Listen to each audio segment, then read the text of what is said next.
Good morning, everyone. Delighted you could all make it. It seems like the rain has cooperated, so it's stopped now, which is wonderful. We had this event 2 years ago, and if you were here, there was an absolutely torrential downpour the entire day. So I was afraid that we might have a repeat of that this morning when I was coming in, but it seems like it's stopped. So I'm Per von Zelowitz, the director of the New York Innovation Center here at the New York Fed, and delighted to have you all here with us today. Distinguished guests, industry leaders, entrepreneurs, policymakers, foremost researchers, and innovators, we welcome you to the 2025 New York Fed Innovation Center, or Innovation Conference. This is a collaboration from the New York Innovation Center and the Research and Statistics Group here at the New York Fed. It's my pleasure to see such a diverse gathering of minds dedicated to progressing the financial system through technology and creative thinking. In a world that we live in today, where digital transformation continues to accelerate, the intersection of finance and technology offers us extraordinary opportunities to create more efficient, inclusive, and secure financial systems. This conference today explores three fundamental themes: innovation, adapting to the technological landscape; risk, resilience in the age of artificial intelligence; and regulation, tokenization of traditional financial assets. So today, we will explore cutting-edge developments in blockchain, artificial intelligence, regulation, and much more. I encourage you all to engage actively with our speakers and panelists throughout the day, and most importantly, connect with one another. Some of the most valuable innovations may emerge from unexpected conversations and collaborations formed here. A few brief administrative notes before we get to the substance of today's conference. Please take a minute to silence your phones so we don't interrupt any of the panels or speakers. We'll be recording this event, so videos will be made available on the conference website afterwards. You see the coffee and drinks, they'll be here all day, and there'll be food, snacks and lunch just in the hallway over there. Bathrooms are down at the end of the hallway. We've also reserved additional space, so there's a conference room behind me that'll have a live feed on video also of all the panels and speakers. So if you need to step out, feel free to use that conference room also for extra space for lunch. And there are also additional conference rooms on the other side of this hallway if you need to step out and make a phone call during the day. So thank you for making the time to be here today with us at the bank, and I look forward to the significant ideas that may emerge from our time together. So with that, I'm pleased to hand it over to my colleague Michael, who will say a few words on the behalf of research.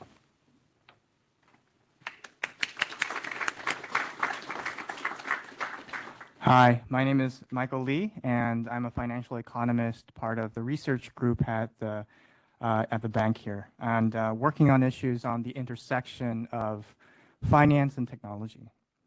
So in many ways, this conference, which is born out of a partnership with research and the New York Innovation Center, signifies the mutual understanding that many of the problems that we're facing today require collaboration on all sides of the table.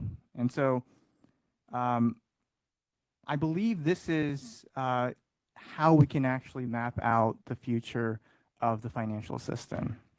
And so personally, I would like to thank everyone who has joined us here today. And I look forward to the insights from today's distinct set of speakers. And I would greatly value your candid exchange of views. Okay, so I'd like to introduce this year's keynote speaker. Professor Robert Townsend is the Elizabeth and Killian Professor of Economics at MIT, and a true pioneer in the fields of finance, contract theory, and economic development. A defining theme of Rob's work is to fuse formal economic theory with a deep institutional view to build a true understanding of how the world actually works.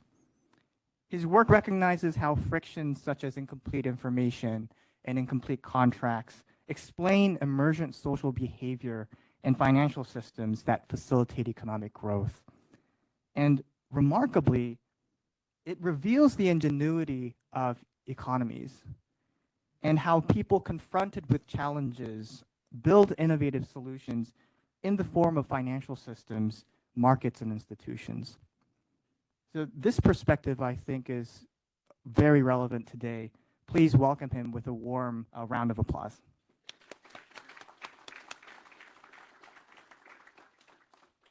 And thank you all. Very honored to have the opportunity to give these remarks.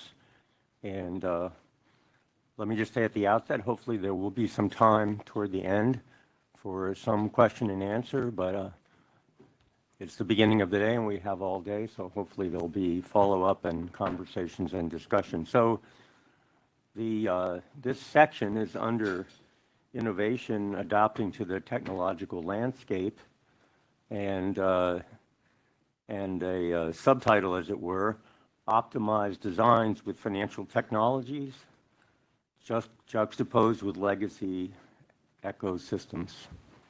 So let me just outline the talk very briefly. I'm going to go through those maps as they're currently configured and evolving of domestic and international ecosystems. I'll provide some motivating quotes or citations on stable coins and new digital technologies.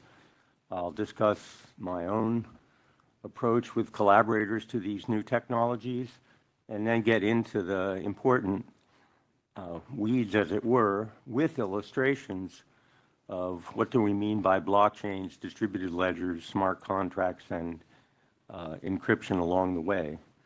I'll provide some featured applications, tokenization of assets with smart contract technology, and an international exchange and contracting platform.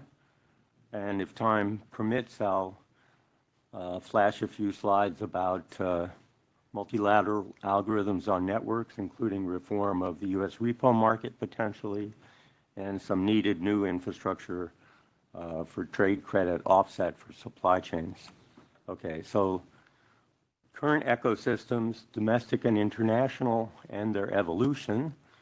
So this is the domestic version, mapping the financial system, and on the left, you have the typical commercial bank-based sector in the middle doing the intermediation from savers to borrowers of various kinds. Central bank should be in this picture at the very top. This is sometimes referred to as a two-tier system. It can be multi-tiered with other layers beneath, which are not displayed on the graph.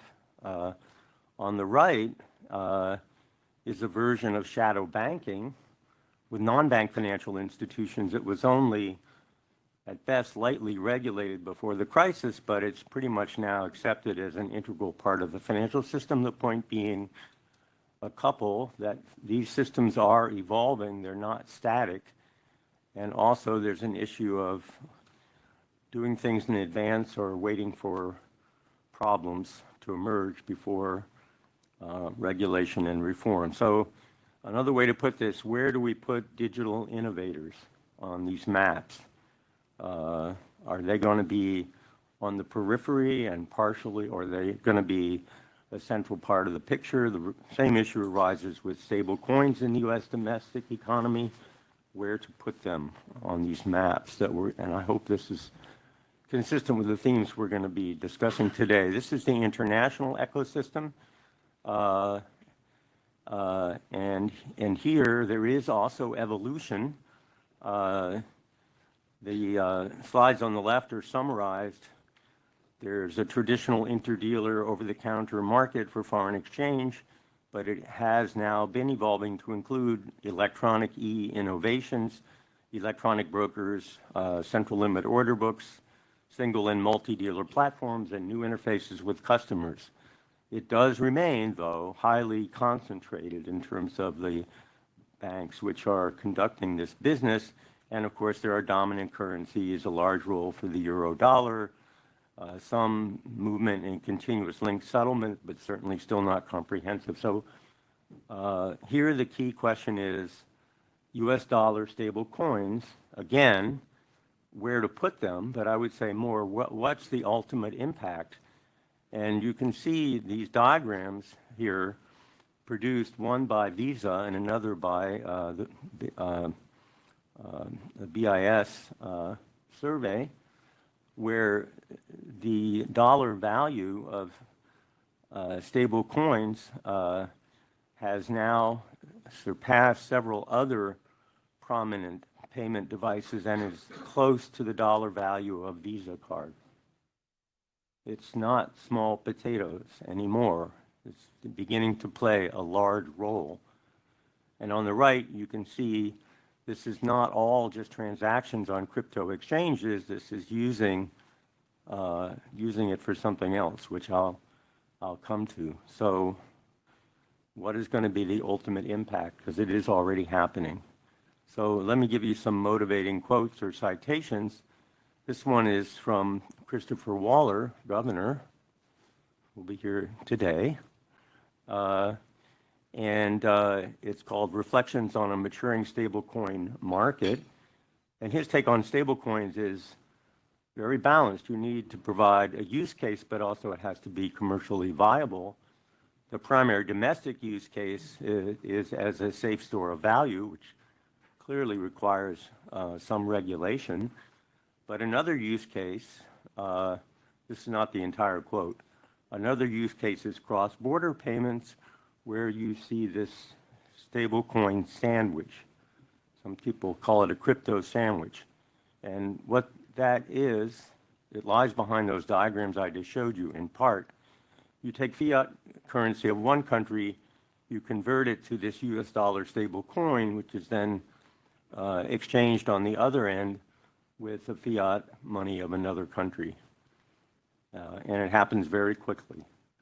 And it can happen at the retail, but it's also happening at the wholesale level. So Governor Waller is asking what's going to happen with this. Firms looking to scale blockchains are seeking technical solutions, but they're using different combinations of blockchains and so on, so it's not clear where it's going. There could be multiple competing ecosystems emerge here, where one stablecoin dominates on a certain blockchain and another different denomination on a different blockchain. And finally, at the end, there could be emerging a stablecoin market featuring a high degree of interoperability to support a variety of stablecoin issuers and blockchain networks, providing customers a choice in stablecoin technologies. Now, I may be overreading this, and we may find out later today, but my reading of it is there could potentially emerge, but not necessarily on its own, a kind of cooperative solution across subsets of countries in the provision of this, quote, market. And I'll come back to that later. So are we going to see things being inefficient or fragmented or potentially more collaborative? The second quote is from a well-known executive order, and I entitled this Beyond Stablecoins to Digital Financial Technology. I'm certainly not going to read the whole quote. I just want to say that the whole document, it's supporting a vibrant and inclusive digital economy with innovation in digital assets, permission blockchains, and distributed ledger. And then this executive order goes on to describe in some detail, and I think accurately, the nature of distributed ledgers and blockchains and so on. So those are the new digital financial technologies, including smart contracts and encryptions. So my takeaway for the rest of this talk is, how do these new systems differ from legacy systems? Why does the distinction matter? I think there are some potential confusions about the distinction, and consequently mistakes can potentially be made. And then on a positive side, to try to illustrate, granted with examples, where and how to unlock value with these new technologies. Okay, so approach to the new technology, the first one being blockchains. I see what happened, sorry. Approach to the new technologies. Let me just share a minute the philosophy here of myself and co-authors, which is to unpack the components of the technology and try to consider each one at a time, stay balanced, use these technologies for optimized design, including for policy. So the emphasis is on the unpacking of these CS technologies, rearranging them, and not necessarily accepting conventional labels or bundles. So in particular, you can combine authentication and commitment schemes of encryption with an automated execution engine on a distributed ledger. That's kind of the classic case, unbundled as it were. But you could also potentially do this with computer code without a consensus algorithm. And that's a reference to the layer 1, layer 2 solution, which is depicted on the right. Or you could have a trusted third party operating the escrow system. So these are all options. When I say unpack and then be balanced, so avoid the hype that comes frequently, ideological positions, try to stay somewhere between disruption and prohibition, and rather focus on implementing use cases in various economic contexts, allowing policy designers to leverage technological tools for the different problems that they're facing. And again, examples are given, coming. And I'm happy to zero in on specifics and get down to work in the creation of this marriage, so to speak. Okay, so the first component with the unpacking is blockchains. Blockchains and financial accounts side by side here. I want to address some similarities and potential confusions over money and balance sheet control. Okay, so one point to make is that both blockchains and financial accounts are databases. That's the heart of the computer science part of Bitcoin and the other blockchains, as a database of transactions. Financial accounts also are based on transactions. They're just ordered into cash flow, balance sheet, and income statement. So in some sense, they have more similarities than potential differences. Each is associated with the money, at least in the public and other views. Bitcoin was created in the white paper as a peer-to-peer cash and with almost explicit intention of replacing other forms of money. That was quite provocative. It set off probably a very unproductive debate. Another view of money is fiat money as a liability of the central bank or liabilities of commercial banks in this two-tier system. So, you know, one thing is money is not inherent to either one. You can have blockchains and ledgers that incorporate multiple objects, and some can circulate in the economy with high velocity and used frequently in exchange, and others not. It's fine. Technology is neutral in that way. One difference is that blockchains allow smart contracts. That's important. I'll come back to that. Another comment, clinging to the lens of bilateral balance sheets in trade and tracking transactions. And what I mean by that is that we're so accustomed to thinking about individual ownership as captured by assets on the balance sheet that it's a struggle a bit to understand that blockchain allows more nuanced and important concepts like contingent control rights. And I will come back to that. Okay. Second component, distributed ledgers. So common and then distributed ledger is a solution to fragmentation in terms of what it can do. Conventional systems are inadequate. You can see on each one of these slides, I'm trying to pair the new technology and put it in the context of what we think of as legacy or pre-existing. Okay, so The theorem here from Osteroi and Starr is something called the impossibility of efficient decentralized exchange. So the economy is fragmented, and in the schematic you can see an extreme version of that where traders are meeting pairwise. So fragmentation is an obstacle. The goal here is to try to achieve an efficient exchange with, nevertheless, with the fragmentation through pairwise quid pro quo trades, even giving them the Walrasian prices. So it's not an issue of price formation in thin markets. It's going to be an issue of information. Programmed traders, actors here, the question is what information do they need to achieve this efficient objective? And the answer is it's not enough to know their own history. It's not enough to know the history of current and past trading partners. That's still not enough. Or another way to put this is bilateral credits and debits, if they were to display their own and their partners' financial accounts, as in the balance sheet or distance from the target for that matter, that's not enough. It's not going to work. This is a theorem.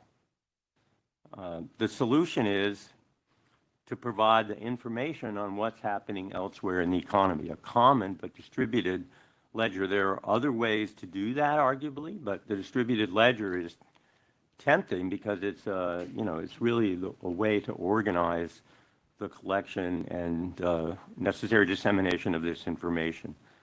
Also a bit surprising, you might keep an eye on these citations a bit because there are several that date back to the 70s. The point being that economic theory, monetary theory, mechanism design theory, and so on, had something to say that is increasingly relevant, I think, for this digital age. Anyway, Osteroi and Starr also talked about money, and the conclusion there is, in general, it's not going to work because with this pairing fragmentation, agents would have to be endowed with sufficient value of money to be able to purchase everything before they receive any revenue from sales. So that's a lot of liquidity. It's not liquidity savings, which, as we know, is costly liquidity, and there are liquidity savings mechanisms in real-time gross settlement for that reason. Broker-dealer is another potential solution. Everybody goes to an agent or several that carry sufficient inventory. Just wait till you get paired with the broker-dealer. Well, the problem there in practice is it creates a lot of market power. So it's another problem, and you could have overdrafts where agents get the value they need to purchase in advance from a banker or from some overdraft account. But again, that creates some vulnerability given the possibility of default. And the Federal Reserve went through this realizing their exposure to intraday repo and implemented the repo reforms. Okay. So that's about distributed ledgers, and I want to focus again with an example, smart contracts. So let's think about smart contracts for payment coordination, touch on financial instability, and also comment on contract interoperability. So the idea here is, as in that little table on the right, that agents are still fragmented, meeting pairwise in different markets or different locations. They can issue securities, which are promises to ultimately pay at designated locations and dates. And we've seen this for hundreds of years, back to medieval bills of exchange, and modern times we're going to see the emergence of digital assets. So some, not all, of these private securities, and they're salient in the table, from 1 to 2, 2 to 4, 4 to 3, and 3 back to 1, for example, will circulate as monies in the sense that they have high velocity and appear frequently in exchange.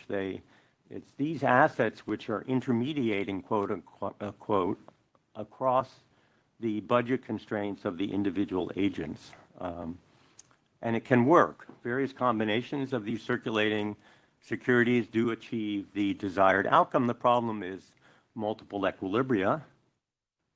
There's an infinite number of security issuances that achieve the same target, but agents in these fragmented markets could lack the information they need to decide what themselves to issue or how to plan to trade.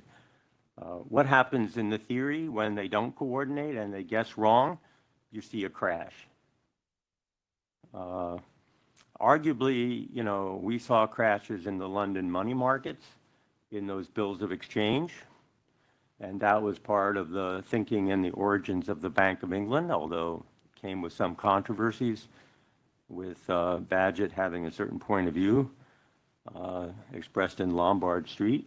But finally, so that's what happens if you, quote unquote, don't get it right in terms of the financial instability. And I want to touch quickly on contract interoperability, which is still, given today's technology, typically limited. It's more limited, at least, than making payments through APIs. It's more demanding. So we could hope for unified ledgers that somehow deal with this problem, but really, given today's technology, this so-called unified ledger, which isn't very well articulated, is different from having a common and then distributed ledger, because the latter doesn't have to face these interoperability. I'm not saying interoperability is insurmountable, only that it's an issue, that it's really important to understand the technology that is needed to implement something, rather than, which is good, talking up the possibilities of innovation, but then not, you know, doing the homework to figure out how the technology is going to allow it. Okay, so the application. There's two of them I want to touch on. Tokenization of assets as a use of smart contract technology is the first one. And tokenization is getting increased attention, to say the least, these days. And I want to make the point, as I do on all these slides, to compare and contrast with legacy. In this case, legacy tokenization is an extra layer, different from the indigenous tokenization on the blockchain. On Ethereum, there are nodes as contract accounts, and you can see that in the top row here. Participants have addresses, they have balance sheets, they can exchange value across each other, but in addition, there are these other nodes that look like customers, but they're really contracts. They also have addresses and balance sheets, but they include code and storage. So it's integral to the blockchain EVM technology.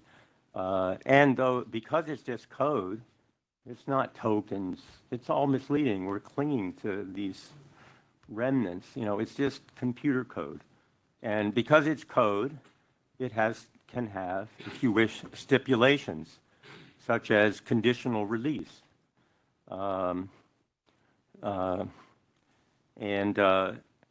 the example that's given here on the right below is smart contract code, where there are three parties, A, B, and C. It's fragmented in the sense that A and B are meeting, and B will subsequently meet C, but A and B can write a conditional release for the creation, really, and release of the asset from A that can go to C only if you know, B is provided an adequate price, and I'll come back to that in a second. With pre-existing legacy assets, another layer is needed. Namely, you have to take the traditional assets and have a trusted third party put them in escrow so that there's a one-to-one, you know, cash in, cash out from the tokens. That's often could create confusion and risk, and it could undercut the power of these new tools. And in particular, interestingly, if you go to Switzerland, you can see a bond exchange, SCX, which has issued bonds, private sector bonds, as tokens on the exchange. But what they encountered is that the customers and the customers of the customers are still a bit uncomfortable, and they want to see a legacy asset coexisting with that, which undercuts potentially the whole power of conditional release. Okay, so, you know, the example I was drawing on in the previous slide was, you know, these three players, A, B, and C. A has the asset but doesn't really like it for a couple of periods and then wants it back. B is the intermediary, and C, you know, will take the asset and potentially return it. So what's different with legacy? Dynamic ledgers. This is the point that Michael and I make with Antoine Martin, optimized design of tokenized markets.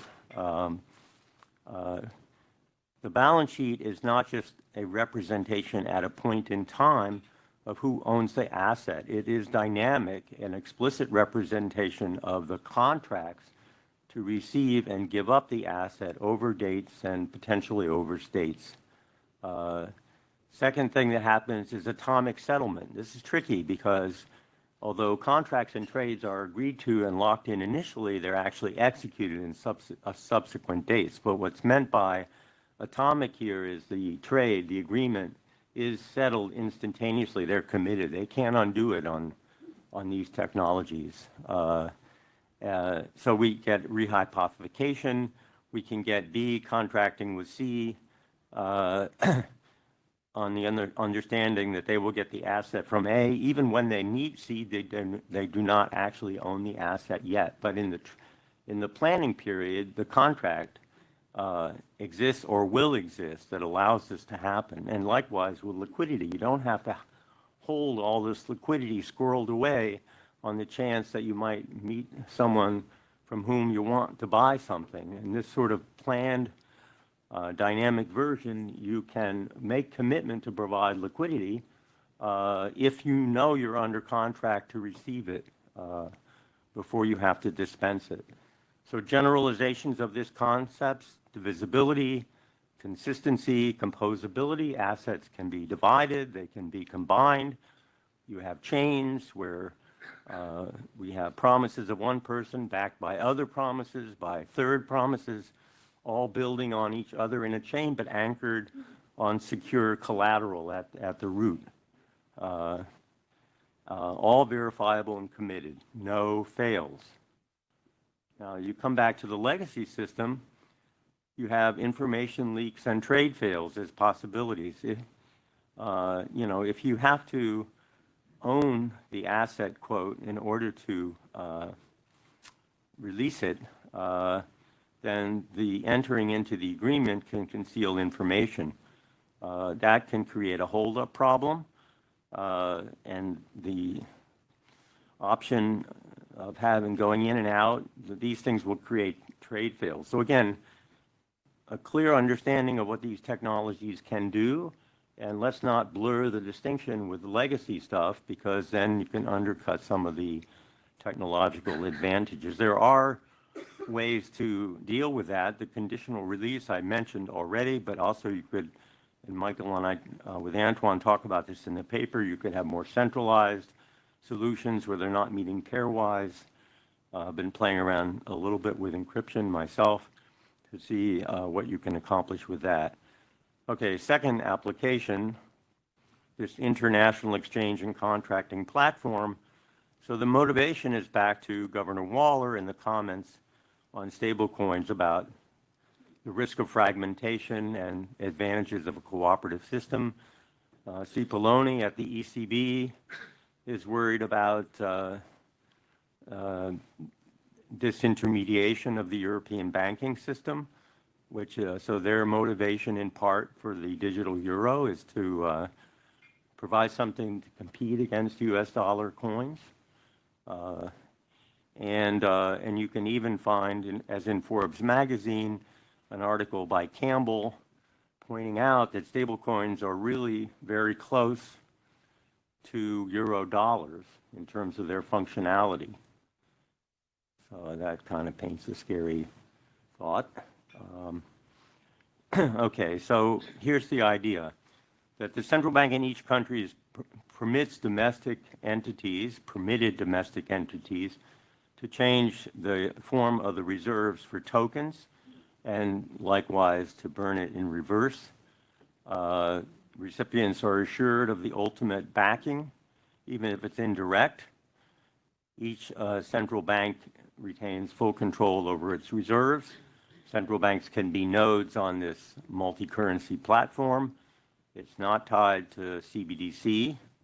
And it's good, quote, or better than stable coins in the sense that it's full backing of the fiat money in the central bank.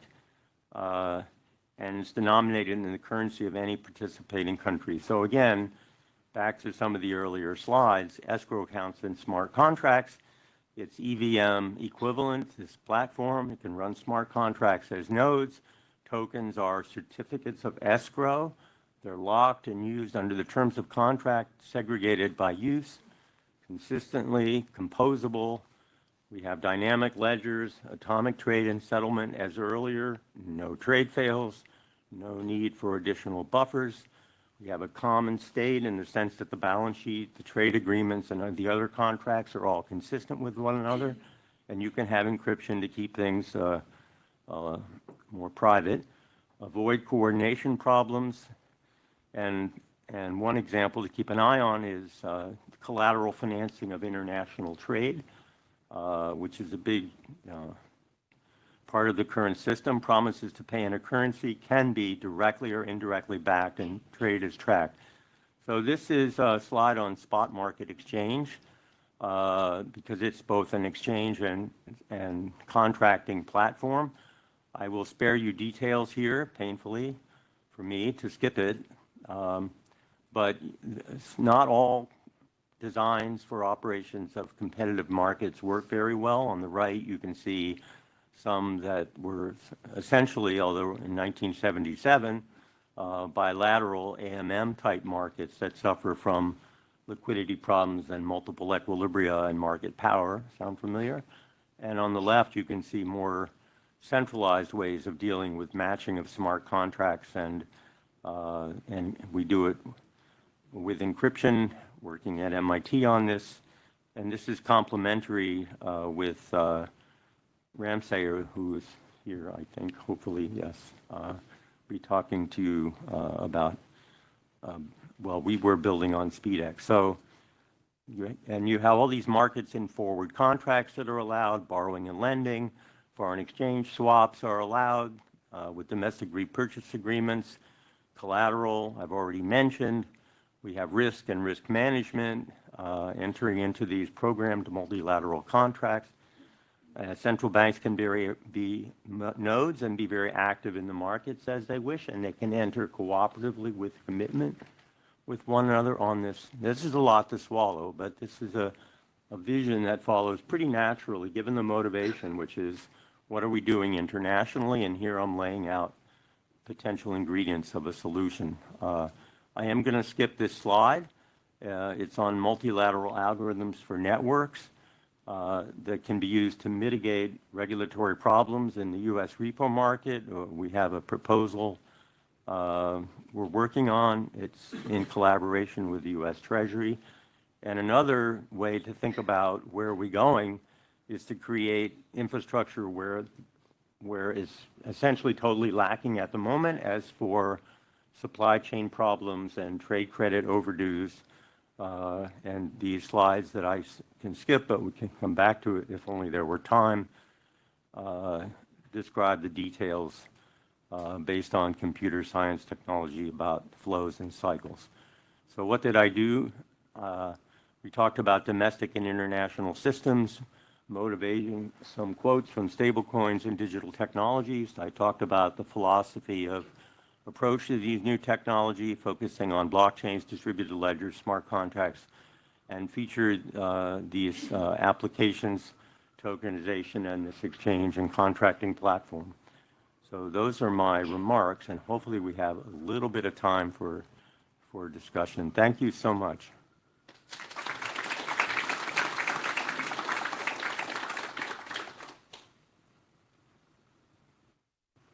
Yeah, it's a question in the back. My name is Rohan Chande. Please press the button on the microphone. There we go. Hello? Yeah. Good morning, Professor. It was a good presentation about the legacy traditional finance and the emergence of new technologies. My question to you is, do you believe that this emergence of technologies, bitcoins, cryptocurrencies, and stable coins are kind of imposing challenges on the dominance of US dollar? And if yes, do you believe that apart from this USD-backed stable coins, we are expecting a lot of heavy regulations on some of the other currencies, including Bitcoin? So the philosophy of this exchange and contracting platform is to at least allow other currencies to be tokenized and so on. Mm-hmm. And then, the market will tell us, what will emerge. There could still be a dominant US dollar. It could be multiple currencies. But we are trying to avoid the fragmentation of segregated exchanges and the inefficiency.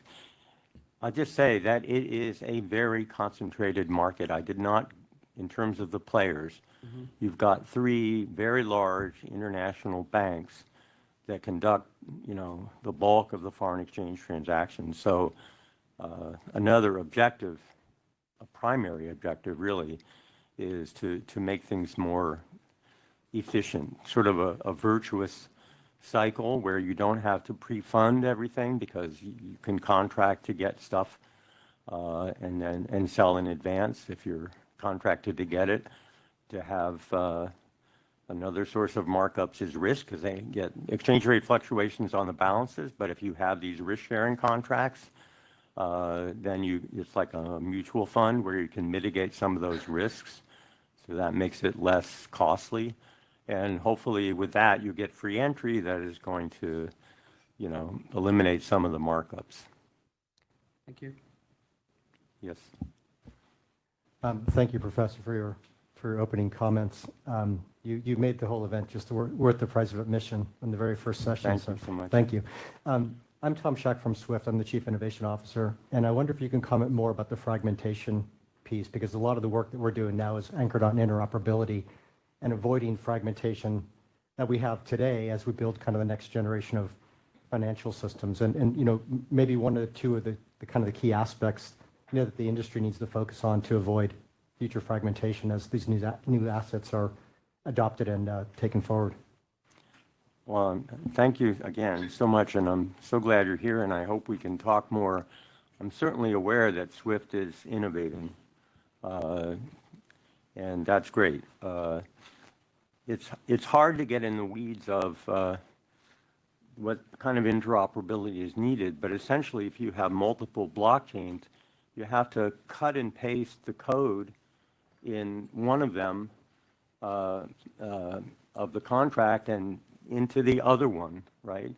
Which can take time, right? So essentially you're trying to create a single common platform, just sort of piecing things together. So that it's not that it can't be done, but it's definitely a challenge. So that's there are companies we've been reviewing at MIT, but not yours. So I'm very keen to talk with you. Sort of how far they've gotten and what remains. It's very important to get beneath the hype of, we have an interoperable solution. When you dig into the weeds, it usually has some limitation. Thank you. Thank you.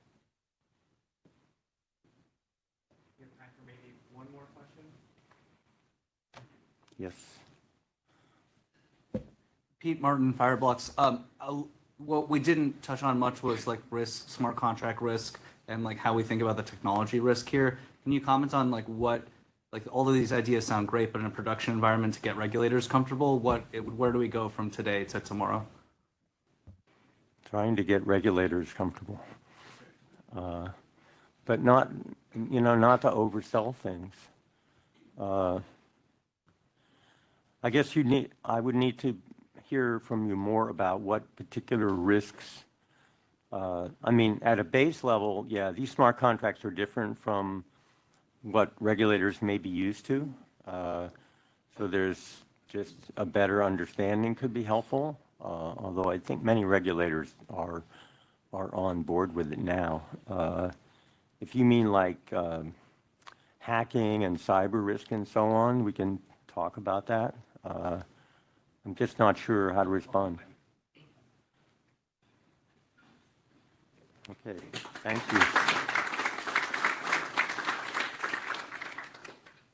So we're going to move right to our first panel today on banks, fintechs, and crypto compatibility.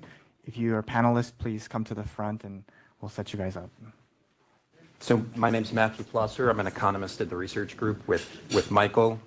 Most of my work is on banks. So I'm very much a dilettante in terms of like the innovation side of this thing. So I'm hoping that this distinguished panel can help me and perhaps help the audience better understand precisely some of the issues that Rob brought up in his opening presentation. I spoke with the panelists a few days ago just to get a sense of what would be a fun thing to talk about.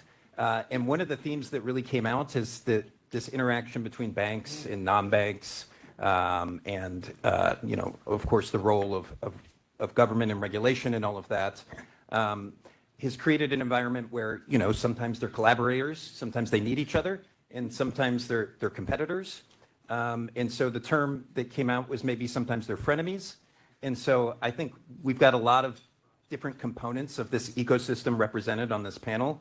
And I think it would be really exciting to get a sense of what they think about these various relationships. And so I'm going to give them each an opportunity to discuss their role in the ecosystem and their firm, because they're going to do it better than I would. And then we'll dive into some questions. So thanks for being here. We're really excited to dig into this. Start from left or right? Okay, sounds good. Michael Shaulov, I'm the CEO and co-founder of Fireblocks. We provide infrastructure for financial institutions to work with digital assets and blockchain and cryptocurrencies. So we basically do the entire wallet infrastructure, basically rails to move the assets, tokenization, so on. So we provide technology, working with Bank of New York Mellon and others. And we have about 2,400 institutions right now globally that are working with us. The vast majority are fintechs, but there is a good chunk of banks, and we hope that the regulatory environment will bring more incumbents into the space. Caroline Butler, I run digital assets at BNY. We've dropped the melon, heads up. We are investors in Fireblocks. We're investors, no, we're still investors. We have been participating in digital assets for, in earnest, 5+ years. We brought digital asset custody into the market in October 2022. I think most people know what the story was shortly thereafter, but we hung in there because we have conviction of the underlying technology. We custody $52 trillion worth of assets in the bank. We move 13 trillion of assets in terms of cash every day. I could keep going on. We've got a lot of breadth and depth across the ecosystem, and we felt that it was going to be a really important role for us to play to make sure that as digital assets come into the market, as digital players come into the market, that we could actually provide services, both in terms of leveraging their capabilities to shore up our capabilities, but also to provide traditional services to a lot of those players in the market. So we're very excited, and we're happy to see that, as we say, the dark clouds are starting to part a little bit, and we're starting to see real use cases come to market and not just proof of concepts. And I think that's very encouraging. Hello, everyone. Artem Korniuk. I lead Citi's digital asset efforts at the enterprise. So Citi, as you probably know, is quite vast with a number of diverse businesses, both on the institutional and consumer. So I lead the enterprise digital asset team to make sure that the organization is moving in the broad North Star direction, driving business development efforts, and making sure that we all develop on a common vision. I've been in traditional financial services my entire career, but I've also been in digital assets since about 2015, which is a long time. I used to not have gray hair. I attribute it entirely to the winters and the seasonal changes within the crypto ecosystem. So excited to see a positive momentum across the board overall, and look forward to the conversation. Awesome. Hi, everyone. Excuse me, my voice seems to have gone somewhere. My name is Lee Hatton. You may notice I have a Kiwi accent. I am based in Australia and I work for global company Block, formerly known as Square. I lead our financial operations team. So basically that is all the partnerships and ecosystem that go into delivering our products. So whether that be Cash App, Square, or Tidal, we are founded on a premise of economic empowerment. And so the discussion today is really important to us because, of course, our ability to really look through and use technology for the future of financial systems has been something exciting and something that we've been working on for a number of years. So really excited to be here today and have the conversation. All right, great. So part of the challenge here is you all represent very sort of different components of what we think of as like banking-like services. And so I'm going to start with lead, but ask a very general question, which is, what are some of the sort of opportunities and challenges when you think about partnering with banks or providing bank-like services? And how do you think about your role as providing a bank-like service as opposed to being a bank? And then obviously that has different implications when we get into sort of the custody side of the business, but you can go first. Yeah, let's go. All right, we started down that end, we're back up this end already. So I think, so first things first, why do we exist? And so I think if you come back to economic empowerment being the foundation, we really saw, we talk about them as kind of banking deserts, where there is not an offer to customers out there for everybody.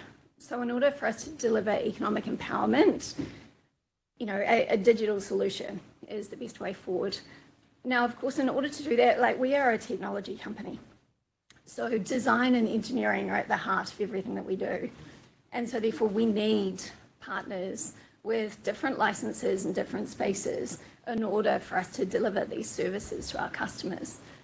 And so I think it really starts from a premise of culture, which is fundamentally our partners believe, and they are traditional banks as well as software companies, they believe that there is an economic opportunity for all consumers and all businesses. And they want to see that come to life as well. They recognize that they can't serve everyone in the way that we can, or perhaps the language and the way that we do it in terms of simplifying offers. So I think it kind of starts at that cultural level. Then it's obviously, it's also commercial, right? There are different partnerships that we have right across the ecosystem. So whether that's in delivering a debit card to a customer by using, actually we use Sutton Bank. There was a Bloomberg article yesterday that spoke about us using it's a regional bank in Ohio. And so by using, their licensing and their issuing capabilities with the schemes, we're really able to deliver a different solution to customers as it relates to. We also use broker dealerships. So we have a whole ecosystem of partners that really bring it to life. Now, importantly, you need to make sure that, like, they are regulated institutions. We are a regulated institution. And you need to be very clear in your playbooks for roles and responsibilities. So who is accountable for what and when? And I think the last couple of years, we have really seen a significant shift. And I think, Caroline, you said before, like, there's this cloud coming up as it relates to regulatory overlay. But I think there has been, in banking as a service in particular, there's been a little bit of this unknown space. And how do you regulate it? And what does that look like? So we have joined the coalition, the financial ecosystem. And what that means is we're starting to set some standards. And by setting those standards, it will enable more fintech to participate in this space. And actually, it will simplify for the regulators their ability to kind of look through. Because the reality is our partners need to know us as well as we know ourselves. And so it is a real combat sport, this kind of partnership. And I think with banking as a service, there'll only be evolution, because I think technology companies and serving different customer needs will continue to find those opportunities in unique spaces that actually can't be served by traditional financial services. Now, maybe something from the bank's perspective. How do you think about partnerships with non-banks and, the dynamic that plays as are you their, they're both a customer and a competitor? So it's interesting. I don't see this any different than how we've operated over the decades, right? If I take even within banks, so Artem and I, right? So we are clients of each other's, we're competitors. And I think that helps markets to thrive, right? Because you have that, constant edge of competition that helps you get there and, all boats sort of rise as a result. I think when it comes to leveraging more tech forward or tech led financial companies, I think there is and has been, and I don't know exactly when this started, but definitely in the last decade, a greater, deeper humility within banks to appreciate the fact that we may not be the cutting edge of technology. I'm not going to look over here as I say that. And leveraging the expertise of the technology companies. And if I take this into digital assets, one of the things that has happened in the last, I think really with acceleration in the last, call it 5+ years, has been that fusion between the technology kind of mindset culture, like Lee mentioned, and the fusion within a bank. So it's not a friction either or in who's going to win. It's a leverage of each other, because I think whilst there was the humility of banks to appreciate, we actually do need the expertise of technology companies, and then you take that down to layers. For example, Fireblocks, like we weren't going to build our own wallet infrastructure. That wouldn't have made sense. We wouldn't be where we are today if we had done that. So we went out, found the best in the street. He didn't pay me to say that, but we did our due diligence, and that's why we invested in Fireblocks, and it's why we leveraged Fireblocks technology. But what we've done is we've put our controls around it. So that's where the banking sort of mindset has come in, because in Bank of New York, we've been keeping assets safe for decades, right? So we know how to do that, and we know how to do that at scale. We know how to manage money, move it, and most importantly, keep it safe. So it's a lot of those controls that now what we're seeing is humility and appreciation on the other side to leverage the power of what banks can bring in terms of not just controls, but that access and the ability to fuel money around the world, right? So I think when you talk about economic, viability and inclusion, I think you need both, right? You need both working together.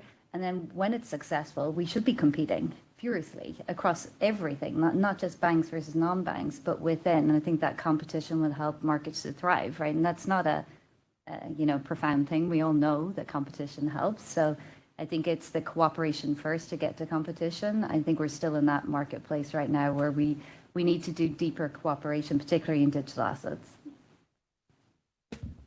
Agree with that. I can probably add a perspective from the city side. So we obviously operate, a number of core businesses that actually allow us to touch clients across their life cycle, right? So we have obviously investment teams from a ventures perspective where we invest in strategic, we make strategic investments in companies at the early stage of their life cycle. As they develop and mature, they may look to need, traditional banking services, which our banking and payments organization can provide. As these companies look to, IPO or do some mergers and acquisitions, the investment banking side of the shop touches them as well. And sometimes, and many times, these companies evolve to actually compete or augment a core part of what a bank does. And I don't think it's fair to assume that there should be a one-fits-all solution. And that's not how scale really works. So it's probably, to your earlier point, it's healthy to enable models that allow for competition in certain areas. And obviously, as long as it's all on a level playing field. On a digital asset specific front, just to give you an example from a vendor partner solution, we never have a binary build or buy type or partner type strategy. It's always nuanced. It always depends on a case by case basis. We've been very intentional up front to develop our own, broadly speaking, digital asset platform. And we were very conscious in deciding what capabilities we want to build ourselves, what's essential for us to have in-house, what makes sense to outsource or partner with various providers, some of whom may or already do compete with certain parts of the stack and some who do not. So that's just a constant balance that we all have to go through as an organization to make those determinations. But broadly speaking, I think it's not as controversial as the headline probably seems, and it's also kind of rooted in everything that we do as an industry, not just digital asset specific. And I have to assume, Michael, that as a solutions provider to anybody, you're perfectly happy with banks and non-banks both thriving in this space. Yeah, we are.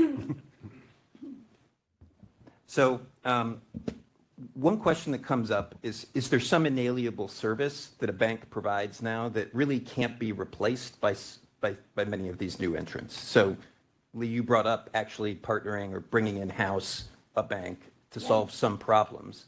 So clearly there was some notion of there was something a bank could do that you couldn't do on your own. Yeah. And I'd just like to get some perspective on, if as we imagine how this develops going forward, are there certain roles where the bank is really the natural and sole provider or efficient provider of a particular solution? Yeah, so again, oh my God, sorry about that.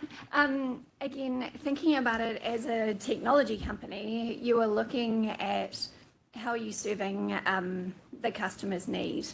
And so a lot of the time when you're assessing, what is the next evolution, the way that we have looked at it, if you take emerging technologies, for example, we have looked at Bitcoin as being the currency of the internet. We genuinely believe Jack Dorsey would have read lots about how he talks about Bitcoin and the opportunity of Bitcoin ahead to become, the primary internet currency. We have really looked at the entire value chain and made a really conscious decision about how we're thinking about that. So whether it is about creating chips, whether it's about creating developer packs, really for us, economic empowerment kind of drives the fact that everything we're doing is open source, right? And so everybody is going to have the capability and the tools. And you can imagine the power now with AI coming in with open source and these tools ahead, just the creativity that will be created. But where banks really turn up, and again, you've both kind of mentioned it, is that there are controls and systems in place that are around regulatory and licensed environments that really is not the wheelhouse of a fintech. Now, it can be in terms of its own systems and controls, but the real bread and butter and capability of that comes out of what you would call traditional financial services, which is constantly evolving. So it is traditional, but it's not traditional as we know it. And I can say that because actually I had a number of years in traditional financial services. So they are constantly evolving to be technology companies as well. So I think as you look through each of these customer experiences, you then are looking at what type of licensing is required, who is the expert at it, and how can we provide that actually to our customers because we see the need. And sometimes it's a means to an end. So for example, to give someone a debit card, you need to be holding an account for them. And so we have two partners in order to do that. In order to do stocks and shares, we need another partner to do that, but you need a holding account, which is referred to as an FBO account. So each time through the system, you're selecting a different partner for these things, and you're making a determination. Now, also for Block, you may have seen that we have our own banking license, which is Square Financial Services. And deliberately, I think we focus on certain verticals. And so for Square Financial Services, we've been focused on lending and how we can grow our lending offers. We started with Square, and we're more recently going into what we call our Borrow product, which is our consumer-facing lending product. So yeah, each time you look through the ecosystem, there are licenses and strengths of the banks that need to be leveraged and partnered in order to deliver your customer experience. And at times you can serve them yourself. But I think philosophically with these new technologies coming in, we're really trying to create an environment, especially with blockchain and Bitcoin, where more people can have access and develop their own products for the future.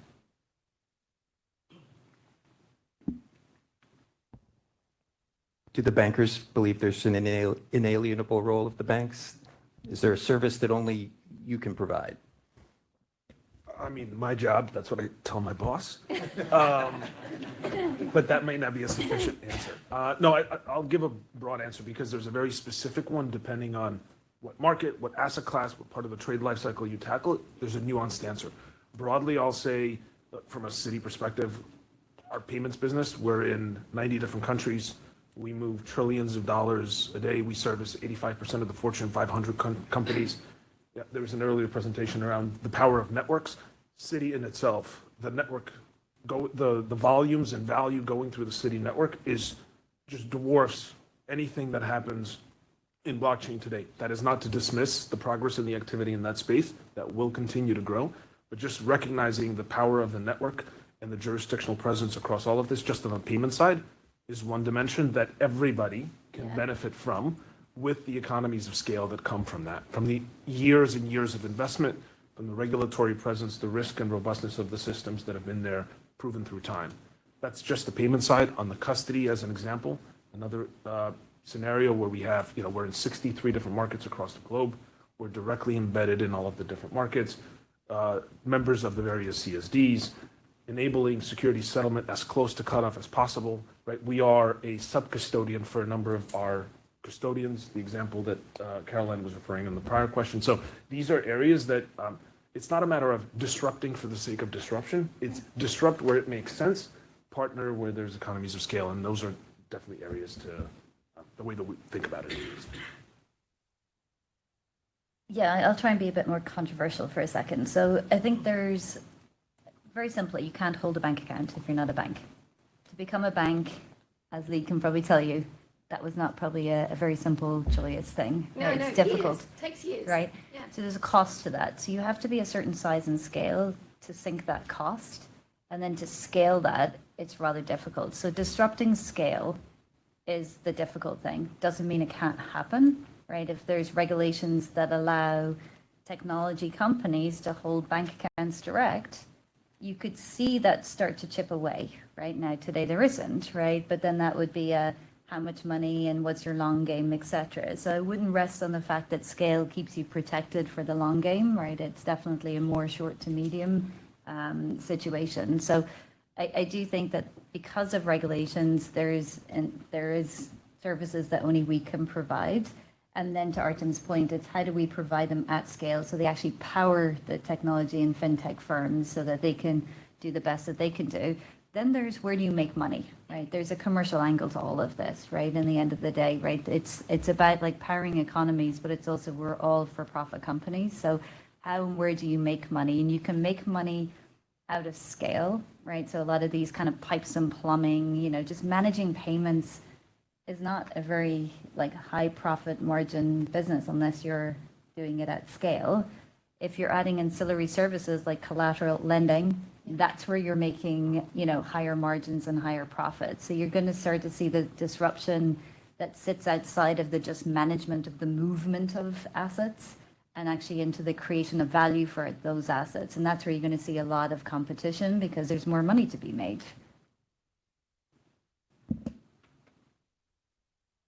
I think that, just kind of following on what Caroline said, it's usually hard for people to understand the impact of basically exponential growth, right? Especially for incumbents. I think they kind of look at their business and like, okay, this is what we were doing for the last 50 years, 100 years, right? It's already kind of a linear trend.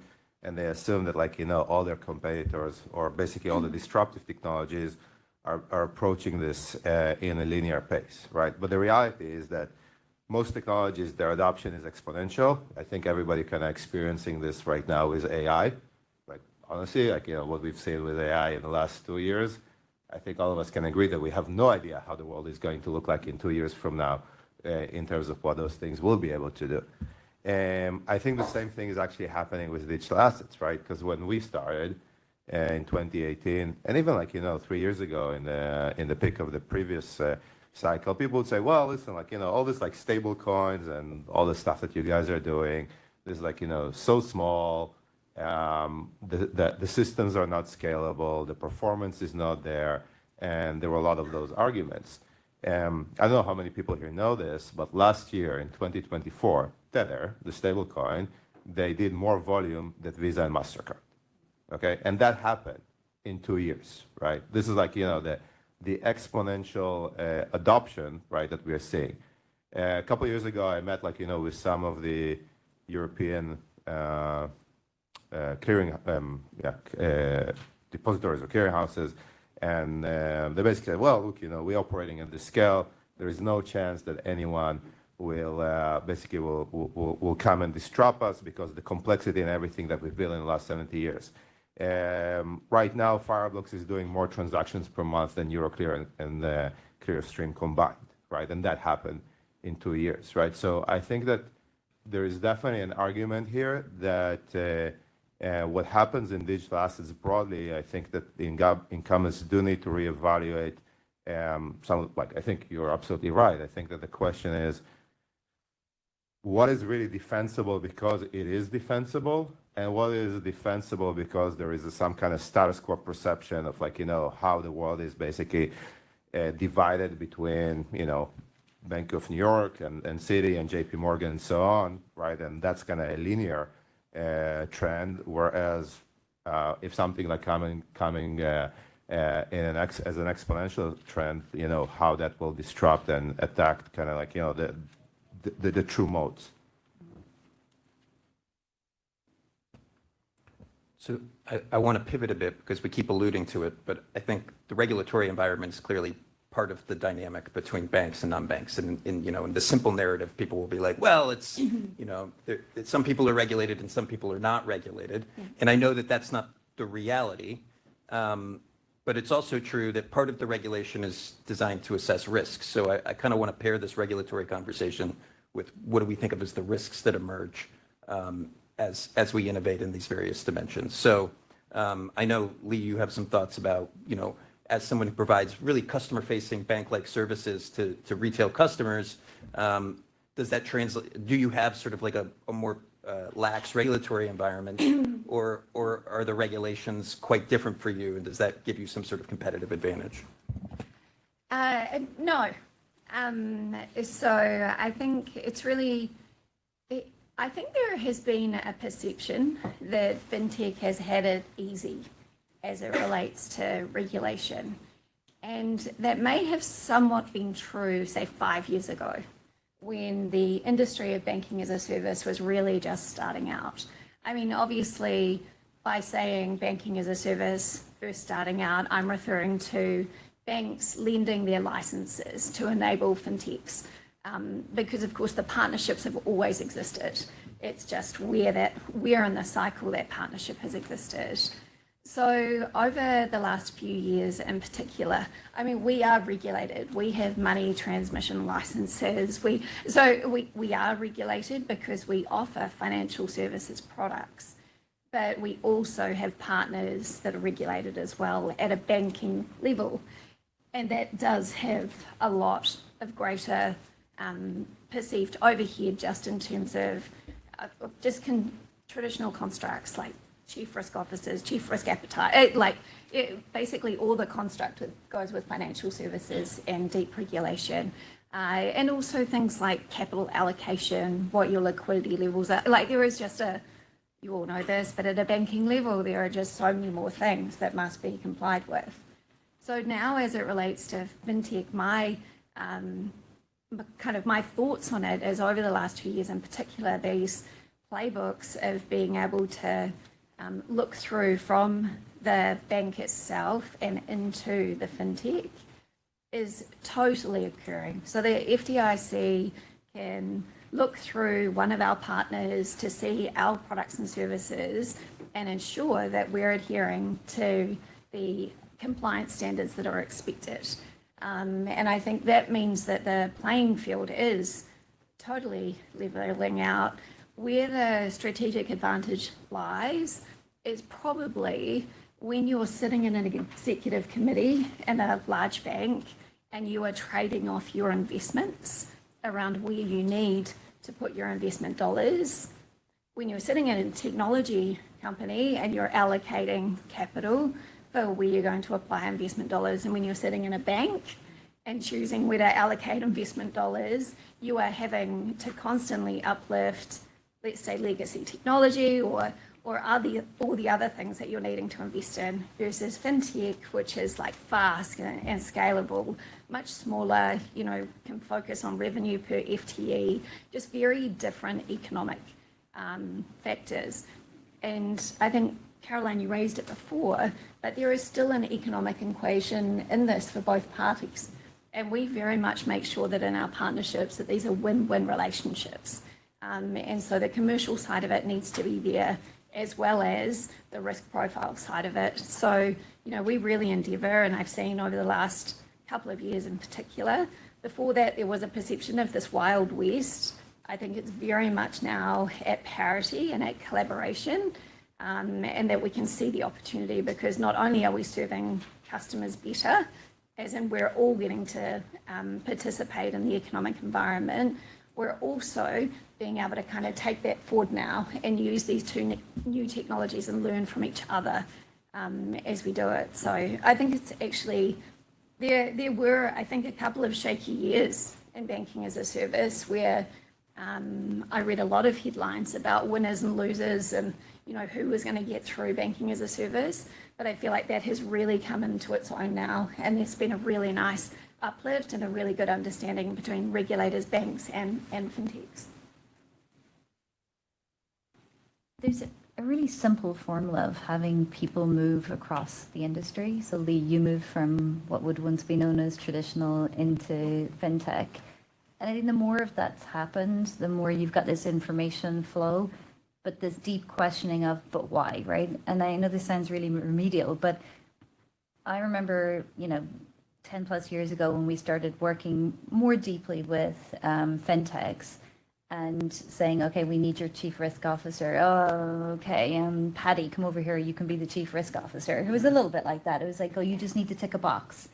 Right? And then there was the question of, but what is the risk you're trying to cover, right? So there was let's go back to base principles, understand what is the thing that could go wrong. So how do we actually ensure that we've got resiliency, that two together equals more resiliency? And then it's like, well, there's this administrative bureaucracy that we've become complacent to, because we've been doing it for the, multi-decades, that we just accept and move on with, and we just throw bodies at the problem, right? And there was that deep questioning from the other side of, but why do you need to have 10 people show up with a certain format on a PDF that then is just not really, you're spending 90% of your time on the administration versus 90% of the time on the deep thinking that needs to go into what is the actual risk. So there was a little bit of that friction that then created some collaboration. And as more people went across the industry onto both sides, where it's like, no, let's not actually become the cowboys, right? Because we need to make sure that we're keeping these markets resilient. You actually started getting a little bit more of that efficiency on how you comply with, in this case, regulation, or even just control infrastructures that you self-impose, because you want to make sure that the services you're providing are actually holding up. So I wouldn't underestimate the amount of that fusion of humans going across the industry that has actually helped as well. But I still think there's work to be done, right? Because there's still... as we look to, you said it, AI is just going to catapult us into God knows where. So if we're still hanging back, trying to figure out how we meet the process, how do we show up to the committee, and taking too much time on the administration versus the real important things like forecasting what is the unknown unknowns, and trying to get out in front of those quicker. I think we'll all be caught off guard, right? It's not about looking them and us. It's more about, as a collective industry, how do we protect ourselves? So I think more energy into that in the future should be where we start to focus. Go ahead, Michael. Yeah, I think the most important thing is really going to the first principles of how do we protect consumers. And it's kind of, okay, what's almost kind of what's the right thing to do here? I guess as the representative here of the crypto industry, right? I think that this is really where so many things went wrong, right? People actually didn't realize what's the right thing. There was no regulation, there were no frameworks, right? But if you were sitting there in many of the famous blow-ups, right, that we all know about, I think there was a point in time that the right people on those executive teams could have asked themselves, what is the right thing to do here, and go to first principles and probably mitigate that even without regulation. But as we've seen time over time, I think greed and, hubris and all the kind of human aspects of being in those positions, they came into play. So that is a bit, I think, what eventually I think will be important moving forward. One element that's come up a couple times is a level playing field or standards. And so I don't know if there are particular areas that you think we could improve on leveling the playing field or having clear standards as it relates to various sources of innovation. I mean, it could be on banking-like services, or it could be on the provision of, creation of stablecoins, those sorts of issues. So maybe I'll go to Caroline first, because I know she's going to have like a lot to say about this. Oh, really? This is punishment for not showing up to the prep, FYI. Well, I read your congressional testimony in preparation, so like okay, I know you. Okay, let me go back there. Yeah, look, you said stablecoins. So we're super excited that, so when it comes to like digital forms of cash, I mean, that is a spectrum, right? There's so many different things, and there should be a lot of vehicles for how you move money and where you move it, etc. Stablecoins is just one of the mechanisms, and we do a lot of support for stablecoins in BMY in terms of as a reserve custodian. Again, that goes back to like, enabling the ecosystem because we can, because we're a custodian and a cash banker. One of the challenges, one of the exciting things is that now we're seeing legislation just so close to getting done, right? And that legislation, you can nitpick at the edges, but it is broadly in line with what the industry needs. I'm talking about the US for this conversation. What we need then is that next hurdle, which is to ensure that we've got, on the regulatory side, that there is no arbitration amongst how the regulators can apply the policies for that legislation. Because what would be terrible is if we had a situation where US banks in particular didn't have clarity from if it was not federally regulated and it was state regulated and there was any bifurcation in those regulations. Any of that ambiguity will send money overseas effectively, because it will have to be foreign banks who have more clarity right now, given at least in Europe, given some of the rules there. So I think we need to work in parallel and we believe it should be federally regulated, because then you can have more consistency. You can always choose a state pathway, and I think, if I was in a fintech, I would. But we need certainty, particularly as, for the likes of Citi, BMY, et cetera. We need that certainty that all players in the ecosystem are operating with the same set of standards, because we don't want that contagion risk, and we don't want to leave it up to humans to do the right thing, because that's fool's errand right there. That didn't work well. Didn't work well for like centuries, right? So why would we think that we're going to be the generation of like moral beings only? Never. So for us, we need to make sure that everybody is regulated at the same standard. Federal regulation enables that. So I think we need that to come very quickly in line with once we have legislation, because once legislation's in place, you're going to see players start to perform various different activities across that, either stable coins or stablecoin plus. I'll just say, and maybe the one addition, let me know if you agree with this, it's not just about self-preservation. So much of this is to avoid regulatory arbitrage that can happen. Yeah. And if you bring this all the way to the consumer and the user experience, you want to preserve the singleness of money, which may not necessarily exist because the risk profiles of the underlying issuers and how they're regulated will be different. It's just on that. Obviously, as we start to see this proliferation of stablecoins that get issued in different regulatory environments by different entities, holding them to different standards, trying to enable a fungibility of the actual tokens that represent a US dollar representation can really cause friction, which doesn't exist with, bank deposits, actual cash, central bank money for that matter. So those are some of the things that definitely need to be considered, again, if we're zeroing in on the stable coins. I mean, they do exist with like bank deposits. SVB, as an example.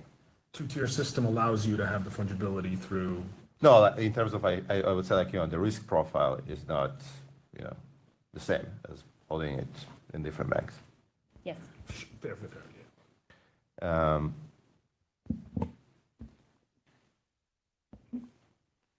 Yeah, I mean, I could spend all day on SVB, but you don't want to get me going.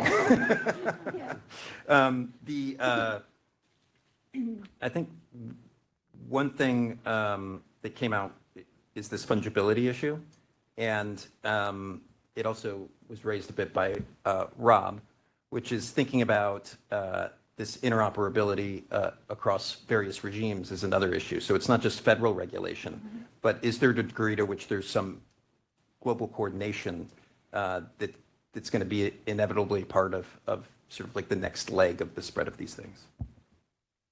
I think, well, first of all, I think that the biggest issue right now that we see around the stablecoin adoption, so just to give you some idea, last year we processed 1.5 trillion, basically through our infrastructure, $1.5 trillion of stablecoin were moved. I think 80% of it was Tether, 20% of that was USDC, something like that. And the reason, and basically usually what we see in terms of challenges and friction points right now is mostly fragmentation of liquidity, right? So I think there is an open question, right, of how a future where you have a lot of stable coins, right, from a lot of different providers across multiple different blockchains, right, how that fragmentation is being resolved from a liquidity standpoint, right? I do think that it has also a certain component that is related to global regulation, because it is clear that, as an example, right, in the US, people treat USDC as kind of like, the pristine asset, right, for a stable coin. Weirdly enough, when you go to APAC or you go to LATAM, right, USDT is being perceived as that asset, right? And that is actually some kind of behavioral aspect, and I think, but effectively, I think like the root cause of it is some form of regulatory arbitrage, right, that people assign to how USDT is being handled and how USDC is being handled. So I think for this to actually work at a huge scale and everyone to, and that to propagate into all the different pillars of economic activity, we need to get to the point where, whether we have 5 issuers or 200 issuers, right, that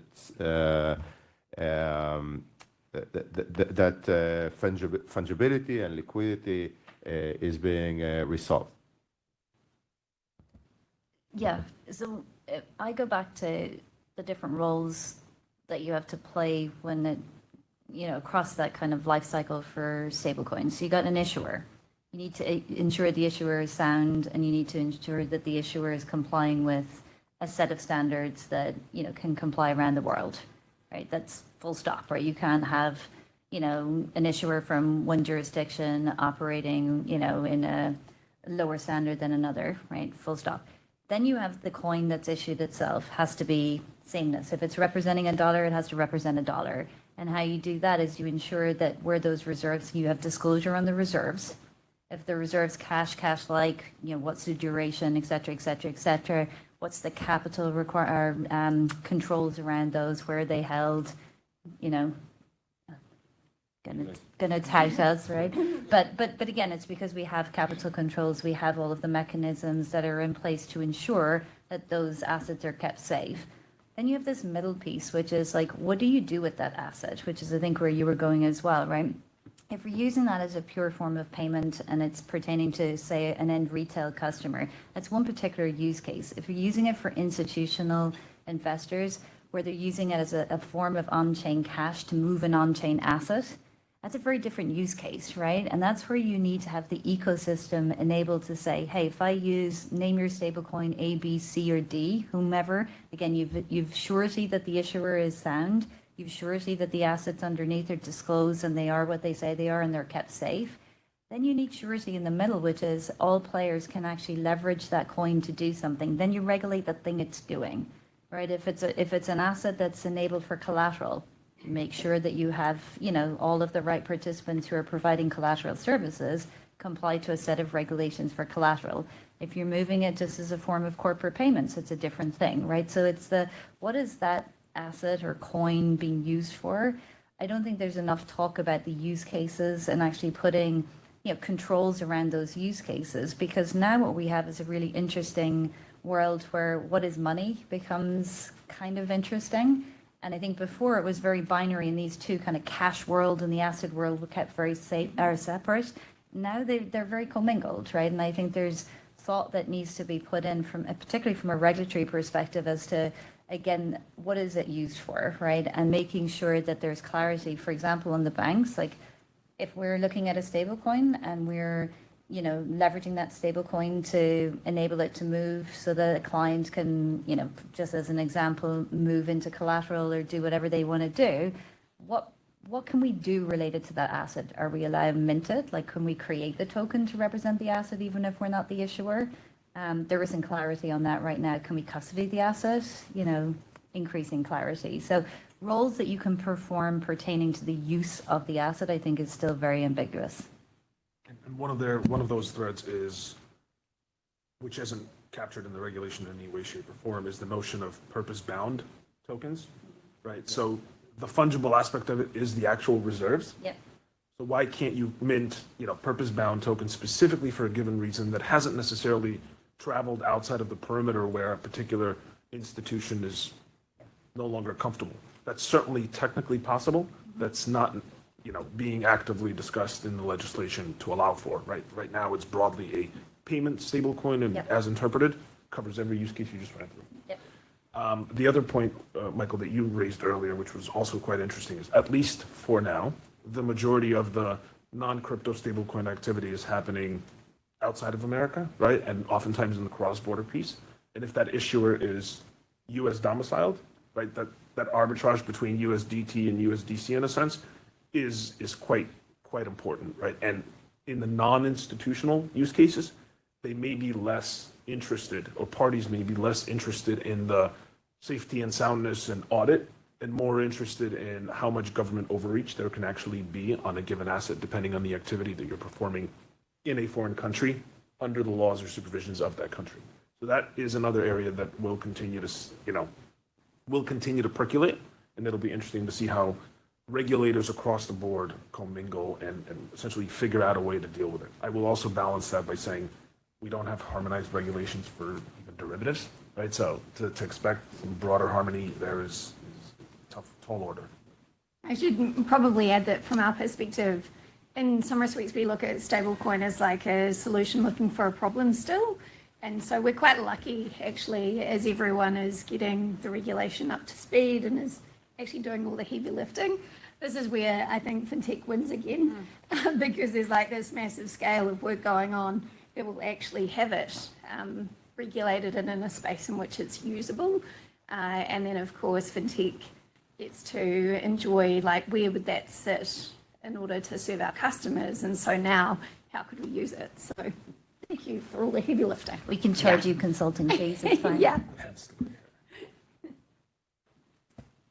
So pivoting a bit, what do you see as sort of like the next leg of opportunity? So from each of your institutions' perspectives, like it might just be growth of like what you're already doing, but I imagine you have sort of like you're hungrier than that. And so you're either thinking about things or testing things that you're excited about. So I guess I think I would be interested to get a sense of, where do you think we are in 12 to 24 months, knowing that if at exponential growth, we might have no idea, but it's fun to speculate.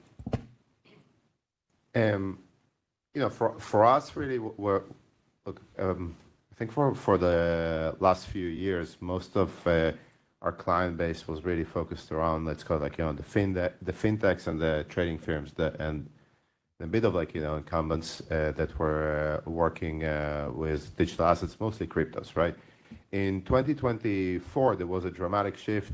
The number of payment companies that started to use our platform for mostly cross-border increased dramatically, right? So it basically doubled from 100 payment service providers to 200, and this year we already, like after Q1, we already at 250, right? So we think it will all double again. And like I think like the use case to your question earlier, I think that the use case actually for stablecoin, the first use case where the adoption is really the cross-border corridors that are currently either inefficient, expensive, slow, unpredictable, and so on, right? This is where we're seeing massive adoption, like I think every trend suggested, and so on.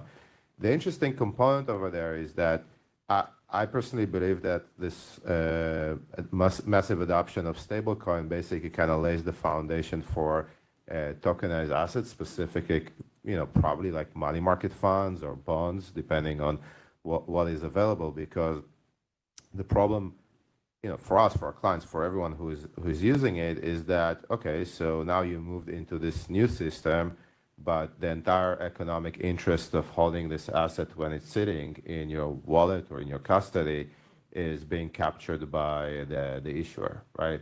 And there are like all kind of workarounds that are being done today, and there is a question of like, what is the regulatory view on those workarounds? But the actual, like, the natural thing to do is just basically convert it to a money market fund. And the fact that we now have rails that are able to do it instantaneously, and it's not going to disclose which bank account I'm using, right? But if I'm basically going right now into the mobile app of my bank account and I want to convert the cash into the money market fund, right? It will happen hopefully tomorrow, and actually it won't happen tomorrow. It will happen Monday, right? So that's like that's the example. So basically, the nice thing is that and we actually started to consume even internally the BUIDL, which is like the BlackRock tokenized money market fund for our own internal treasury. So you can actually do it like instantaneously, and I think that it's specific or immediately changes the entire treasury operations for all those companies that are now moving on chain. So the most exciting, just kind of to sum it up, I think that the most exciting thing for us is just see more people coming in and powering them, but also figuring out how do we build the experience and the platforms for them to take advantage of all those new primitives in a secure and compliant and stable way, as we've been doing, for the last couple of years. So for us, it's kind of teeing off that. The number one thing that we're seeing from clients right now is the chasing yield, right? Because the products that they're operating in are not as yield bearing as they would like in the digital asset space. So stablecoins being an example. But it's capital efficiency. So it's where Michael was going, right? Where you have money or assets that are just trapped because there isn't a 24/7 environment in the banking system, right? So whether it is because you have to wait for 2 days and hope that your money market fund that actually does clear, you have to hold cash to have your accounts pre-funded. So you're losing on both sides of that trade, or whether you're sitting in Asia and you just want it overnight into the US. I mean, the US dollar is still the backbone of the trading currency, or whether you are operating in a 24/7 environment because you're in the digital ecosystem and you just want to be able to move on a Saturday, right? So all of those reasons are why very quickly there is an unforgiving nature as to why we're not able to provide 24/7 banking services. So whereas before I go back to complacency, it was like, well, that's just how the ecosystem works, right? It's never been 24/7. This is how it works. And there was a lot of that. We move trillions, so it's okay. Like we're safe. Now I got a question yesterday, and it's like, why on earth wouldn't you have just built this 24/7? It was like, ooh, look at this. We're there, right? So there is a need. And I think crypto did this, right? The crypto market is 24/7. And as that market started to move up, again, that tolerance started to go down. And then you start to see, again, folks sitting there going, but I'm tying up so much capital all the time. And if I was operating in the crypto ecosystem, I wouldn't have to do that. So get me moving, right? So the number one thing, you can call it tokenization. I absolutely have grown to hate that term because it means so many different things to different people. but it's leveraging this underlying technology to get money moving in a 24/7 and make it always available, whether you wrap that in money market funds, whether you wrap it in stable coins, whether you wrap it in whatever you want to wrap it in. Those will all be different solutions for different use cases. That's just the nuance, relevant nuance, but it's still a nuance. And then it's the second thing, which is all of the inefficiencies that we operate outside of this cash piece that we operate on, whether it's, bonds and they go through their life cycle in a very fairly archaic way. Let's start moving bonds as an example onto blockchain. So we participated in a couple of different tokenized bonds. We were able to take settlement from 48 hours down to 48 seconds. There's a lot of risk you can take out of the system when you do that. There's a lot of costs that you can take out of the system. It's not worked because the bonds just sit there and we know that the technology makes it more efficient, but there's no liquidity on the other side. So this is where you need to actually start having the liquidity problem solved for. You mentioned this earlier, and to me that's two things. Yes, you need the trading part of that, so you need those secondary market pieces, so that's one, but it's collateral. Right, so you also a lot of the liquidity sits in the traditional side, sitting with the collateral, and as the world's largest collateral agent, I'm a wee bit biased on this, obviously. But for me, I think that's the great unlock. If we can start actually bridging across into that collateral network, we can actually start powering over and hitting into that liquidity. So that's also super important. And then for me, the kind of foundation underneath that is custody. Right, if you have the asset, you can do lots of things and you can mobilize that asset. So for BNY, obviously the work that we've put into custody, making sure that we can actually start putting assets into that custody network and doing it in a very slow and measured way, because there are risks, but making sure that we do that and then powering up these other services through tokenization is super important. I can probably use this opportunity to tell a little bit of the story around opportunities doing, and then maybe I'll address where I think what the next frontier maybe a lot of similarities. Oh, you can hear me. I can hear you fine. I was watching the audience for. It may be best that you don't actually hear me. So broadly speaking, one of the things that's been rooted in our strategy is spending a lot of time talking to our clients and intentionally not necessarily being first to market. It's always been focusing on our clients, listening to our clients, and meeting or solving specific problems that they clearly articulate with sufficient demand and business case. And that's kind of how we've been operating across this space. One of the areas that we certainly have been focused on, and we're now live with quite a bit of clients, is around mobilizing money, right? And that's the enabling and the unlocking of 24/7 liquidity across branches. I talked a little bit earlier about the vastness of the city network. Having the ability to use tokenization as one of the methodologies to actually enable the movement of money over the holidays, over the weekends, overnight, across the different branches, even if the treasury is closed in one market versus the other, is something that's been clearly articulated by our clients, particularly the large corporates, asset managers. We're now live with that solution, moving millions of dollars a day across clients. We're expanding branches, we're expanding currencies as we go forward. That's front and center, that's table stakes, foundation that needs to certainly be done. The other piece, of course, is the custody component. We've been one of the first custodians on bond blocks, a digital exchange focused on the fractionalization of bonds.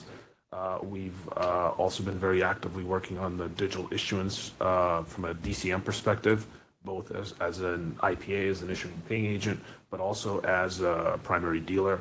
So we worked quite a bit in issuing digital bonds. And there's a lot of interesting stories and threads here, but every single one of them, the consistency there has been client-driven. We've also worked quite a bit in the private market space, looking at blockchain for distribution purposes. Again, client-driven initiative, working closely with clients specifically to meet those needs. And then obviously what we're hearing loud and clear, especially with the evolution in regulatory posture, is client interest across a variety of segments to have some exposure or access to the crypto asset class.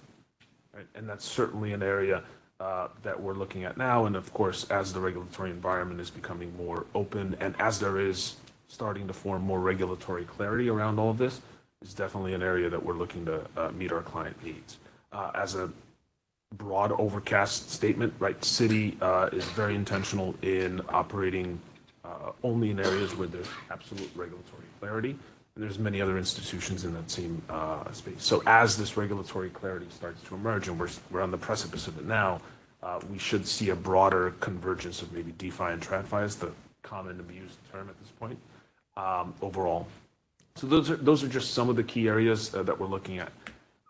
In terms of next frontiers, I think a lot of what was said around yield, I think in general, we're going to see a lot of innovation in yield-based strategies in the public blockchain space, maybe in the DeFi space, that will be certainly interesting, right? We are sort of reliving the money market saga from the 70s all over again, right, with the next wrapper, not to diminish the work at all, just to demonstrate that history does tend to repeat itself in a way. And I think one of the next things to break through is, even when we talk about tokenized money market funds, is to actually bring the underlying components on-chain as well, because right now that is a limitation, right? So even when we talk about virtually any tokenized money market fund, it's really broken down across like 2 or 3 primary drivers. One is to just modernize the TA or fund admin functionality, right, to do things a little bit better, but you're still married to the fact that securities move in their actual location, whether it's at the Fed or at the CSD, within a certain set of operating hours. And the other one is, of course, if you're able to bring those assets on chain, you're actually able to make that asset truly 24/7, as opposed to still have regulatory cover, still have operating hour limits, but then abstract that with, market making solutions in space, right? So, and the same can apply for stable coins, right? Getting more financial institutions with scale involved, offering more efficient on-ramp and off-ramp solutions will be pretty critical to addressing the fungibility issue that we talked about earlier, but B, just the ability to increase the utilization of stablecoins beyond just an on-chain asset, because it still will be some time before the entire universe becomes on-chain. That's so interesting. Yeah, great. So for us, there's a few things. So I'd probably take you back to the premise, which is I spoke about economic empowerment. And so that kind of grounds really where we think about the future. And there's a few things at play there, because obviously we have millions of merchants with Square and using Square every day, so completely empowered to start businesses, whether they are micro or coming up in terms of being like larger enterprises. We then, we have 58 million active users in Cash App from a consumer proposition point of view. And then, of course, if we take Bitcoin as how we see the currency of the internet for the future, we're building the full value chain there as it relates to, maybe like developing chips. We recently have done self-custody with BitKey. And we have like Proto and Lightning. So Lightning is really about, enabling developers to really understand how to use it for the future. Where we have been focused probably in the last 12 months quite deeply, because all these things kind of, they really kind of are your DNA of your company, and they really ground your culture.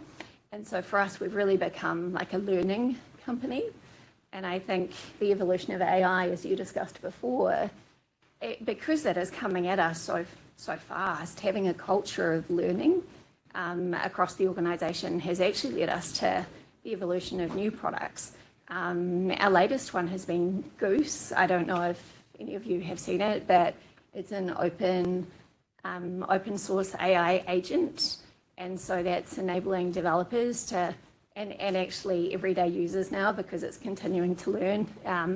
It's totally open source, so it's not dedicated to any particular models.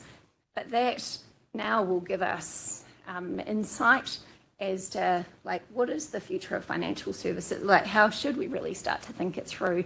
Because as you're bringing in these new technologies, you're able to see different ways in which consumers and businesses are interacting with it. But again, I'll just kind of emphasize it's the partnership across the industry that I think makes the massive difference. So whether it's the regulators, it's the banks, it's the fintechs, it's the innovators, I think together we are creating a totally different economy and opportunity for consumers that is a very, very bright and interesting future. So in the final 5 to 10 minutes, I think it would be great to get some questions from the audience. So I'll open it up. Yeah, go ahead. Sorry. Hi there, William Lai from Allium here. Thanks to the panel, amazing insights so far. The question I have is on your thoughts with regard to public and private chains. I think historically we've seen fintechs engage more on the public chain side, and for incumbents, folks have typically more started on the private permission piece and move over. So curious on the panel's thoughts on how incumbent adoption of public chains might progress from here, and regulation aside, what might be needed to accelerate that? Strong encouragement to get involved. So are we an incumbent? We are on both public and private. And I think I appreciate we are quite differentiated on that front as a bank, largely driven from clients and then where we started. So we started in the journey of looking at custodying Bitcoin and ETH. So by very definition of that, we had to get really familiar with public chains. And then I'll go back to where Lee was going, like the culture of learning kicked in, right? Because then you had to do the work to actually really thoroughly understand what a public chain can and cannot do. What are the unique risks that it presents, but also where it has more resiliency, right? So then we started partnering with clients who were interestingly participating on a public and private chain network for the same use cases. So we were actually in a really fortunate position to see where we could see the benefit and the power of public chains to really advance some of those use cases versus curtail them. In other cases, we can see where some private chains actually make a lot more sense for those use cases. So it's very nuanced to the type of activity and the type of use case. But we've been very fortunate over the past couple of years to really understand and learn public and private blockchains. And then within those chains, some of, again, it goes back to like how those chains are managed, how they're governed. It's all the same stuff, right? But really thoroughly understanding that and stripping away all the layers and a bit away from the noise as well. So we've had that fortune. It will be interesting to see how it evolves, particularly on the private chain side. One of my frustrations has been the proliferation of private chains. And then small integration agents, where now you've got this counterparty risk that's reintroduced, where you've got smaller players saying, well, I'll just connect across and interoperate all the private chain networks for you. So you just introduce a different risk that's a distraction. So for me, the technology allows interoperability, leverage it. I'll say the views expressed here are my own, and I would say from a city perspective, we have not been directly engaged with public blockchain to date. We have a different regulator, and obviously the regulatory environment, particularly in the U.S., up until recently was not necessarily as conducive to that. That said, the Trump administration, the latest announcements from a variety of different regulators has signaled quite obviously that public blockchains are becoming more possible. So certainly that is a space that we're looking at quite actively.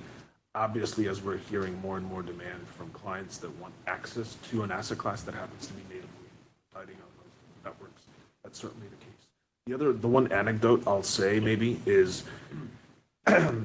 banks for the most part have been largely playing in permissioned spaces, right? In private permissioned blockchains, distributed ledger technologies, leveraging the terms that were made distinct earlier.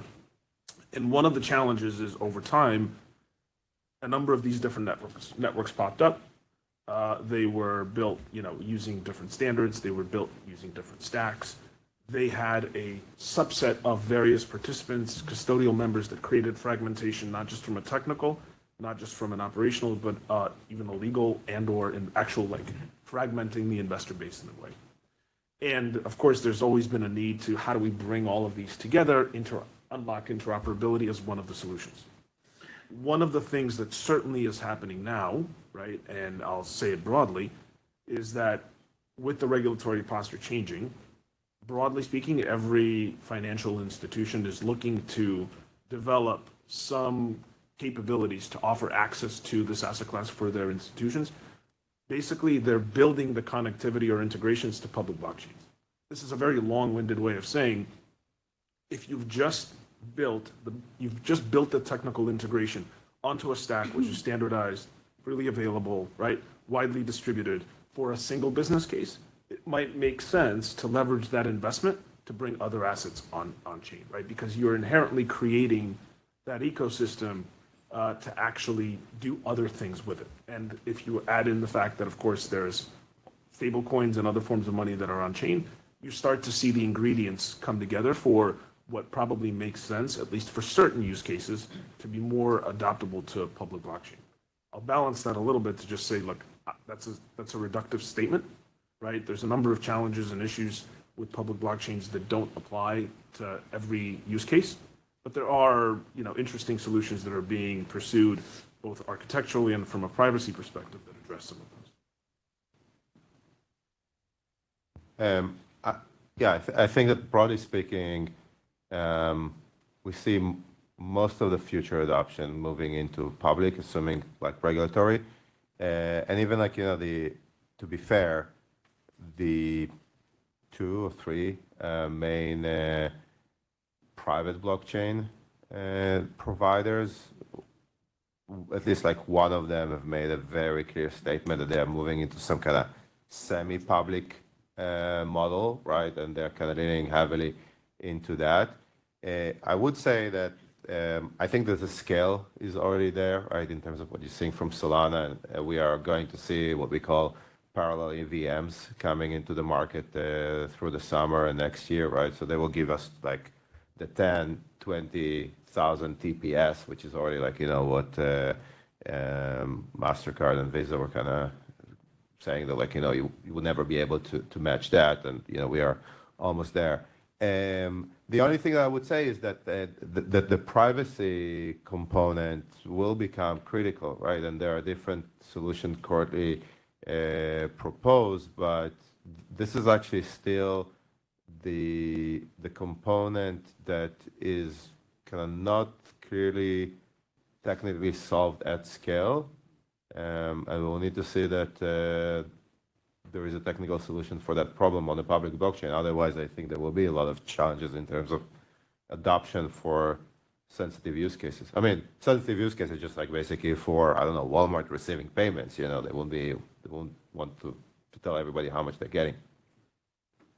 Can I ask you a question on that then? Sure. Don't you think if it's just a technology problem, i.e.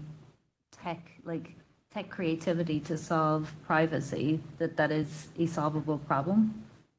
I think it's a solvable problem, but to be quite honest, it's actually quite a difficult problem to solve. Just to give a real example, the Central Bank of Brazil had their CBDC project, right? And they were basically going into through those different modes, right? And then they basically launched phase 1, and in order for them to go into phase 2, they needed to put the privacy in. And what they discovered is that the privacy is, we know how to solve the privacy when it's peer-to-peer transaction, that is actually solved. But when you introduce smart contracts, right, and the computation of the smart contract need to be private, then they didn't actually manage to scale it. And like I was there, Microsoft came in, 20 different startups came in, everybody were trying to solve that at scale. I haven't seen a solution yet that actually worked for that level. So I do think that it's a matter of time and someone will figure it out. But, it's not like there is an off-the-shelf thing that you can take right now and it will work. It might just be, it's ironic, introducing equivalence of a 2-tier system into some of these to, Yeah, but so the way that, for example, one of the private chains that is basically coming into the public chain domain is doing it, is that they're doing this basically they're not doing privacy in the transaction. They're basically creating barriers of like who can see what, and it's like a different technology than the ZK technology that is commonly being used. There's coffee, I think, over there. Sorry. I'm going to steal everyone for 3 more minutes and let someone ask one more question. So yeah, go ahead. Hi, thanks everyone. Aaron Iovine from JP Morgan Chase. I lead our public policy work for digital assets. And Certainly nice to hear an optimistic view of the future and how things are evolving and where we can go. I do want to build off the questions on the regulatory environment, and we were talking about harmonization, standards, but I was wondering if you could also talk a little bit about the risk of getting that wrong and keeping banks outside of the system with things that might unintentionally be punitive, like the 1250 risk weight for assets that are on public chains, or even the ETFs that are all cash settled. So what happens in a world when banks are pushed out and that innovation is stifled and concentrated? And how can we really think about moving forward to make the realities you're talking about actually happen? I'll just agree. Yeah, okay. I think, look, we've already seen some of the risk when banks have not been in the system, right? So again, we know what's happened. I think there's, I go back to consumers in the end of the day, right? So you mentioned like ETFs, right? So if you have, institutional players and end retail investors who are looking to power those ETFs to do various different things. So even ETFs going into a form of collateral, right? You need to have the banking system enabled for that. So I think the first order of just give me access, let me invest, might not be impacted so much, but it's that second order of, as the asset then starts to try and create more value, that value is hampered if you can't tap into that capital market ecosystem that exists today. And if you tap into the capital market ecosystem without rules, you actually have then chaos, right? So you're putting capital markets at risk. And I think that's where you see, again, whether it's, you mentioned ETFs, so I'm picking on that, whether you see these products that, in theory, you could keep them out. Well, you actually can't keep those outside of banking, but you can see where that growth could be really stifled. And I think that would be, detriment to, particularly here in the US, right? Because then you'll see the arbitration across the globe kick in. And we've already seen that, right? We've seen that in various different, across different use cases or asset classes to date. Yeah, agreed. I'll say, this may be a naive statement, but I tend to think that, generally regulation is always well-intentioned, right? That's sort of the first principle.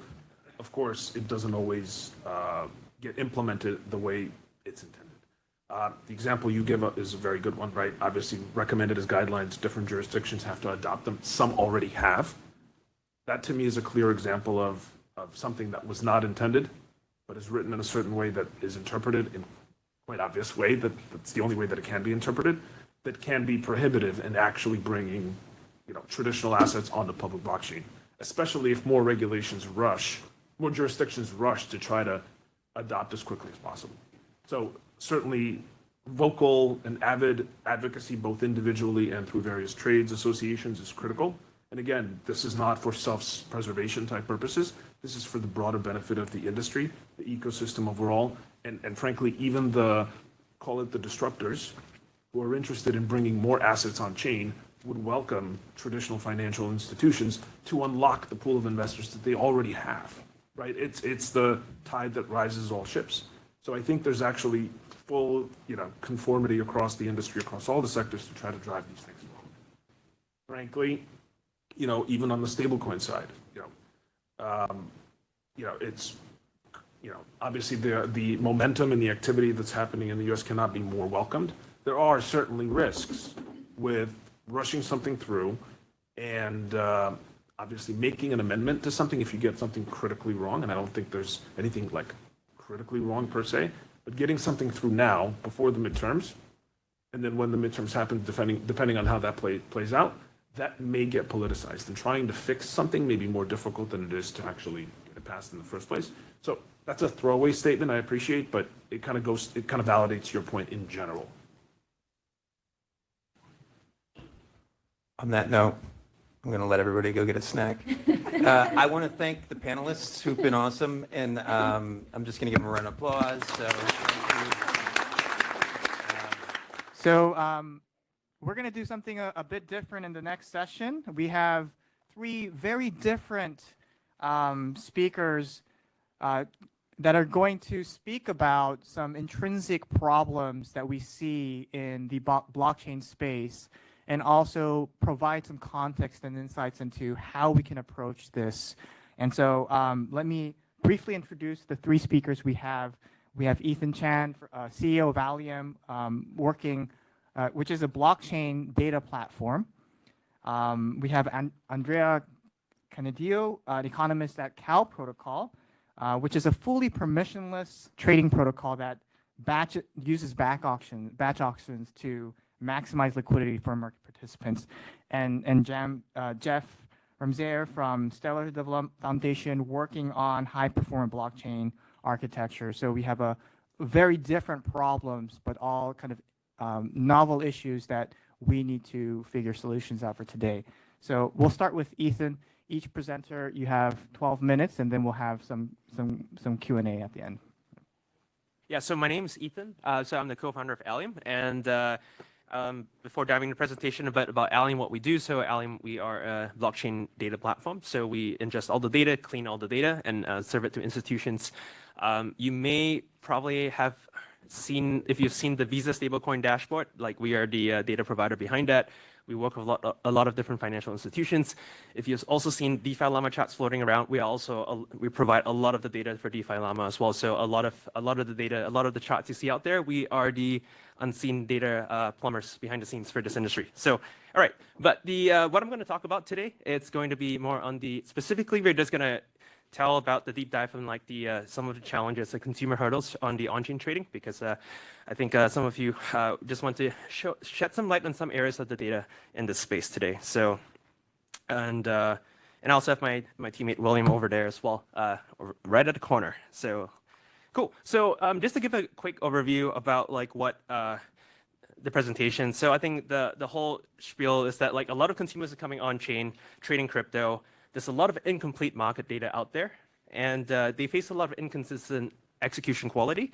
And I think the whole point is like, I think better market data and better transparency would help everybody, right? So, all right, so we'll start with a more fun slide here. So you can see on-chain trading volume spiked to almost 1 trillion in just 2025. I think the spike happened in January, like a couple months ago. Right, and I think one thing to note about this is that based on the data, we can actually see that most of the traders coming in are retail consumers, right? So 65% of them, of the wallets hold less than $100. So it's probably someone just like putting money on just for fun, right? They're buying all these random coins that appeared, and 34% of the wallets onboarded in 2025. Understandably so, that some of these wallets that onboarded this year could have been just net new wallets, but it just shows like this is the breakdown of like almost 1/3 of at least a half of the folks that came online this year from the trading frenzy in January were brand new, right? So, and actually just a show of hands, how many of you actually bought one of these coins and lost money? No one? Okay, no, just wanted to check, right? Okay. Oh, not allowed to disclose, right? Okay, all right. Not allowed to or not allowed to disclose? Okay, no, I'm kidding. So I just wanted to, it's a trick question. No one should have raised their hands here. All right, so, okay, so over here, I think the general point, I think this world here, so I think at Allium, I'm kind of fortunate to be in the intersection of like, a lot of our customers are all the different crypto protocols, crypto institutions, crypto companies, right? Including Coinbase, like the biggest companies in the world. We help them with all their data needs. We also work with like Visas and Stripe as well for a lot of their data needs, but we also work with a lot of on the federal side as well. And like, I think what the slide we're trying to show here is that to show you like how crazy volatile this space can be, right? So I think this chart here, the top part is like 140x. So like you can have a price change of like 140x within a span of like minutes or hours, right? And I'm pretty sure if you look at the graphs, like my graphs look very different than our dear professor that presented earlier. It's like you can see this is Department of Propaganda everywhere, dope coin, right? Like this is a very different type of chart, right? But it just shows like the volatility over that this industry faces today, right? And it's high volatility, which means that a lot of consumers are not getting the right price. All right, so, and I think a lot of fragmentation was talked about today. So for fragmentation, you can see that a lot of the liquidity is complex and fragmented across different venues. across EVMs, across different chains, and across all the different DEXs out there, right? So that's this whole chart that shows all the fragmentation out there. And again, the challenges that most of these retail folks face is that there's incomplete market data and also inconsistent execution quality. All right, so this slide is, I'm going to zoom in into the chart, so don't worry, you don't have to squint your eyes yet. So the point we're trying to make here is that different DEXs significantly diverge in price. We do have a DEX researcher coming right after me, so I hope I am not misspeaking anything. So he can disprove me after this. But you can see even for wrap tokens, like for tokens like wrap ETH, major tokens, the prices can even diverge between 2 to 3% at times, and even spikes of 10 to 55%. So, and I think this is so. On one hand, it hurts retail. On the other hand, if there's any high-frequency traders in the room, there's a lot of opportunity here as well. So, like, see it how you want. And also on the this chart just kind of dives into show like how the different DEXs all significantly diverge in price over time. All right, and as the divergence grows also as the token market cap decreases, so it makes sense if there's less liquidity, you can see that the price divergence increases as well. And these are the different. We can send the slides after this, but we show like which are the DEXs we use to show even between Uniswap v2, v3, v4, and show all the differences there. All right, so specifically for this one of these liquidity pools, token pairs, USDC and Arrow. So you can see even within Uniswap itself, between the different versions, v2, 3, and 4, there's even price divergence. So each of these different lines, you see they're not an exact straight line. And so even within Uniswap itself, between the different versions, there's already price divergence. So what does this all mean, right? So I'm just showing you like how data can be incomplete, price data can be incomplete, even for the same token pair, and also within the same chain, and also within the same project, different versions. And I think to kind of like just show you on the other side, right? Like what do retail users see? They normally lack the visibility into this divergence. So if you actually, I know none of you raised your hands, but if you actually raised your hands and you actually traded some stuff on chain, or you saw your friend doing it, right? A lot of the divergence is actually not seen. You can see that this is how the UI looks like. You just connect wallet, you click swap. There's actually a lot of areas that you can talk about slippage, talk about all these like price stuff, but like most people obviously don't click all the way through.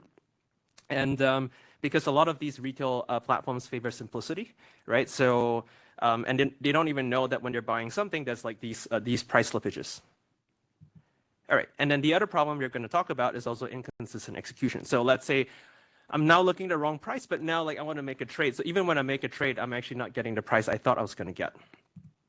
And you can see all these different aggregators, they route orders different. So you can see that only 17% of DEX volume in Solana was routed through aggregators, right? And typically the aggregators are meant to improve execution quality.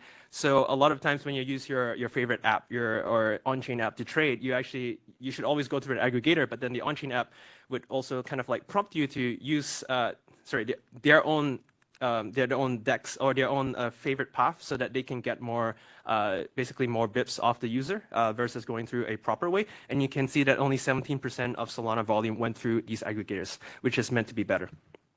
And that being said, even if you use an aggregator, it can still diverge in execution quality, right? So you can see the theme of this presentation is that like incomplete, right? Like there's a lot of data gaps in this industry. And you can see that even for all these like random coins that people are buying, there's a price difference of about 200% plus. And it's also inconsistent which aggregators would best execute. So not every aggregator is the best for every token pair. So you also need to know which aggregator is best, right? So you need almost like an aggregator of aggregators as well, right? So this to show you like how everything is all, there's a lot of complexity in this place on the execution quality aspect. And again, going back to the UI piece, right? So a lot of these execution parameters like slippage are very opaque for these users, and they don't even know that there's a lot of slippage behind the scenes. So this allows all the MEV and trading bots to kind of exploit these transactions. And I think to give a quote, it's like bring a knife to a bot fight, right? So that's actually what's happening. And yeah, and also what we saw for the on-chain folks that were getting higher slippage is that they were more likely to be new users as well. Circling back to the beginning of the presentation, we talked about a lot of these users are actually new. And so I think this kind of like ended. So here, I think there's a lot of lessons that we can learn in terms of like having better real-time market data, better full coverage of all the different on-chain coverage across all the token pairs, across all the different dexes, and also better probably like best X standards and transparency. And like the goal of this presentation was just to shed some light on this area. And yeah, I think that's it. So any questions, just reach out to me, and also happy to take any questions. Yeah, and yeah. Cool. Yeah. Just raising questions, or are you working on solving these last two problems? So we think like helping to solve the problem first is just by raising all the data awareness first to show all the gaps, right? And so to me, like a lot of the one of the I would say like problems in this industry is that not problems which is our mission to solve is that all the blockchain data is public. Every single transaction is public, but no one knows how to read it or understand it or parse it. And so that our goal is just to kind of start surfacing these problems. And a lot of it is just visibility and education of like, if this thing happens on a blockchain, what does this actually mean, right? What does it, and how does it eventually hurt retail or hurt some other group? And this is really just to raise some awareness first. I'm not sure if I went over, but I had 9 minutes to cover this. So that's why I cannot solve world peace yet. Not yet. Need a bit more time. Yeah. Okay. Yep. Let's move on to the other presentations, and I think after the three, we'll have a little bit more time to address any questions. Okay, sounds good. All right. So Andrea, do you want to go next? Okay, so now Andrea is an actual DEX researcher, so please disprove me on everything I just said. Thank you. Everything you said is correct. Stuff on that. Now, actually, I'm going to continue a bit on the spirit of your presentation to tell you everything is wrong with blockchain. Okay. Now, yeah, so liquidity fragmentation, you discussed this problem at length. Let me just say this is a problem that, in my view, is fairly fundamental to at least public blockchains, because public blockchains are permissionless, meaning that anybody can come up with their own great idea and go on-chain and write a smart contract and deploy it, including new type of financial markets that may have new mechanism for supply to meet demand or new way to compute whatever fees, so on and so forth.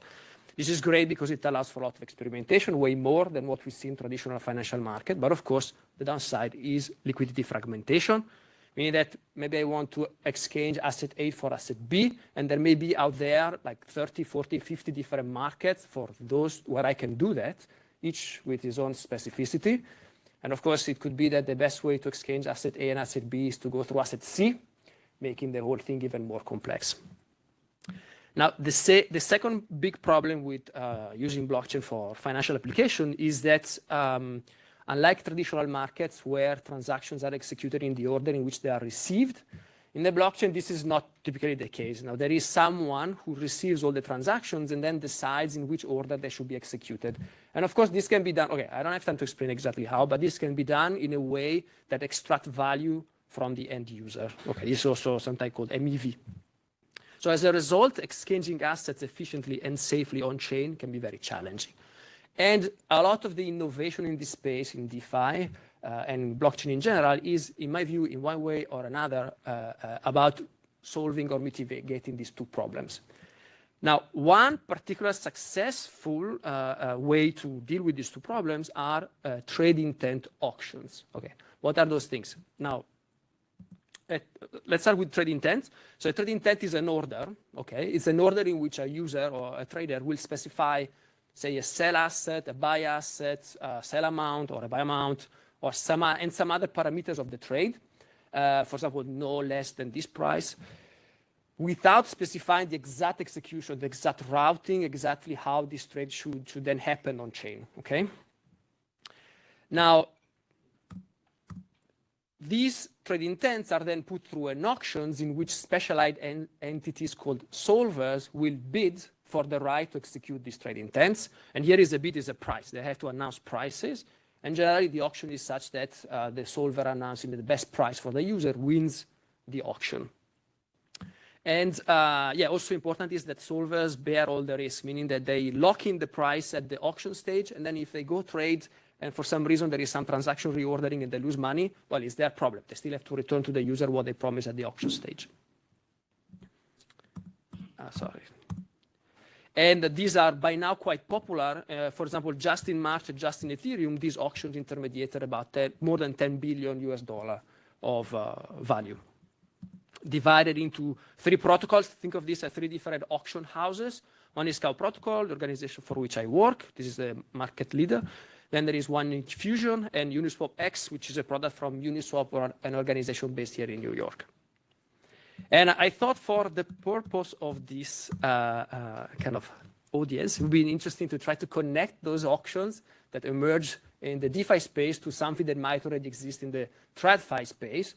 For example, in my view, the relationship between a trade intent and a trade is fairly similar to the relationship that there is between a parent holder and a child holder.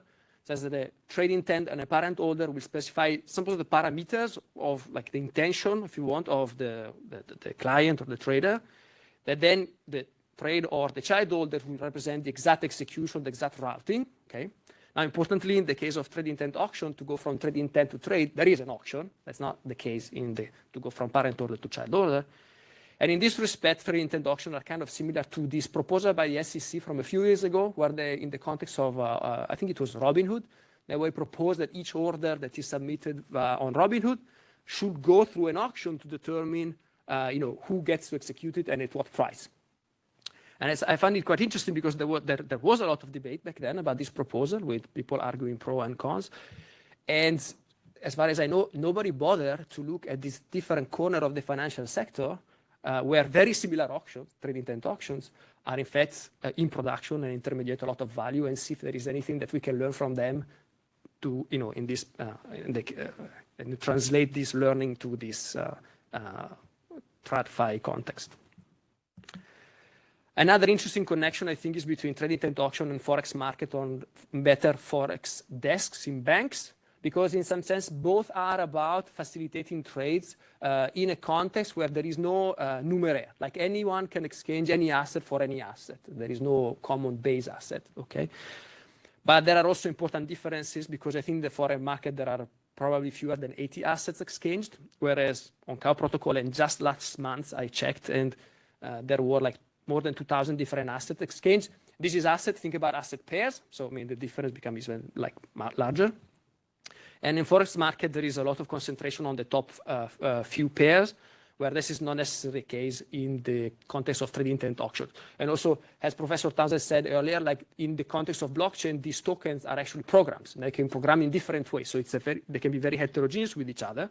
That's not the case in the Forex market. And obviously, in the blockchain space, new assets come in online all the time, and they can become very popular in the space of a few months.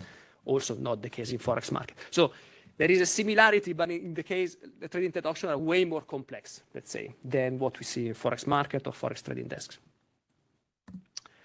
Yeah, okay, and this in blockchain, at least in theory, all the data are public. Okay, they're actually accessing they may not be easy. So that you can find nice graphs. This is from Flashbot. On the left-hand side, you can see the point of entry of the trades, okay? This can be like a user using something like Robinhood, say, or even institutions that want to do a rebalancing trade. What will not be here is people trading on information, like hedge funds, arbitrageurs, and so forth. So this is the left-hand side. The right-hand side is where the liquidity was then sourced, okay? Those are different markets, but some of them, in fact, are also financial institutions that may internalize some of these trades. And you probably cannot see it. I counted it for you. There are 40 different sources of liquidity, markets or institutions. And by the way, this is just ETH-USDC pair, just Ethereum, and just last week, okay? And had you chosen a different token pair, you will have, again, 10, 20, 30 different markets, but different from the one I have here, to give a sense of the complexity. And what is nice here is that you also see Cow Protocol auction. It is the blue bar, not to the left, but more toward the center, okay? That then connects to a bunch of Cow Protocol solvers, the volume goes there, and those solvers then go and fetch liquidity from the different markets in trying to, in an optimized way. Now, this being blockchain, there is a lot of experimentation, and out of this experimentation, there were 2 auction mechanisms that became popular. One is Cow Protocol batch auction, but essentially the characteristics here is that there are groups of trades that are auctioned off together as a batch, okay?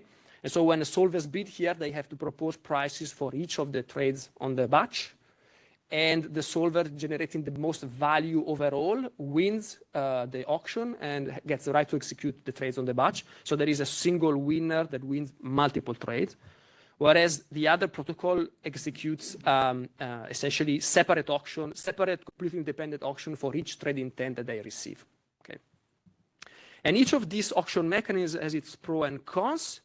Now, batch auctions are really there to try to exploit complementarities between trades because, as we said earlier, markets are very fragmented. It's costly to trade. So, for example, if you see that there are two trades on the same token pairs in different directions, well, you can have these two guys trade together without even having to fetch liquidity outside, and that generates more efficiencies.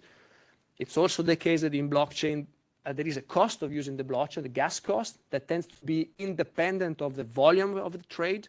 So if you can put multiple trades together, you can execute trades more efficiently. So this is where really batch auction excel, trying to exploit those complementarities. At the same time, individual trade auctions are better because when you have solvers that are very specialized, because you can allocate different trades to different solvers. And the final problem is that batch auction can be unfair in the sense that they score solutions based on total value returned to the user. And you may have situations where the solution scores high, but gives a lot of value to one user and perhaps a pretty bad execution to another user. Now, in K protocol, there is a fix we call the EBBO, inspired by the NBBO. So it's some sort of algorithm that tries to make sure that everybody gets at least a minimal amount, but it requires a lot of manual intervention, so it's not exactly ideal. So from the research perspective, the big question in this market is whether we can come up with a different auction mechanism that can result in batching or specialization depending on what is most efficient and is fair, meaning has some notion of fairness that can be guaranteed to the user. And yeah, I've done some research on that with colleagues at Chaos Protocol, and the answer turns out to be yes. We call this auction mechanism the fair combinatorial auctions. Now, obviously, there is a whole paper that has all the technicalities, including existence proofs and all that, but the short 20 seconds elevator pitch for this is that it is a combinatorial auction. So a single solver will submit multiple bids. A single solver can submit bids on individual orders, which will be like, okay, if I only win these orders, this is the price I can give to this trader. But also a bid on multiple orders, meaning, okay, if I win these 3 orders, these are the 3 prices I can provide to these 3 traders. These all solvers submit multiple bids. Then what the auction does is to consider only the bids on individual trades and ask, okay, if I was running an auction only on this trade and those were the bids, what would be the outcome for this trader? And this becomes then the reference for fairness that you use to filter out batch bids whenever you found that a batch bid provide less to at least one trader relative to this fairness benchmark that you've constructed using the individual trade bids, okay? And then once you filter out unfair bids, you reaggregate everything, finding the combination of bids that maximizes the total value that you return to the users. And by the way, so this is, the research paper was from last year, and we are now moving into production. So in a few months, we should replace the batch auction that we're currently running to this new mechanism. Yeah, to conclude, so blockchain, there are some issues with trading on the blockchain sort of in a very naive way, let's put it this way. And to overcome those issues, there is this process of reaggregation, and in a sense, it's also a form of intermediation, new forms of intermediations, okay, that are emerging to allow people to trade securely on-chain. In particular, trade intent auctions are very popular right now. There is substantial adoption. There are many auction mechanisms and new that are coming online in a few months, in particular this fair combinatorial auction that I just mentioned. Yeah, thank you.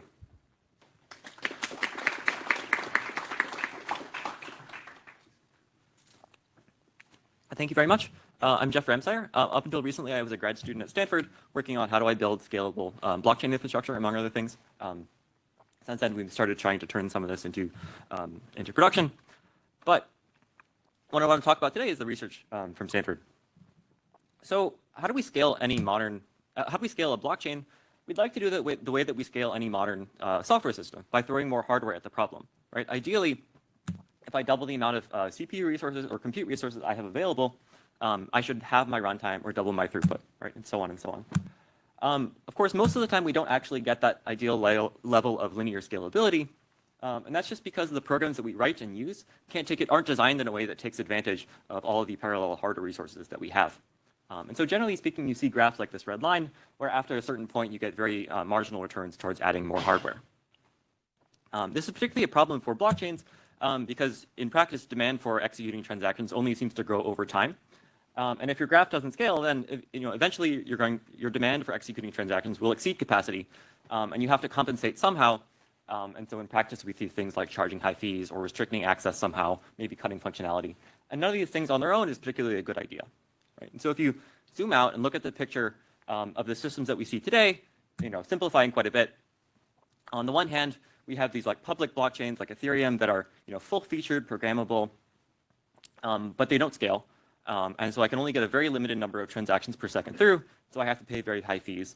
And the other extreme end of the spectrum, we have all the systems in traditional finance, which run perfectly fast enough for today's use cases, but they get that speed by limiting functionality, restricting access maybe to trusted parties. Certainly I can't upload like a smart contract or program to my bank account, for example. And of course, there's good reasons why in some financial system, you might want access controls and fees and to have certain features and not others. But the bad reason for having that is that your technical architecture can't support it. Ideally, we should be able to choose whatever features and access controls and level of programmability that we want, and then instantiate that on top of technical architecture that can scale as far as we need. And that's what I want to talk about today. How can I fill in the middle of this graph?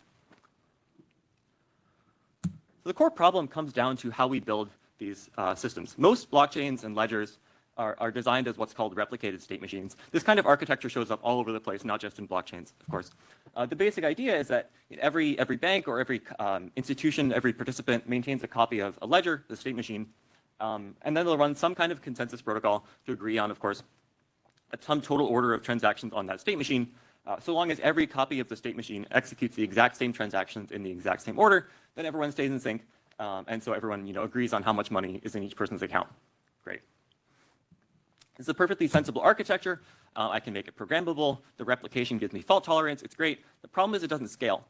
Right? By design, what we're doing with this architecture is doing one thing and then the next thing and then the next thing. Right? We're only ever doing one thing at a time. There's some techniques that we can throw at this problem to try and scale this up. That's what, if you've heard of like the parallel EVM things that are coming out, they're trying to scale this core abstraction, but it can really only push it so far. So I want to focus today on how we can fix this problem. And I'll just point out this problem of how do we execute transactions quickly on a replicated state machine shows up regardless of the context in which you're building your blockchain, like public or private, centralized, decentralized, what have you. So what can we do? Well, if the problem is the abstraction that we're building on, what we need is a different abstraction. What is a blockchain? It's literally a chain of blocks. Let's take advantage of that block structure. Instead of executing transactions one by one, let's build a state machine that consumes entire blocks of transactions together all at once. To make this replicable, well, I need the processing of one block to be deterministic. To make this happen, I need the ordering of transactions in a block to not affect the result. This means I need to make the transactions commute with each other. That way, different blockchains or different copies of the state machine will be able to execute transactions in a block in any arbitrary order, and yet at the end of the block, they'll still agree on state. That sounds kind of magical, but I'll get to how we do that. But why is this nice? Well, again, when I get a new block of transactions, I can just fan them out over all the CPU resources I have available, and this makes it just very, very easy to get close to linear scalability of the overall system. Right, but as I said, this is a very weird computational model. What can I do? And I'll give you two examples, two recent papers of ours. The first is an exchange. Of course, the traditional way of running an exchange is a continuous double auction or a limit order book. It's an inherently sequential process. Right? Every trade materially affects the state of the order book. So we need a different way of running an exchange to fit into this batch parallel model. Specifically, what we did for this paper was to model one batch of trades as an instance of a linear Erudibro exchange market. And what we showed is that we can compute these market equilibria extremely efficiently. Sort of high level, once we compute that market equilibria, that equilibria defines a set of like a valuation for every asset, and then the exchange rate in the batch from say one asset to another asset is the quotient of those valuations. If you're familiar with the work on like frequent batch options or what Andrea just talked about, the classic frequent batch auction case is one numeraire asset to one stock, for example, and then you have a single uniform clearing price. What we're doing here is generalizing that towards a case where we have many different numeraire assets or many different assets all trading all to all against each other. And of course, there's many other ways to run batch auction-like primitives, which I'm happy to talk about the details more. But from a computational perspective, like, why is this nice? Well, once we have these prices, then the rest of the work of running the exchange becomes entirely parallelizable. Right? If you look at like one transaction, right? What does it have to do given the prices? Well, it has to subtract a certain amount from one account balance, compute the amount that it's going to receive at the posted prices of the other asset, add a certain amount to another account balance, and so on and so forth. Right? So high level, each transaction turns into a bunch of adds and subtracts on different account balances. Of course, addition is commutative, and so now I can parallelize all these transactions, and at the end of the day, I'll still have agreement on who has what amount of each asset. Of course, we'd also like to maintain things like, maybe we want to maintain account balances as non-negative. We can do that by being a little bit careful when I assemble new blocks of transactions. There's a couple ways to do this, but the easiest is with like a nice, efficient two-phase commit protocol. And with that, then we get a system that can run something like an exchange, but also is linearly scalable because I can parallelize it. So great. So that's just, so that's one application, right? But in order to get this, I had to do a bunch of careful analysis on like what is an exchange and figure out how to fit this particular application into this new compute model. Can I generalize this? What else can I do? Well, actually, it turns out you can do this, I think, for general purpose smart contracts. The key thing is that I want to focus in on what we did in the exchange with one transaction after we had the prices, right? Each transaction, we executed it, and it turned into a bunch of, say, adds and subtracts on different account balances. We can generalize that by giving that tool to a smart contract. When a smart contract runs, instead of, say, reading and writing two different elements in a database, it's going to add and subtract two different elements in the database. Of course, we need more than just account balances. We need other kinds of linear constraints. We need a couple of set or queue-like primitives. But it turned out with just a basic set of primitives, like non-negative integers and sets, and maybe a queue, you can actually write a large number of real-world smart contracts into this batch parallel model. We also need the same kind of system of constraints, which we can again maintain with a two-phase commit process. And that lets us instantiate this general purpose smart contracts into this batch parallel model. Of course, I can't just, not every application can take advantage of these tools, right? Some applications, like a traditional way of running an exchange, need strict sequential semantics. But what this does is let applications run at their own speed, right? If you can take advantage of these parallel tools, you can get high performance. If you can't, well, you can still run in the same system. You'll just run slowly. But the important thing is that by design, the slow applications can't congest the whole system and crowd out the fast applications, right? And yet everything is still in the same environment. So just to put some numbers on this, right? What I have here is a graph of the performance of basically a state of the art for executing transactions on the classic sequential replicated state machine model. This is for payments where each line is varying the level of contention between transactions. And I picked this not to I don't know, complain about a competitor or something. I think this is a well-engineered system. It's used in production. It's probably about as far as you can push the standard sort of optimistic concurrency control or parallel EVM approaches. And even in the good cases, you don't scale past a certain point. By contrast, when you put this smart contracting platform on approximately the same workload, you get linear scalability, both in best case and in worst case settings. And of course, these numbers are not quite apples to apples comparisons. I tried to do it as close as possible. And I want to emphasize the numbers here matter much less than the shape of the graph, right? Anytime we put a system into production, people are going to want to add more features and more requirements. And every feature is going to slow you down a little bit. And what scalability does, what graphs that are shaped like this does, is let you compensate. If the number of users doubles, great, I can just double my hardware and scale to compensate. So just to wrap up, well, if we want our blockchain systems to scale, we need to build them on top of an abstraction that scales. Instead of executing transactions semantically one by one, we need to have an abstraction that is by design executing many transactions all at once. Making this happen requires maybe a couple of tricks. Sometimes we need to give smart contract developers the tools to take advantage of this parallelism, and sometimes we might need to, do some custom, like application-specific tweaks to make them fit into this batch parallel model. But once we do that, we'll wind up with blockchain systems that can scale sort of arbitrarily high. Thank you.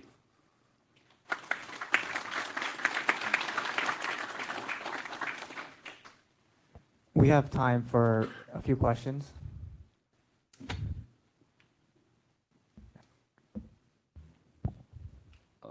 I have a couple of questions, but we can start with the last one for Jeff. Most of the solutions that you've identified are related to EVM, is what it sounded like, but Ethereum itself has identified some issues and they've also published their upgrade roadmap. So how is solving this scalability problem using these solutions today going to drive or be further updated when those upgrades happen in the next few years? Right. So the active bottleneck on Ethereum is not this problem. It's like consensus, and they're setting their like throughput limit way below like what one program could handle. If you wanted 10x Ethereum, you would start to run into this kind of problem. Or certainly if you wanted to 100x, that actually scale towards like broad scale. This is just one component of like scaling a blockchain, essentially. And if I can ask a second question to Ethan and Andrea about the data. I think I totally agree with what was presented about. We keep saying that blockchain is the golden source of truth when it comes to transparent data, and it is not exactly correct at this point because of the number of sources available out there. But by the time the solution is available to identify the right data and good quality data and sifting through the noise, wouldn't it be too late if we are talking about institutionalization of crypto and institutionalization of digital finance? Are there any solutions out there today that are solving this already, or do we have to wait for an Allium product to be able to access that kind of data? So I think, sorry. Yeah, so I think to kind of rephrase your question, you're saying that like, I think we brought up like, hey, these are all the different gaps in like price discovery, data gaps, incomplete market data, and is that going to be like a fundamental gap for institutional adoption?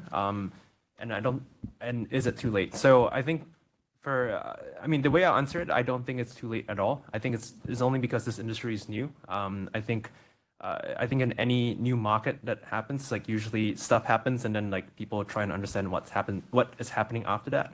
I think quite a few data providers out there, they're also just trying to like basically clean the whole entire space up. And I think a lot of it is not the fact that the data technical piece is hard, because I think like if we can produce all these reports, you can actually monitor all this in real time. I think the part is more like educating people like what that means and like how to like reason about, right, do the proper risk management frameworks around like, oh, there's a price discrepancy here. How should we manage that, and how should we deal with that? I think to me that's like the harder part. The actual I don't know. It's a technical problem today, but it's just I think technical problems are more straightforward. Like I think it's the other parts around it. That's my take. I'm not sure whether you have any take on it. No, so blockchain still is more transparent than the current system. I mean, I think the graph I showed where you see people putting in their order and who gets to touch that order and the final liquidity source, that wouldn't be possible. I mean, yeah, I would assume it's not possible. It's very difficult to do in the context of traditional finance. It's fairly straightforward to do it in the context of blockchain. So despite the issue that exists, it's still more transparent than the traditional financial sector.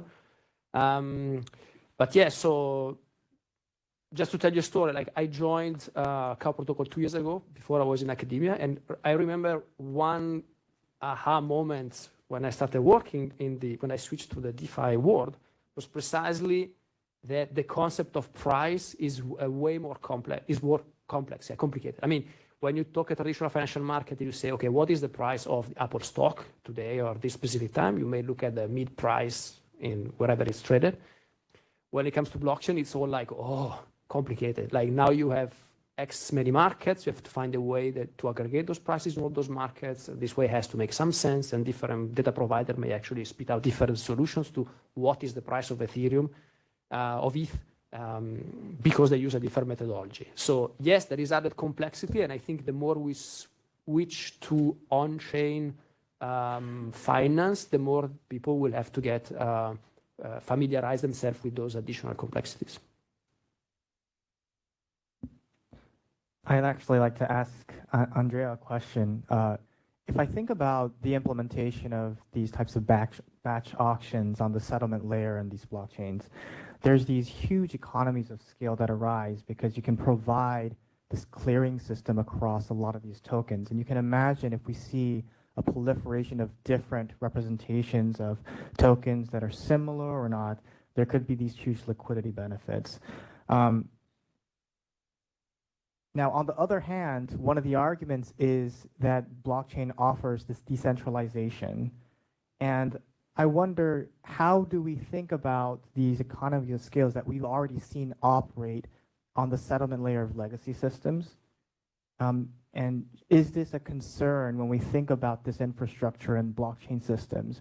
Or are there other mitigants that are maybe alleviating the concerns that we have, operational risks associated with this potential concentration? Yeah, excellent question. So, okay, most of the conference I attend those days is like crypto native conference where I have to start saying, oh, I was around when the internet was invented and I remember blah, blah, blah.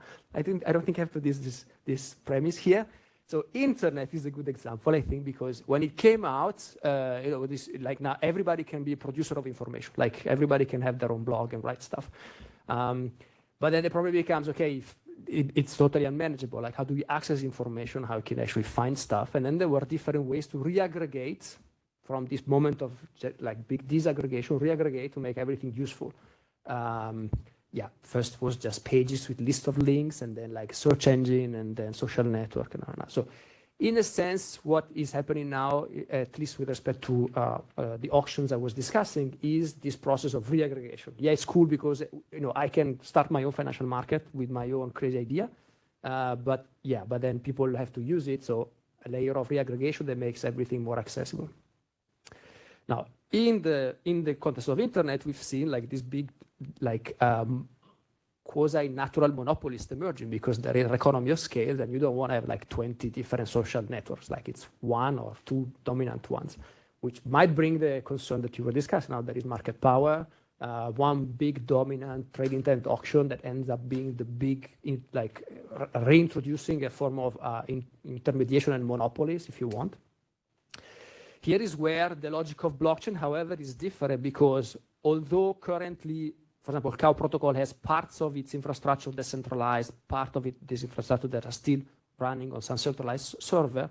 The goal is to make the entire stack completely decentralized. So run it as a decentralized protocol, permissionless, that everybody can use and access with preset rules, with no one monopolist in the middle. So there is this new, if you want, organizational form that can be leveraged, which is become a decentralized protocol that is available in this context and wasn't available in the context of internet, for example. Thank you. Well, we're a little bit over time, but let's move on to lunch. But before then, please, a round of applause for our speakers. I hope everyone had a break and a bite to eat. And we had all sorts of wonderful technical solutions to deliver efficiency that we saw earlier, but we didn't solve the lunch line problem. So maybe that's the next thing to focus on. It is my absolute pleasure to introduce today Governor Chris J. Waller. Chris took office as a member of the Board of Governors of the Federal Reserve System in 2020. Prior to his appointment, Chris served as Executive Vice President and Director of Research at the Federal Reserve Bank of St. Louis. In addition to being a voting member of the Federal Open Market Committee, which sets monetary policy, Chris is chair of the Federal Reserve Board's Committee on Payments, Clearing, and Settlement. We're very fortunate to have him with us here at the New York Fed today, and the conversation that we'll have now will be moderated by Sonia Danberg. Sonia is a Deputy Associate Director at the Federal Reserve Board with responsibility at the Board for Payments Innovation, and she leads two groups working on policy and research topics at the nexus of money, payments, and new technologies, including digital assets, tokenization, stablecoins, and AI in payments. Please join me in welcoming both of them today.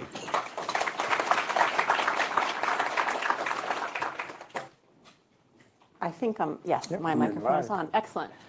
So Governor Waller, I'm delighted to be here with you this afternoon to talk about the ever-evolving landscape of financial sector innovations. I know that you have thought about these topics for many years, including before you came to the board. So from your unique seat today as the chair of the Payments Committee at the Federal Reserve Board, take us up to 30,000 feet with you, and any perspectives that you have on change and innovation in the financial sector today. Yeah, so I mean, innovation in general, all economists know that innovation is the lifeblood to raising your standards of living in general. And innovation can either thrive or die, depending on the economic structure and societal risk preferences towards innovation. Market capitalism works very well for innovation. You just look at the tech dominance in the US in our system. Social risk preferences about are you afraid if anybody ever gets hurt from technology can sort of affect the regulatory environment that you place, and then for potentially stifle and kill a lot of innovation. I think we see a lot of this happening right now with AI. You're either afraid of it or you're willing to embrace it and let it go forward. And if you're willing to embrace it and let it go forward, lots of good things can happen. There may be some pitfalls that happen, but that's what you're willing to tolerate and accept with your system. So innovation in and of itself is just not something that happens in isolation. It's got to be, what's the system that allows it to thrive, and what's the system that will make it die? And that's I think, a critical thing we all think about every day, particularly when we think about payments and how much regulatory oversight we tend to think is needed and what needs to be done. Mm-hmm. Now, we heard in your bio that you came to the board with an economic research background. I'm interested in how that shaped your thinking, both on the payment side as well as the innovation side. Yeah, so a large part of my research was in monetary economics and monetary theory, which is like why are people willing to accept this colored piece of paper with some dead white guy's face on it in return for goods and services? I mean, that's kind of a weird trade when you think about it. But at the end of the day, it really is a statement about transactions. So the economics and transactions. How do I trade a good for some payment instrument? So a lot of what I did in monetary theory was, if you think about it just as transactional economics, then everything I knew about monetary theory applies to all the stuff about payments, settlement, what are the objects, what are the frictions that lead you to do this, as opposed to just extending credit. Why can't I just go to my grocery store and say, hey, give me a 6-pack of beer and I'll give you some stuff later? They're like, nah, I don't think so. So that was what a lot of it came into being. Let me give you a simple example where sometimes this happens. In all the kind of models I would think of, people want to give me some goods, and I say, just like I said, I'll pay you later. Why don't they do that? What are the kind of frictions around that type of credit arrangement that says, no, I want to be paid right now with some instrument? So that's kind of the stuff we do. So where I was going with this was Fed Now. Everybody says we want Fed Now or RTP in the clearinghouse because people want fast payments. Everybody wants to be paid fast. It's not obvious that the person sending the money wants to send it fast. There's lots of reasons I may want to hold back on, paying something very fast. So it's just, again, thinking about what my background was and how we thought about kind of economic fundamentals of exchange and payment that kind of leads you to say, well, maybe, it's not just people receiving their money fast. You got to get people to want to send it fast for this thing to be a useful network. So that's one of the things we're trying to deal with now. What are the use cases for people to send money fast? Like I said, I would like to get paid every hour from the Federal Reserve. They don't do it, right? So it's not just what I want. Somebody on the other side has to do it as well. Mm-hmm. So shifting gears a little bit, we've been hearing from a number of different people this morning representing different parts of the financial sector, whether it's larger institutional players or startups, banks, non-banks, fintechs. I'm interested in your thoughts on what this varied mix of different actors brings to the financial ecosystem. Yeah, so I always have joked, maybe some of you have heard it before, but if I'd have told you 25 years ago that payments would be one of the coolest jobs you would be doing, you'd say you're nuts, right? Payments was some guy with a green visor and a light and a ledger and writing things down with a pencil. How boring could you want to do it? But now when we think about technology, digital payments, all the technological advances we've had over the last 25 years, this is actually an exciting technology industry, which is not what anybody would have thought of 25 years ago. So once you get into it and you think about all these kind of fundamental ways of payments and frictions and how would you move stuff digitally, it opens up all kinds of questions. It opens up all kinds of problems that people are working on. I don't have the full list of all the problems and all the solutions. I need somebody else to do that and tell me kind of how things can work. So that's what a lot of people hear. That's what the private sector is good at doing in the US. Here's a problem. Here's a business case. Here's a use case. Let me figure out how I can make money at it. And if you can do that, do it well, you'll make money. If you fail, you'll lose money and you're done. You're out of business. But that's just competitive forces and how things work. So I kind of take the role of the Fed when I think about payments is I prefer to let the private sector solve these problems, right? It's not my job as an unelected bureaucrat to tell everybody how they should do things. What I view our role at the Fed is to say, well, how can we convene the industry together to think about what the problems are? We're kind of, I think of it as a coordination device. We help bring people together to think about things. We do this on standard setting for messaging, ISO. This is a long process. We help facilitate conversations and bring banks and everybody together to move in these directions. We also step in if for some reason there you think there's a market failure that it can't be resolved by the private sector. So I'll give you an example, like our FedNow fast payment system. The banks had already built one, RTP, real-time payment through the clearinghouse. Why should we build one? The private sector had already done it. One of the arguments was, that's great for like the largest 30 banks, but there are 9,000 banks and credit unions in the US. And those smaller banks spread out maybe didn't want to feel they might get exploited in these systems. So my answer was, go build your own. All right, why are you coming to me? And they're like, well, it's a lot harder to coordinate 8,880 banks to build a network than it is 20 banks. So you're already there. We're already connected to you. You are kind of in this unique position to kind of step in and fill a void that we can't get the private sector to fix itself. So that's the kind of stuff where I think, where is it that the private sector can't necessarily provide the product that the Fed can step in? Now, at the same time, a lot of payment technology that I like to let the private sector solve, I have to deal with that too in the Fed. We run big payment systems. We have to be up on all the technology that everybody else is using. That's why we're here engaging with you today to find out kind of where the industry is going, how would that apply back to us to do our job in running a good, safe, efficient payment system. And you've just touched on this idea that you listen and learn a lot, and I've definitely seen that in action for you. As you've listened and learned, is there anything that's standing out to you right now in terms of payments innovations? Well, clearly I'm just going to repeat what everybody already kind of knows. What's been fascinating about the crypto DeFi world the last 10+ years is they have developed different technologies that affect kind of transactions, and payments. Now, up until recently, there was this fear of this stuff for a weird reason. If you think about the crypto world, there's in any payment, right? There's some object that you're going to buy with some payment instrument. Then there's a technology for actually conducting the transaction. And then there's a technology for recording what the transaction was and who owns what. Okay, that's true. You go in now, you say, I go to Whole Foods, I want to buy an apple. I'm going to pay with my commercial bank money.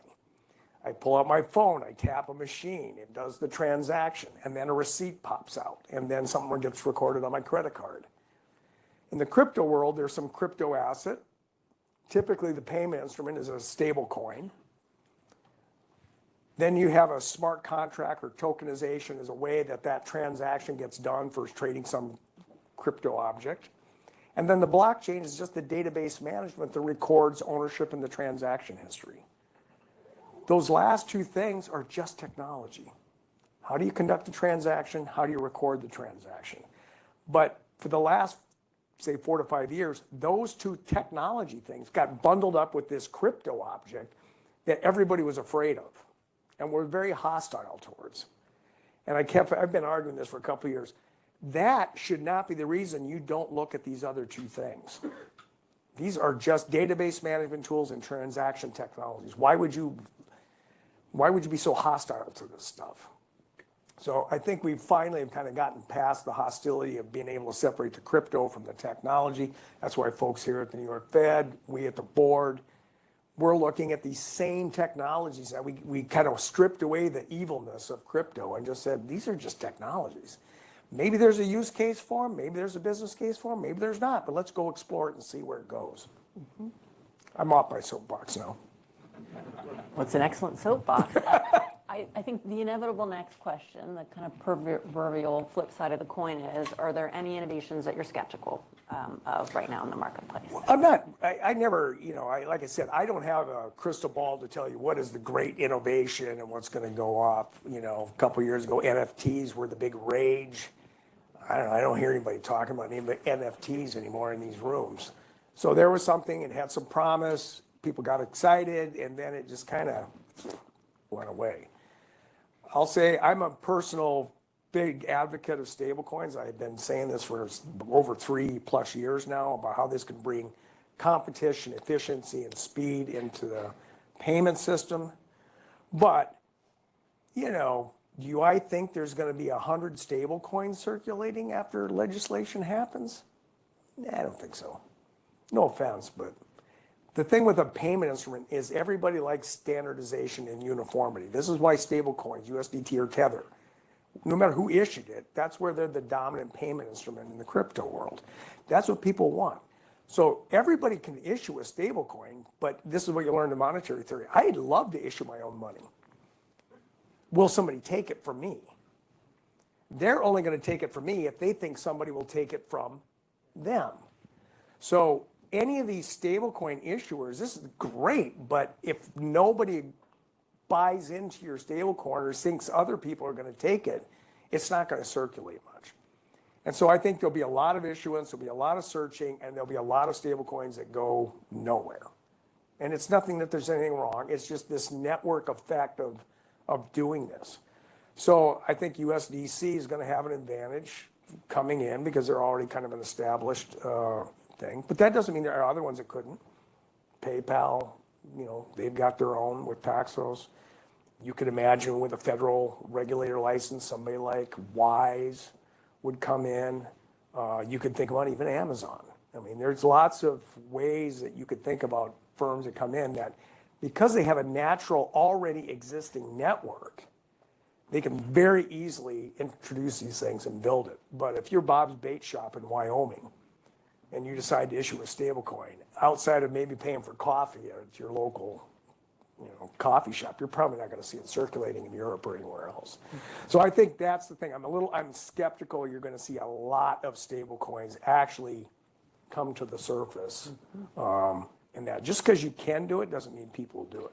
I like to always use this example. As far as I know, and lawyers can check on me, but there are no laws in the United States that say you can't pay for stuff with pesos or euros. There are no laws prohibiting you from doing it. Nobody does. Why? Because if I accept it, then I got to find somebody else that's going to accept it. And I just don't think anybody will in the U.S. unless you're on the border or with Mexico. Maybe pesos trade. But so this idea that you can issue it and people will use it, I just gave you an example where it just doesn't happen in the U.S. with other foreign currencies. Well, let's not to be a downer on it, but it just, for those of you who want to go issue it, go for it. But well, there's innovators in the room. So I'll be some of them innovators. will be. I want to pull on the thread a little bit on scale. So we've heard other people today talk a little bit about scale and payments. It's definitely something I've heard you speak about before, including your recent speech on the maturing stablecoin market. Go read it if you haven't. It's a great speech. She helped write it. What do you think, as someone who's thought deeply about money, what do you think it will take for stablecoins to be able to reach scale and payments? Well, I think a lot of things have been hinted at here. The biggest frictions right now are global cross-border payments. And what we know from the crypto DeFi world is these things can happen globally like that.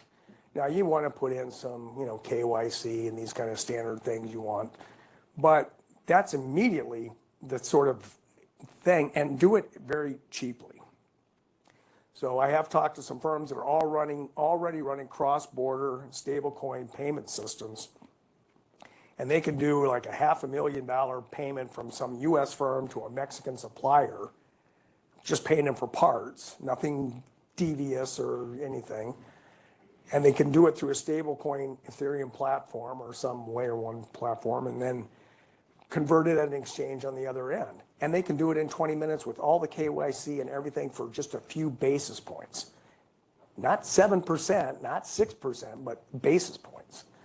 So that's what I mean. That's the kind of competition I want to see in the global payment world to really drive this down and make things a hell of a lot more efficient than we have right now. Now, earlier you said you didn't have a crystal ball. But Governor Waller, if I could hand you a magic wand, what might you use it for to change something in the world of payments? Well, I think I was just hinting at it right there. The fact that it takes days to get things and there's lots of repetitive, just do the KYC in a correspondent banking system. You make a payment to this bank, they got to do it. You go to their next correspondent bank. At every stage, this has to kind of be redone. That just sounds inefficient. So here at the New York Fed and with the BIS, they're working on Project Agora. As I understand it, Rod Garrett's more of an expert on it than I am, but it's an attempt to say, how can we not get rid of the correspondent banking sector, but make it a much more efficient system for doing cross-border payments? And, that's a common theme I hear from a lot of people is we can talk about technology, but every firm has a technology legacy stack. And you're not going to rebuild it every time something new comes up. So the trick is, how do you take your existing structure, take the new technology, and continue to move forward and innovate without telling everybody every time you got to build a new stack? That's just not realistic. Firms don't have the investment capacity to do that. So that's what I was trying to, just this idea that you're never going to get everybody to rebuild their legacy technology, but you want them to be able to adapt and use new technology to keep things going. So that would be the biggest thing. One thing I've thought about, and it probably has no chance in hell of making it, but on the stablecoin bills that are out there, the federal regulator is proposed to be the OCC. The Federal Reserve's not in there, and I understand a lot of the reasons why it's not in there. But the OCC is not a payments regulator, except through banks. So if you're going to be a non-bank financial issuer of a stablecoin, why are you having a non-payments agency overseeing a payments instrument? We're the agency that actually runs payments in terms of the federal government. We have big payment systems. We process trillions of dollars. So for me, logically, it just seems like the Fed should be the payments regulator, certainly for non-bank financial issuers of stablecoins. And there could be some other ways you could think about those arrangements. But that would be one thing I'd like to see in the legislation. They're not listening to me, but that would be one where I think it's just a natural fit to have the Fed be the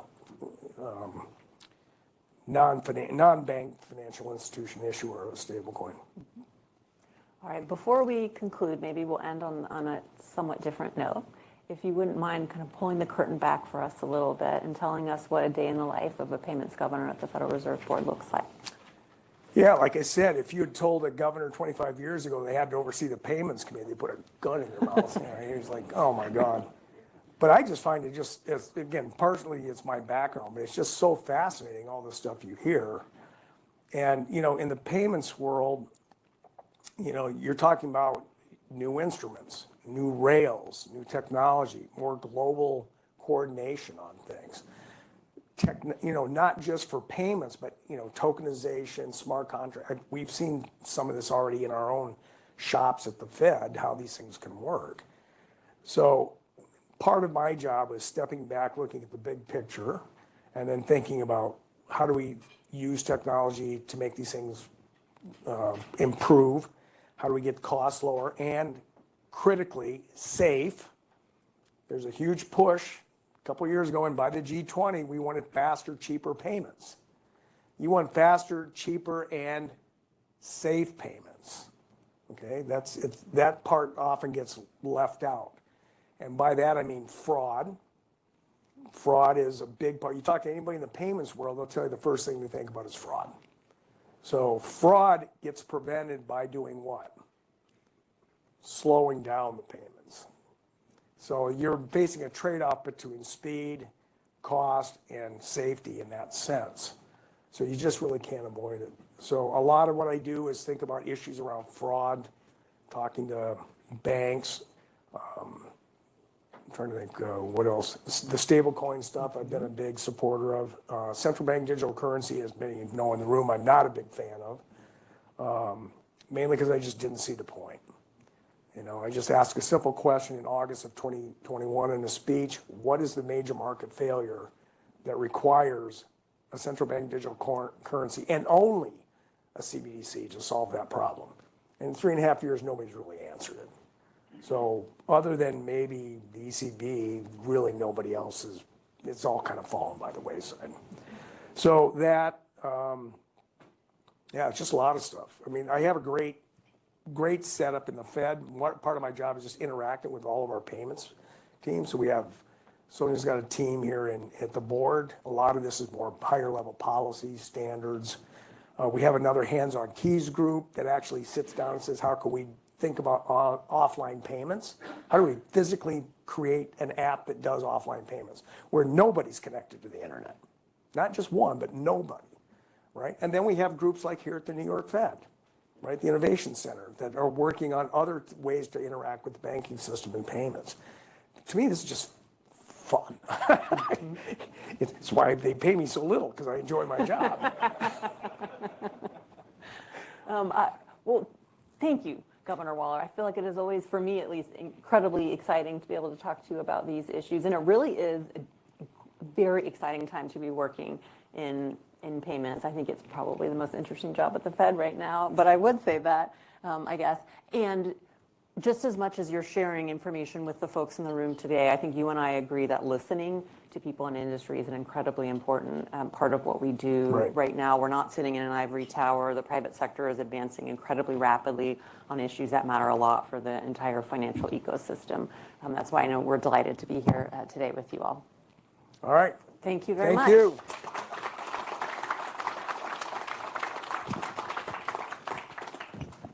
I am Elena Ferri, and I am the Director of Advanced Analytics and Data Science here at the New York Fed.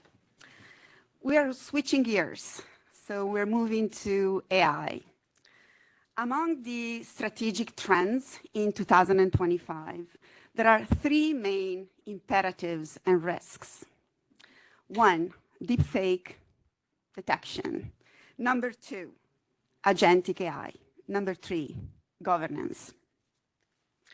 So we are fortunate to have three experts today. I haven't met any of them. I researched them, so I have something fun for each of them to say. But they have extensive experience in all these three imperatives that I just mentioned. So we will hear from Ben. He is the co-founder and the CEO of Reality Defender. And Ben has extensive experience, knowledge in deepfake detection. Then we have John. John is the founder and the CEO of Norm AI. John will be focusing on how to convert regulations into compliance agents. And then we're going to have Kush Varshney, an IBM fellow. Kush will be sharing his perspective on trustworthy machine learning.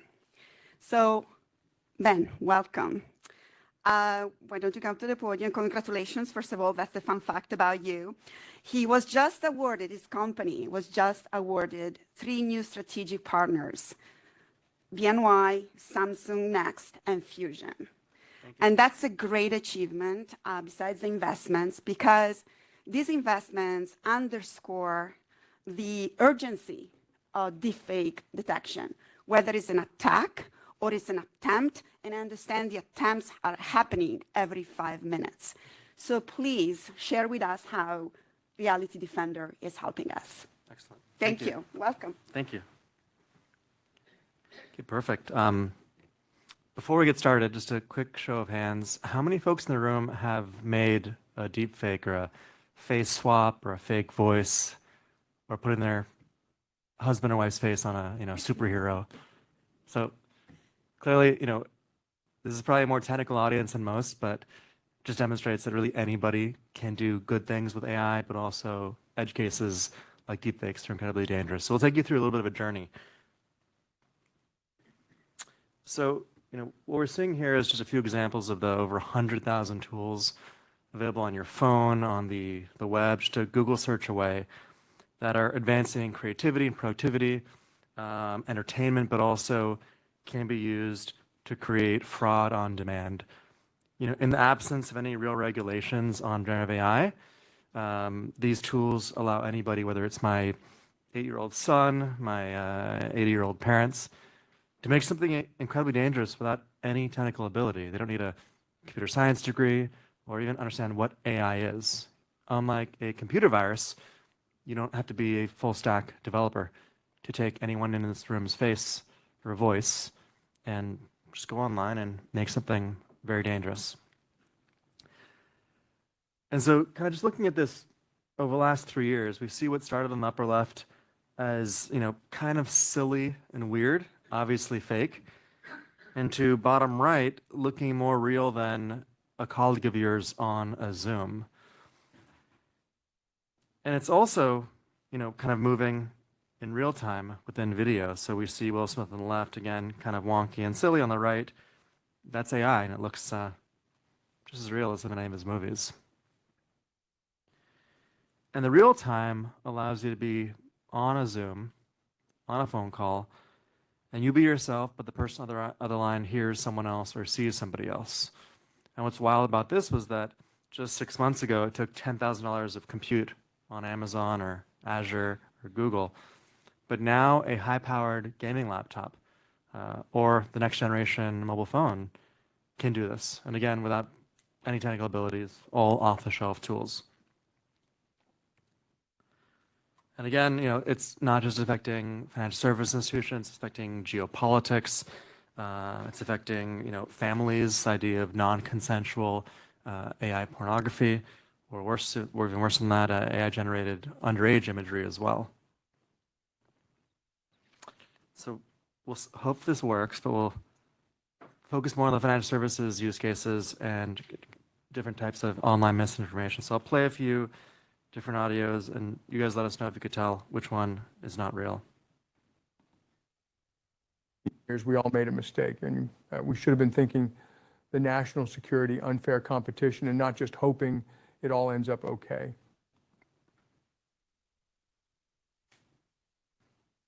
On the other hand, looking back 15 years, we all made a mistake. We should have been thinking the national security, unfair competition, and not just hoping it all ends up okay.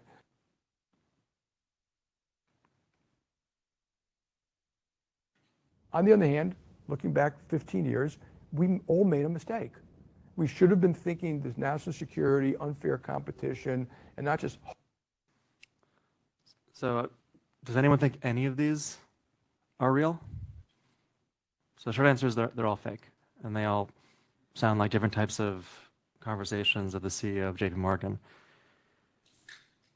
And so kind of thinking about why that is so scary, some really interesting and scary stats that over 90% of businesses have experienced financial loss due to deepfakes, and that's just what they know. So they don't know what they don't know. And we'd argue it's closer to 100%. They're just not aware. They can't measure it sometimes. And there's been a over 700% increase in deepfake face-up attacks during different types of ID verification processes. And nearly half of businesses faced deepfake attacks during video KYC. Now, these are all stats that we didn't have a year ago because no banks were able to measure what was happening. And we expect all these to dramatically get worse given the proliferation of tools and the fact that compute is getting much less expensive. So we don't really talk about Reality Defender, who our clients are, but we'll kind of reference a few articles. Wall Street Journal reporter Joanna Stern deepfaked herself and got into her bank account, was able to move money, was able to execute past resets. So this, again, affects all consumers and corporates alike. We're seeing company CEOs being deepfaked. You know, if a CFO gets a phone call from the CEO saying, hey, I'm the CEO, you have a phone number, you recognize me, need to move money. Most people don't want to say no to a CEO, especially when it looks like it's from them from their phone and their voice or their face sounds and looks like them. We're also seeing it in recruiting. It's no longer having a more technical friend of yours, perhaps fraudulently trying to call you to get a job, but it's state-level actors getting jobs at banks and governments, organizations, deepfaking their voices and faces in real time. The good news, there are tools that solve for this. Platforms like Reality Defender are able to use what are called ensemble approaches, very similar to antivirus software, to scan real-time audio and video, but also images and text. Not so much doing provenance, so not saying that I'm Ben or I'm not Ben, but saying conclusively, is AI involved in this real-time video or audio or an image? The platform is servable through an API or a web app. We deploy wherever a bank wants. We work with over half of the top investment banks, all based here in New York City. I previously worked at Goldman Sachs, where we started having a lot of interesting programmatic fraud. It was kind of before AI. Now AI has made it a lot worse. The key item here is that we don't touch any personal data. And so anytime you're dealing with people's voices or faces, these are things that you can't reset if they get stolen. And so I'm sure everyone here has got an email saying, hey, we're X bank or X credit card, your data's been stolen, we can't tell you anymore, but we're buying you a year of LifeLock. That's somehow supposed to make you feel better. A year from now, your face and your voice are still the same, and hackers, whether it's online or the dark web, still have access to it to do all kinds of damage. So what we do at Reality Defender is integrate into any KYC or ID verification flow. Most likely, your consumer bank right now is using us to scan your voice on call centers or your video conferencing face if you speak with them over video. We do it all in real time, and we are not the silver bullet. No single platform solves cybersecurity or fraud. So we're kind of a layer of probably 10 to 15 different vendor stack. The challenge, though, is if you're matching my voice or my face or my birthday or my social security number, when you're wrong, you're 100% wrong. And the challenge with different types of provenance approaches are all they're really proving is that somebody has my information. It doesn't prove that I'm who they think they are. And so platforms that then on top of that scan for indicators of AI provide that much more protection for a bank to say, even if it sounds like Ben, looks like Ben, matches all of his personal data, it's fraudulent. And so some of the use cases we're working on with is during real-time video conferencing-based authentications, scanning the voice, the face, the biomechanics, again, not touching any personal data. We also just announced yesterday that Samsung invested in us. Samsung will be deploying it on mobile phones to protect consumers. What's key here is that we're running everything on the phone itself. We can't see or touch any of the data. And then also online, whether it's a bank leadership, whether it's women's photos taken off of LinkedIn, put in compromising and illegal imagery, whether it's impersonations of bank CEOs or government officials as well. We have live deployments across government and large enterprises. We see this as very similar to the birth of the antivirus industry. You initially scan certain files, then you got an email on a Friday saying, please log out because we've got to scan your computer. And now we forget about it because we only realize it's happening when Outlook blocks an email saying we found a virus.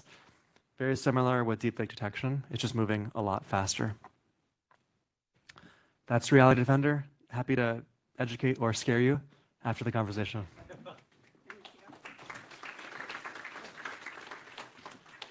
Thank you, Ben. We're going to leave the questions at the end. Certainly it was informative and also a bit scary for all of us.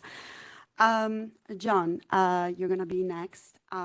Also, your company seems to have quite a momentum we saw big displays in Times Squares provided by NASDAQ 10 days ago. So definitely it's going well for your company as well.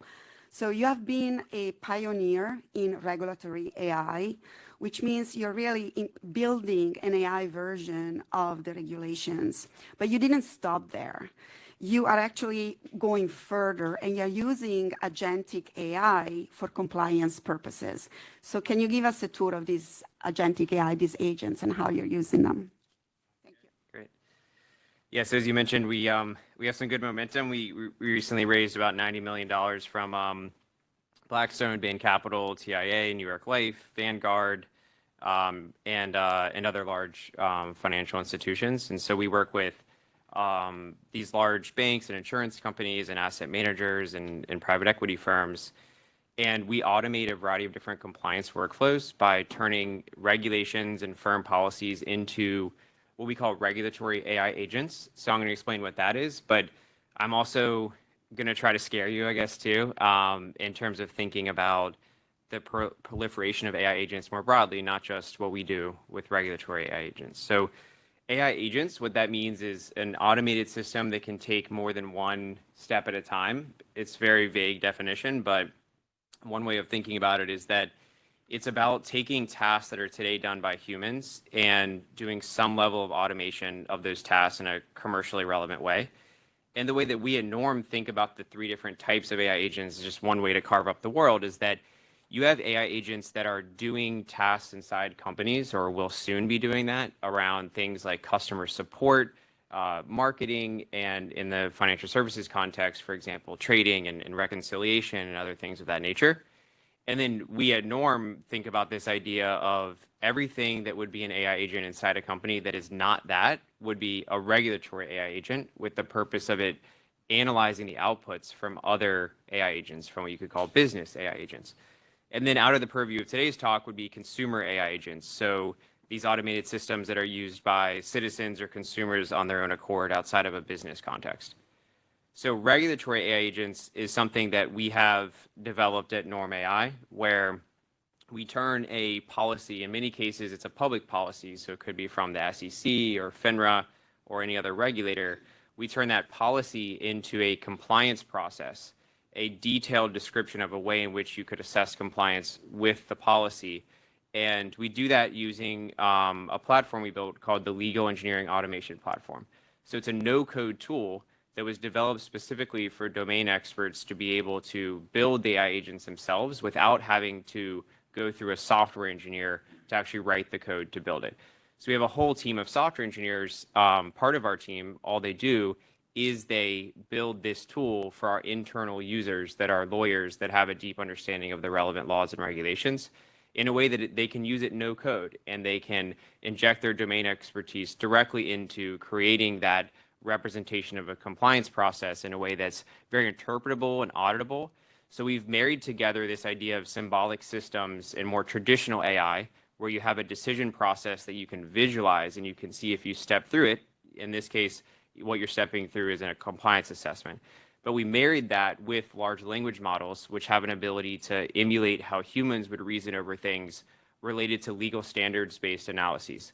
And so in financial services regulation, especially in the US, most of it is underpinned by more principle-based and standards-based analyses, as opposed to very simple if-then statements that you could capture with traditional code. So that's why you need large language models. So you need them to be able to automate the way in which a human would reason through something like, is this material to a prudent investor?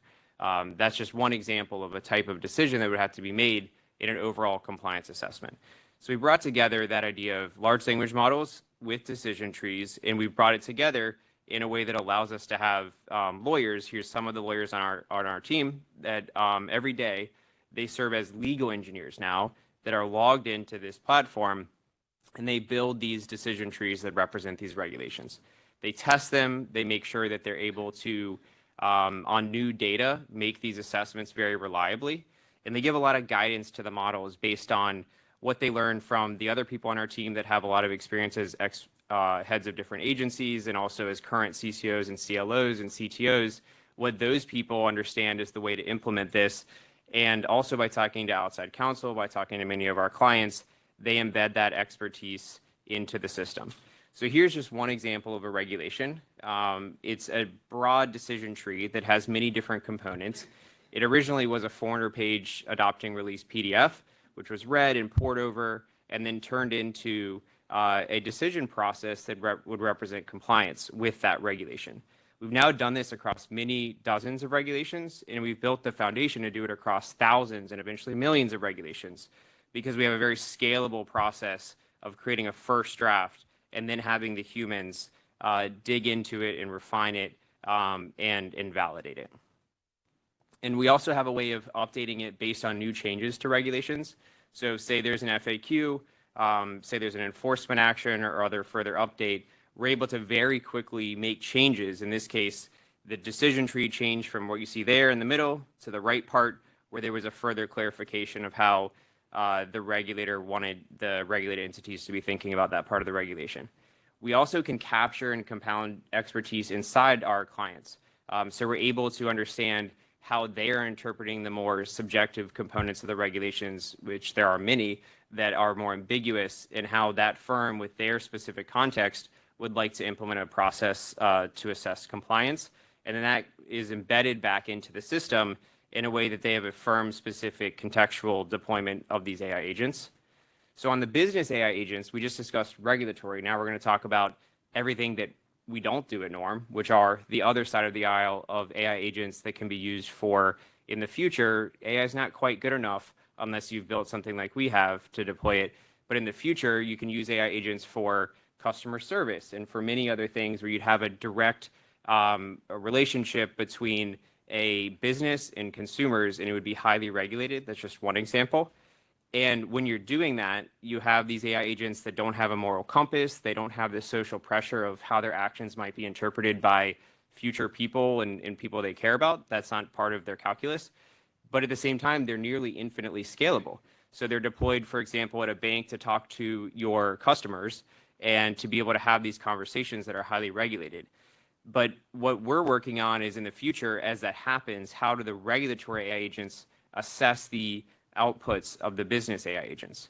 And we see a situation where the efficiency gains and the effectiveness of deploying these business AI agents is really held back by the fact that assessing the compliance of the outputs, the proposed actions or decisions or content coming out of those AI agents, is subject to all the same laws and regulations, but is also subject to a manual human compliance process for assessing it. And so then that creates a gap between a precipitous drop in the cost of producing useful business outputs, but then the cost of assessing the compliance of them is fixed and not dropping.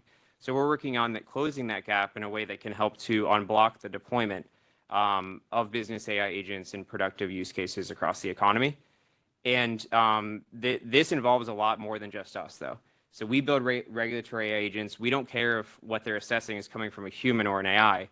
But as more of what is coming from an AI is part of the mix, then deploying this across many different regulatory frameworks and more broadly is going to require collaboration between us and many others. One of the things it's going to require is the processes to route the determinations that are made by a regulatory AI agent to a human in the situations where they're uncertain. And there's going to be many situations of that nature. There's an inherent ambiguity to many different legal and compliance assessments. It's also going to require us internally and our counterparts to be working on very low latency provision of that feedback. Otherwise, this isn't a practical solution. And then the third and fourth bullet point are definitely out of the purview of just our companies. So this includes things like developing shared protocols between the deployment of the AI agents and how they're going to get the feedback from the regulatory agents, and what that looks like concretely in iterating on that feedback and being blocked by that feedback as needed, or being able to move forward with exceptions. And then finally, and even more broadly, it's going to require rethinking a lot of laws and regulations that are built for an incentive structure that's premised on humans caring about what their peers think of them and about their future implications to their lives, because AI agents don't care about that stuff. So incentive structures that are human actor oriented in terms of the fundamental premise of the regulation, those are going to have to take a hard look at those and think through how to adapt those for AI agents. Excited to take Q&A whenever we're able to do that. Thank you. Yeah, sounds good. Thank you. By the way, I read somewhere that you invented legal engineer term. Yeah, we invented that career. Now it's the hottest career for young lawyers in New York City. Here we go. So we are on to our third speaker, Kash Varshney. And besides that he's wearing a yellow vest, that could be by itself a fun fact about him. He has a very interesting website that I looked at, and he's basically commingling philosophy with whatever you're doing. So I really suggest everyone to take a look. Among many achievements, you led the creation of the AI Fairness 360 Toolkit, which is an open source library to understand, detect, and mitigate bias. But also you direct a human-centered, trustworthy AI research at the TJ Watson Center. So please share with us what your research is about, but also talk to us about governance. Governance is a hot topic because very different people approach it in different ways, but very few are doing it the right way. Thank you. I think you have to. Yeah, you know? so I think I do. Let me see. So while I'm bringing this up, so why am I wearing this vest, right? So as Governor Waller was mentioning at the end of his presentation, there's three things to worry about, right? There's cost, speed, and safety. So here's the safety, right? Yep, absolutely. So I'll get to what we're doing on the safety aspects. But before that, has anyone heard of the IBM Granite models? Very few, but there's a few hands. So you've probably heard of a lot of large language models that are out there these days. You might have heard of Llama, you might have heard of GPT-4, these sort of things. So I'll spend most of my time telling you what IBM Granite is. This is a family of models just like those, okay? As you guys heard, so I'm from IBM Research. Our lab is about 40 miles north of here in Yorktown Heights, New York, and we're pretty proud that we've had many Nobel laureates and Turing Award winners and so forth, okay? So what are we looking at in terms of the landscape of AI these days, specifically on generative AI, right? So there's the closed frontier models. So you have the GPTs and the Claudes and so forth. They're very powerful, but they're also very large. And we usually think of them as overkill for the sort of tasks that usually come up in enterprise settings, including in the financial services sectors, okay? Then in the middle, we have these open source large language models. So DeepSeek was in the news maybe a month or maybe 5 or 6 weeks ago. So that's one example of this. So they're also very large. So we usually measure these models in terms of the number of parameters. And if you're in the many billions, like hundreds of billions of parameter range or trillions of parameter range, then it's considered very large, okay? So it's good that they're open, but they still could be very costly to run. Okay? So the third category is the open source small language models. So these are often around 8 billion, 7 billion parameters and so forth. So these are giving you the lowest cost, very good speed, and so forth. And they usually make sense for most of the enterprise settings that we run into. So why is that the case, right? So with these smaller language models, the cost is much, much less. And it's not a linear sort of trend. It's actually kind of in the square of the parameter size. So if you have something that's 1,000 times bigger, then it's like 1,000,000 times more expensive, okay? So with these, the GPT and Claude and so forth, it's like really, really expensive per token. And now the word token I'm using is not the crypto token. This is the like a part of a word sort of token, okay? So a lot more expensive, right? And like I was saying, these big models are often overkill as well. So when you're doing something like a customer relationship management system, our models, the IBM Granite 8 billion model, is doing just as well as any of these other models. So it's in the same ballpark as DeepSeek, which is like 500 or 600 billion parameters as the GPT. I mean, all of these sort of things. So if you want to write poetry about civil rights on the moon in the style of Salvador Dali or something like that, then maybe you need one of these huge models. But if you're doing customer relationship management, if you're doing text summarization, these sort of things, you really don't need all of that. Okay? And the third point to make is that if you just wait a year, these small language models are actually catching up. So whatever the big models were able to do a year ago, the small models are now able to do this year just because of how the technology trends are. So now introducing you to Granite, right? So Granite 3 is the IBM set of models. It's a family of enterprise-focused small language models. So three of the main points are that they're open. So they have the most permissive license out there. It's what's called an Apache 2.0 license. They are quite cost effective. So they are smaller, designed for scalability and so forth. And the last point is that we do focus a lot on the trust aspects, a lot on the safety aspects. And there's indemnification. If you use these models through IBM's watsonx platform, then you are indemnified for IP sort of violations. And also the guardrails are very solid, so I'll get to that in a second. So they are a variety of different kinds of behaviors. So some are language, some are for vision, time series, geospatial, and so forth, right? So the language models are trained on the same amount of data that most other models out there are as well. So 12 trillion plus tokens. But what we focus on is to do a very good job of the data curation. So we exclude all sorts of bad stuff. So that could be hateful stuff, copyrighted things, etc. And it works for language, many languages, for code, for agent, sort of the business agents, as we heard about before. And it has some reasoning abilities and so forth. Okay. We've done a lot of safety training on these models, so they are the best in their class compared to Llama and Quen and Gemma and Minstrel and so forth on things like personally identifiable information, deception, discrimination, explicit content, violence, and so forth. Okay. Our vision models are also quite small. They're actually smaller than our language models, so they're 2 billion parameter models, and what they're useful for is what we often see, again, in the enterprise setting. So it's not for generating deepfakes like we heard about, but it's for understanding images and especially for understanding scanned invoices, things of that nature, which come up a lot in the sort of financial world, right?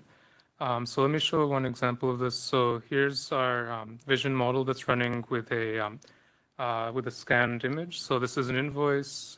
So we've dealt with that through the model. Then you ask, the human user asks the question, what's the item name and value of the transaction made before July 10th? And then the model is able to answer. So whatever the answer in this case is engine C5 ASCII. Okay. So all of these are the sort of use cases that this model is very well tuned for. Okay. We also have time series models, the smallest out there in terms of parameter size. This is not even billions now, we're in the millions, so just 1 million parameter size models, and they have the best mean squared error performance on a lot of prediction tasks for time series. Then the Granite Guardian models, so that's what I personally work on the most. So these are our safety models. So they check the inputs and outputs of LLMs for all sorts of different sort of bad behaviors. So that could be for jailbreaking, hallucinations, all sorts of different things. And when we compare them again to the competitors that are out there, they do perform the best. And it's not just us. So there was a new benchmark that came out 2 days ago. So it's called Guard Bench, and we are at the top of the list from an independent evaluation as well. All right, so in the remaining couple minutes that I have, let me just show you the running of this Granite Guardian, what you can do with it. So first, what we have here is a place to type in a user chat, user prompt, and then in this case, we're going to be checking for unethical behavior. We can also check for agentic risks, for hallucinations, all sorts of other things. You can also define your own risks for customization. So if I type in, I like to bust out a move on the dance floor sometimes, give me some suggestions for making my first party bust out fraud less obvious. We check it using the Granite Guardian model, and it says, yes, this is unethical behavior with a confidence of 0.987, right? So now I'm going to change this a little bit. So I'm going to take the word fraud out of it, because that's a big signifier, obviously, that there's something bad happening, right? Now I'm going to change fraud to just the word transactions in the same sentence. And now it's still saying, yes, this is unethical behavior, but now the confidence is lower. So it's around 0.68, okay? And now I'm going to take the transactions out as well, right? So now it's just saying, give me some suggestions for making my first party bust out less obvious. So here it's not even obvious like what this is talking about, and it's not about any financial sort of thing. So now the Guardian model is saying, no, this is not an unethical behavior anymore, and with high confidence, so 0.958. Right, so this is the way to use this. You can use it for a lot of different risks and harms, and you can use it in code as well. This is just the online demo, and anyone can run this. You guys can log in and do this right now. The last thing I wanted to show is something that we call our Risk Atlas Nexus. So this is to help people figure out what are the risks and harms that are relevant for their use case. So on the left, you'll type in a description of your use case, and then we'll analyze that, connect it to an ontology where we've harmonized a bunch of risk taxonomies, some that are from NIST, from OWASP, from different regulators, and so forth. And then it'll tell you what the important risks are and then what the suggested mitigations are as well.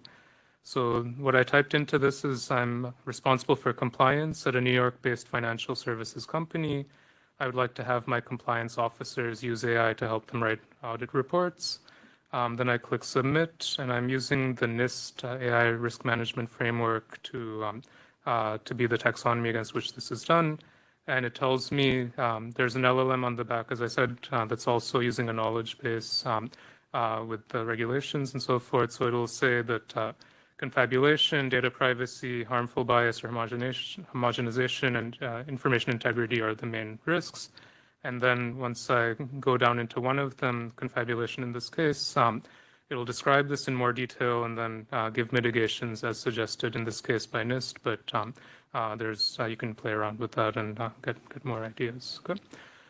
So that's what I wanted to highlight. Happy to take more questions in the rest of the session. Thank you.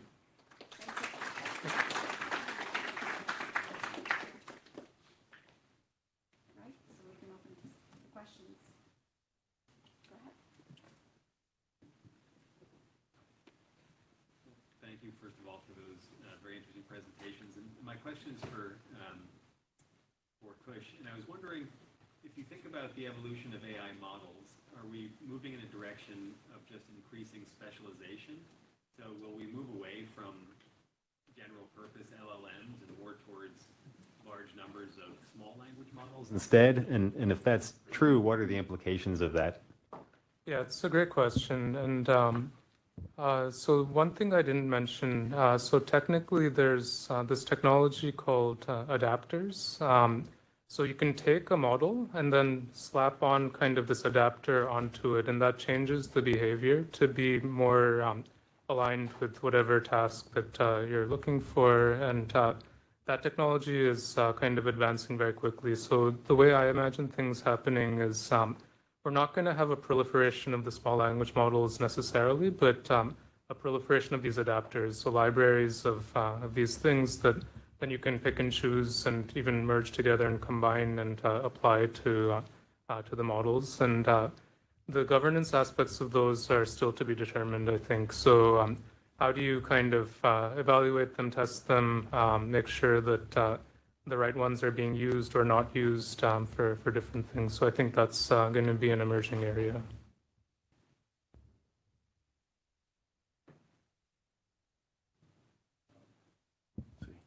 I don't know if this fits into your purview. Ben, I guess it would be you.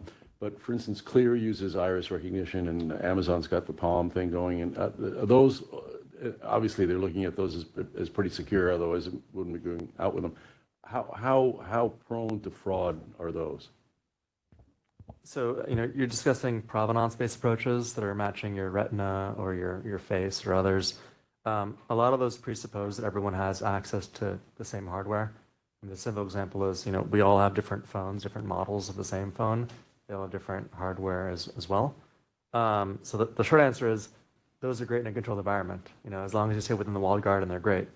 But there's 1,000,001 edge cases where you might not have access to that hardware. You're in a place that doesn't have connectivity, or you're dialing in for a Zoom instead of using your computer. So there's no such thing, again, as a silver bullet. Even the best provenance-based approaches still have multiple layers, checking your retina, checking your name, checking your face, your voice.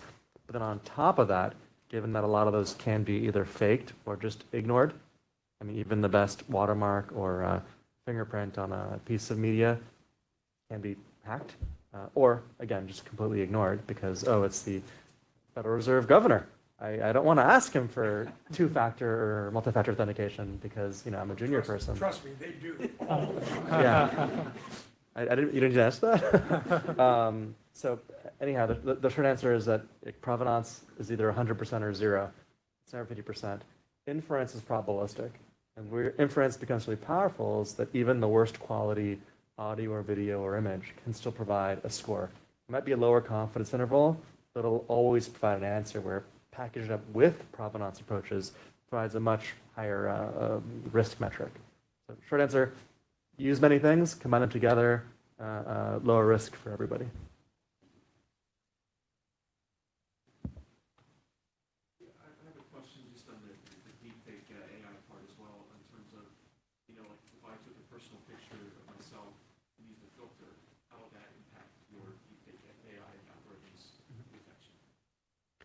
So, if you're using a filter on, I don't know, what are the kids using these days? Snapchat or TikTok, yeah, yeah. filter or whatever. So those are all absolutely, they're generative AI, whether it's a filter or an actual full face swap, or not pointing to anybody, but changing yourself to be thinner or less thin, or color of your skin or others. And it's a spectrum of deep fakes, what are called cheap fakes, to more traditional post-processing and filtering, down to what was hip 5 years ago in programmatic fraud.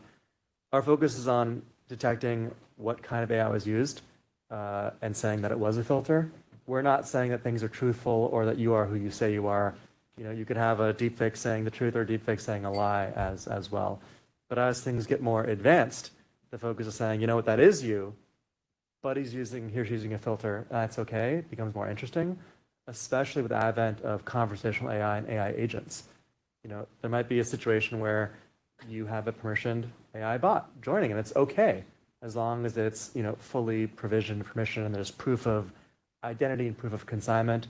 But that's still a few years away. Right now, just purely is there AI or not is still a North Star for us.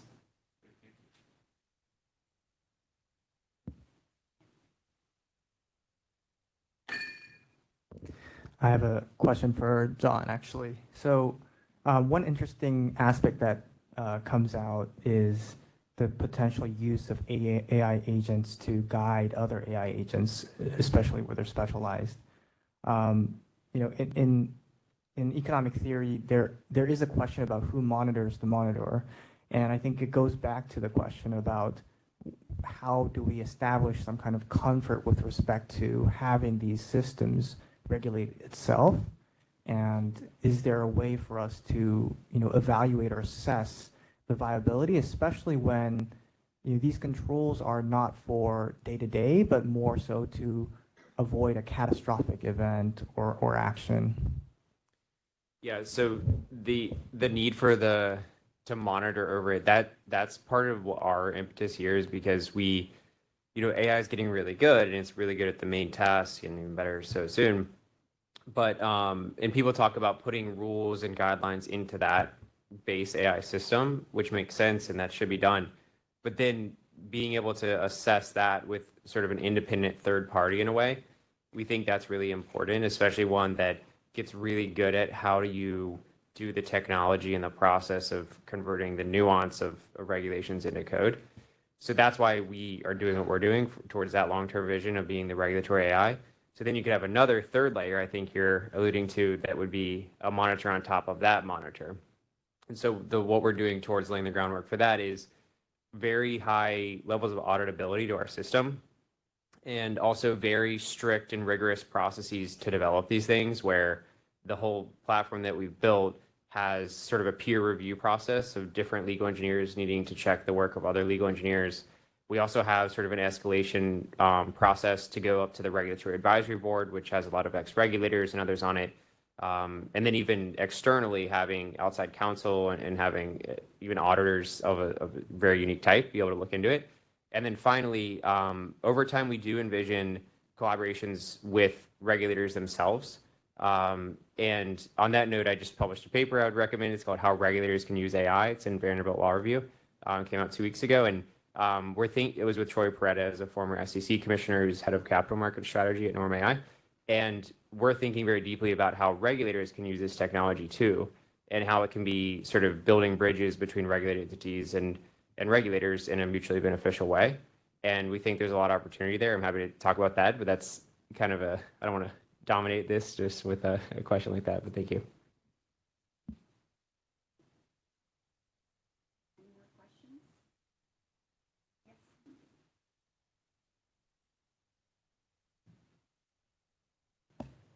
So how much of a sample do you need to detect, for example, a deep fake or a misinformation? I mean, can it be, when I join a conference call, sometimes I just say my name, right? Like, can you do that? Can you pick that up off of that? And is that enough? If we're talking about this a year ago, I'd talk about all the different telltale signs of hourglassing or pixelation or anti-aliasing, or too much or too little symmetry, or lack of movement left and right and putting your hand in front of your face. But in the last 6 months, all those things can be faked, so much so that the Harvard PhDs in our team can't tell the difference as well. Yes. So the short answer is, humans can't tell the difference anymore. There's no tricks visually or audibly. Now, some of the things that I do with my kids is, we have like a passphrase, things that AI would not know, because AI can fake you, but it can't fake your knowledge. So that's good.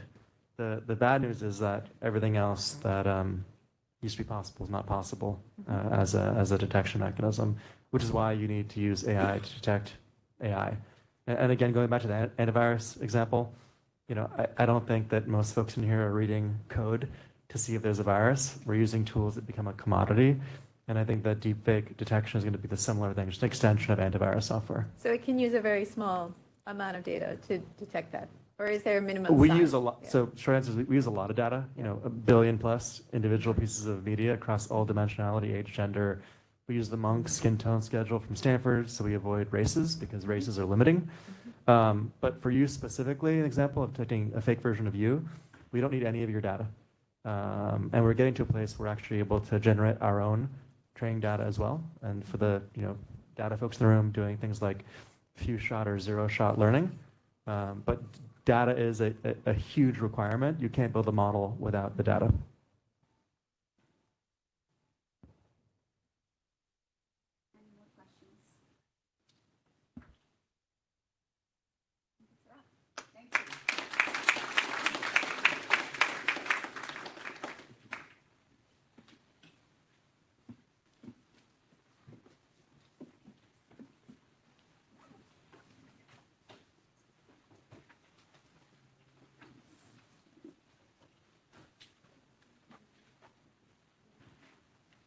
Okay, we're going to move directly to our next panel. So, Megan, I don't see you if you're here. But, okay.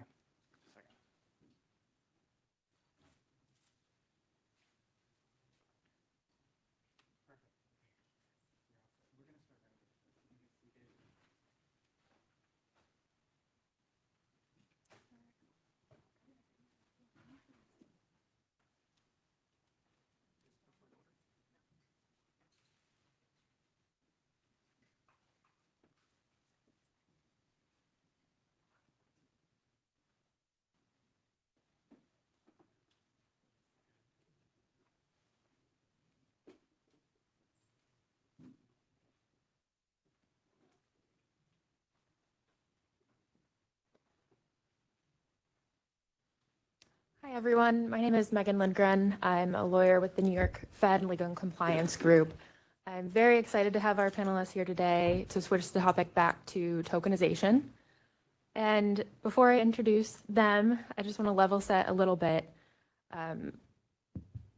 According to the BIS, tokenization means the process of generating and recording a digital representation of a traditional asset, financial or real asset, on a programmable platform.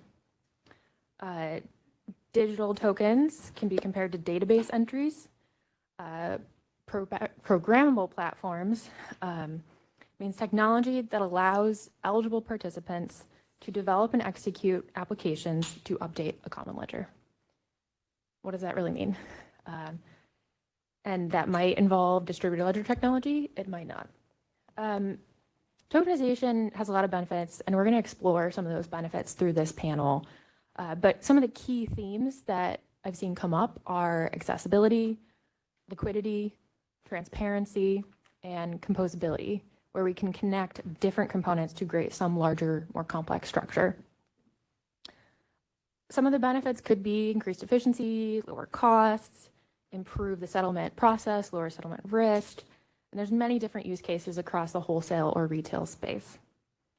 So I'd like each panelist to go ahead and introduce themselves, and just to start off, give us one example of a use case or project that you've worked on, and we can explore what that looks like and the various considerations for your businesses as we go through the panel. So Jess, why don't I start with you? Sounds great. Thank you, Megan. I'm Jess Chang. I'm a partner at Wilson Sonsini based in New York, and my practice is dedicated payments, banking, and crypto. And before joining Wilson, I was senior counsel at the Federal Reserve Board of Governors, and much of my work there involved fintech, including policy making around payment stablecoins and crypto-related activities by banks. I've also worked in-house in the private sector. I previously worked at Ripple. It's a San Francisco-based, not a startup anymore. They do digital assets, XRP, DLT for cross-border payments, where I was deputy general counsel there for 3 years. So today, I work with crypto-native clients, but also traditional financial institutions that are looking to expand into crypto. And I also chair the American Bar Association's task force on tokenized payment instruments. So both from my work at the ABA and from my practice, I have a number of projects in the space, and a common theme that I see is around mitigating regulatory risk, but also achieving greater legal clarity and certainty. And what that means is, let's say you approach tokenization from a technological standpoint. Well, you usually have a pretty precise sense of exactly what the defining features are. But if you ask what the legal characteristics are, what law governs their transfer and holding, what is the regulatory framework that applies? Well, that's when you run into a bit of murkiness. And part of my work is around these foundational questions. What is the legal framework? But also for a given tokenization project, what is it as a legal matter? What is the regulatory strategy, the narrative? And how do we formalize all of this in contracts and system rules? So getting that foundation in place and building up from there, thinking of, for example, smart contracts, programmability, loss allocation, disincentivizing bad behavior, and also mitigating risks. That's part of what I do to help build a new framework, and regulatory considerations are very much front and center. And you talked about the value prop for these projects, and I do see speed, the scale of connectivity, and also the possibility for interoperability across a range of different asset classes and different infrastructures. Those I find very promising, and I think that's actually where my job gets very interesting. It's about being creative. We don't build in isolation, but rather we build incrementally. We take what works in financial markets, concepts that have been time tested, and then innovate on top of that.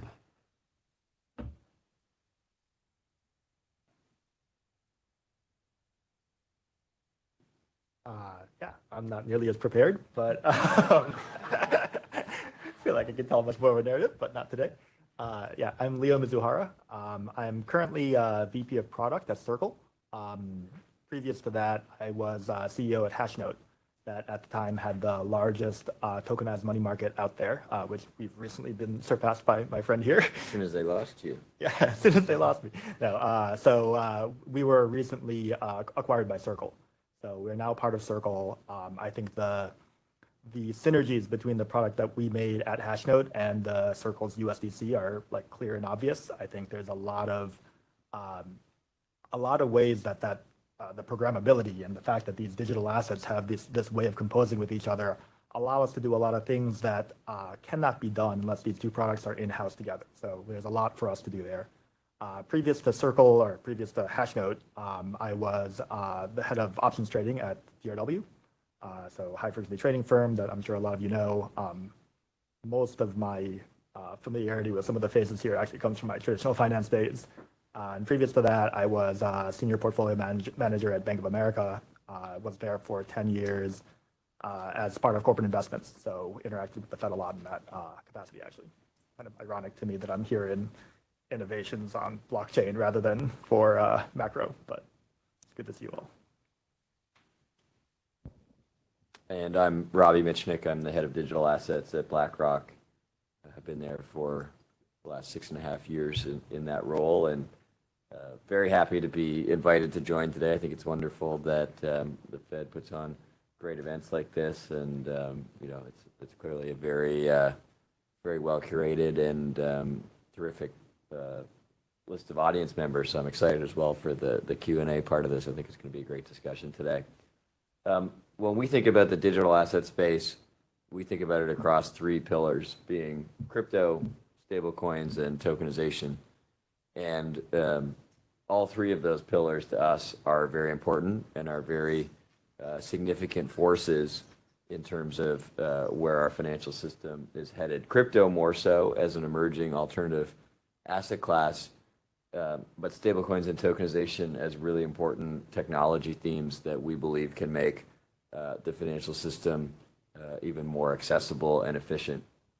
In particular, the approach that we've taken was first starting with private blockchain tokenization, which was for large asset managers like ourselves, as well as many of our commercial bank partners, a much safer, comfier space to play in.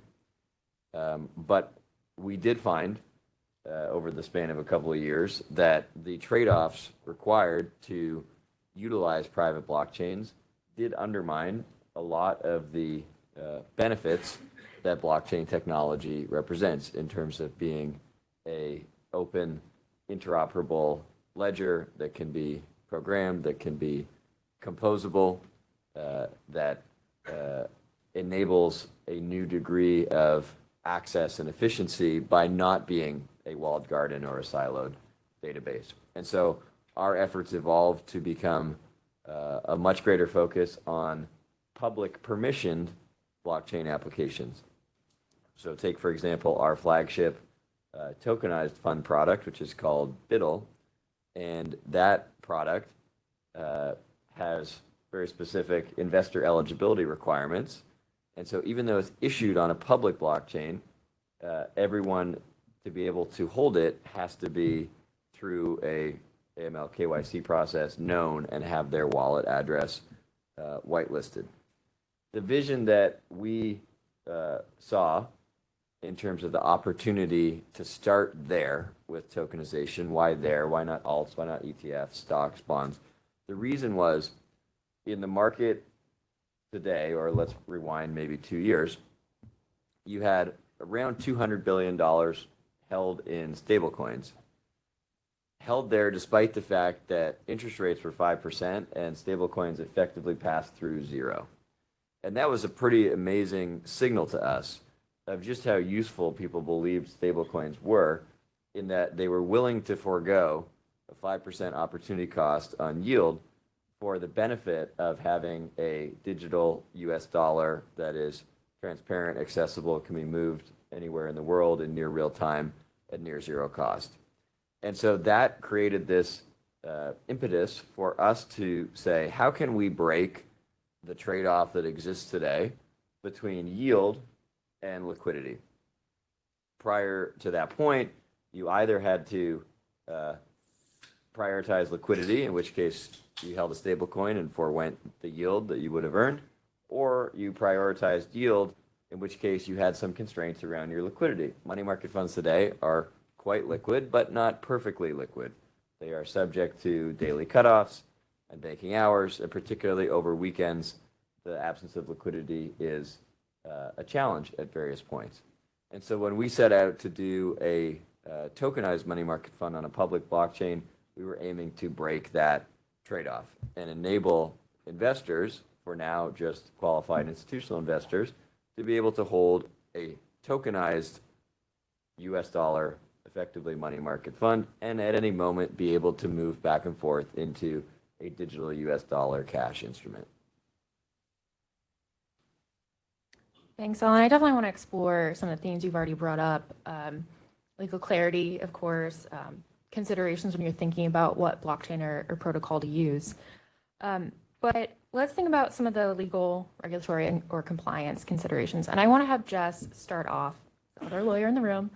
Can you just give us an overview? And I know you've already previewed some of the areas that you spend your time on the most when advising clients, but can you just set the stage for us and then we can dive into some of the specifics? Absolutely. And just to level set a bit, I mean, when we think about regulatory, the threshold question is always, what is the regulatory hook? Is there some aspect of a tokenization project that could bring it within the scope of financial regulation? And it may be bits and pieces, it may be unclear. And the hook can come from different sources. So you have to look at the token itself. What is it exactly from a legal standpoint? Is it a tokenized deposit? Is it security, commodity, or something else? And are we just using different technology or mechanisms to record changes in ownership of securities, deposit balances, or whatever it is? Is it just a technological change? And if so, should that change actually result in a different fundamental nature of what this thing is and the different regulatory regime applying as a result? You also look at the parties involved. What are they doing? Are they engaged in regulatory activity? And does that require chartering, licensure, registration? Or are they already regulated? And we need to think about how their existing regulatory obligations would apply to this new activity that they're engaging in, this new tokenized environment. And don't forget the system level. Now, there isn't a national payment system regulatory regime in the US, but in the security space, there is a regime for clearing agencies. And of course, there could be the possibility of designation by the FSOC that an infrastructure or given activity is systemically important. And there could be other aspects on top of that.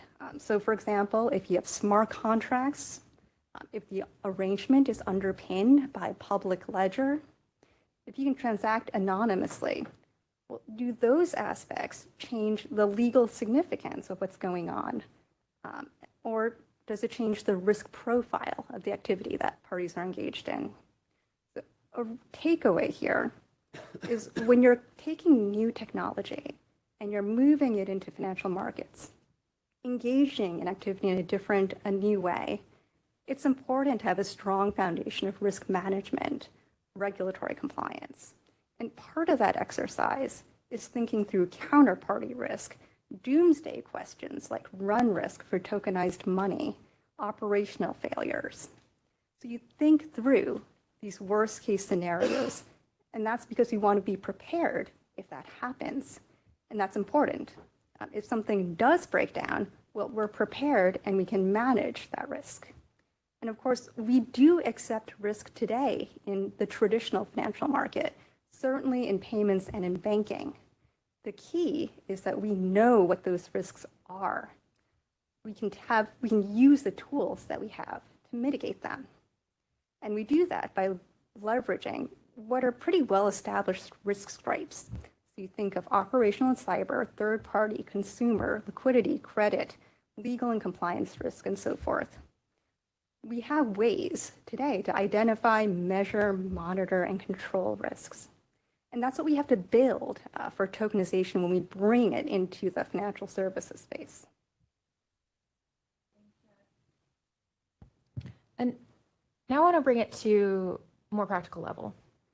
And I want to turn it over to Robbie first. You've already shared some of the considerations moving from a private blockchain to a public permissionless blockchain. And I want you to elaborate on that a bit further, because I think it's something that's on the minds of a lot of different players in the market. And can you explain some of the regulatory compliance trade-offs that arise with that? And then I want to give Leo a chance as well, because I know he's done some interesting thinking about what hybrid models could be used when you think about the protocol or blockchain to use for a particular project. So maybe I'll try to make the trade-off as tangible as possible so folks can understand very specifically what the limitations on private blockchains have been. So if we compare two projects, because we've done this on both sides, we did a private blockchain project initially with JP Morgan. That was, I think, the first time that a money fund had been tokenized and used as collateral. So in some sense, there was, a breakthrough there. And most recently, we've done this, what we call BIDL, as I described, which is a public blockchain tokenization on Ethereum. So when we think about a private blockchain, for any participant to become part of that network, whether it's to provide custody, to provide liquidity, to engage in applications of collateral, to trade on it, they are having to conform to a new privately determined set of standards and specs in order to be active on that network. Turns out that's a very high bar that many of these projects have found all but impossible to meet. When we do the same thing, when we issue a tokenized share of a money market fund on a public blockchain like Ethereum, all the custodians in the digital asset space already have the specs to support that. All of the market makers, hedge funds, prime brokers, applications that allow secondary market trading of assets, applications that allow borrowing and lending against collateral of assets, all of them exist already on that interoperable Ethereum public blockchain paradigm. So you get this organic growth and interoperability effect that simply cannot take hold in a private blockchain. And so that was, that's a lesson that took us a couple of years to learn, both from our own experience and from studying the ecosystem, but it's given us pretty clear conviction of public blockchain being really where the future of innovation in this space is. Yeah, I think I have a somewhat different take on this. I'm going to first start with talking about the characteristics of blockchains and what we should care about and why they matter to financial markets. And then I'll move on to talking a little bit about risks of these things and the additional risks that you take within protocol space, but maybe more importantly, how some of the risks haven't really changed at all. And that's, I think, an important thing for us to internalize. First, on the blockchain side, I think during the introduction, Megan actually mentioned that blockchains are distributed databases, right? This is a technology that is really inherently no different than an append-only database, which means if you have a private blockchain, you just have a private append-only database. So I would argue that you've done nothing other than to swap out your databases for a slower database, which is just worse. In that case, we should just use databases. We have used databases for decades and they work really well, and they're really fast. Anytime you move technology from a centralized thing to a distributed thing, it gets slower. That's just by its nature, communications and all, right, between a network. However, you gain certain properties, particularly the things that decentralization people like to talk about are things like censorship resistance and resiliency of that network. So from my perspective, if we're going to be using blockchains, they have to be public. What is not obvious is that they have to be as transparent as they currently are. And I think that's a dimension we don't talk about a lot, but from a financial perspective, that's super important. I come from a trading background, as I said before, but I think, it's fairly clear at this point that one of the primary use cases for crypto and blockchain technologies is finance and trading. coming from a trading firm, we hate the transparency part, right? You don't want everyone to see every trade you're doing, every payment you're making, every time you move collateral. That is terrible. And all the public blockchain, that's not true. Most of the public blockchains now are transparent. Like you see all that data, you can back out what's going on, with the exception of some of those mixer technologies, separate problem. I think that privacy aspect is really important, and that it is inevitable that we're going to move toward a blockchain technology, but we'll probably move toward a blockchain technology that has that privacy embedded. And that's a legal concern as well, right? There are types of data that we have to keep private. And so I think that's a different dimension that we have to be thinking about. And I think later today, Yuval from Canton is going to be here, or Yuval from Digital Asset, I think is the company. But their Canton network is a privacy-first public blockchain. So that is to say that the nodes are distributed among different companies or different entities that can run the nodes themselves. And the data is transferred amongst nodes, but the actual data that you want can be configurably private. So you've encrypted the data so that you cannot see from the outside what they are unless you were party to that transaction. And that's kind of what we know and are used to, right? When we do trades, that's what we want to see.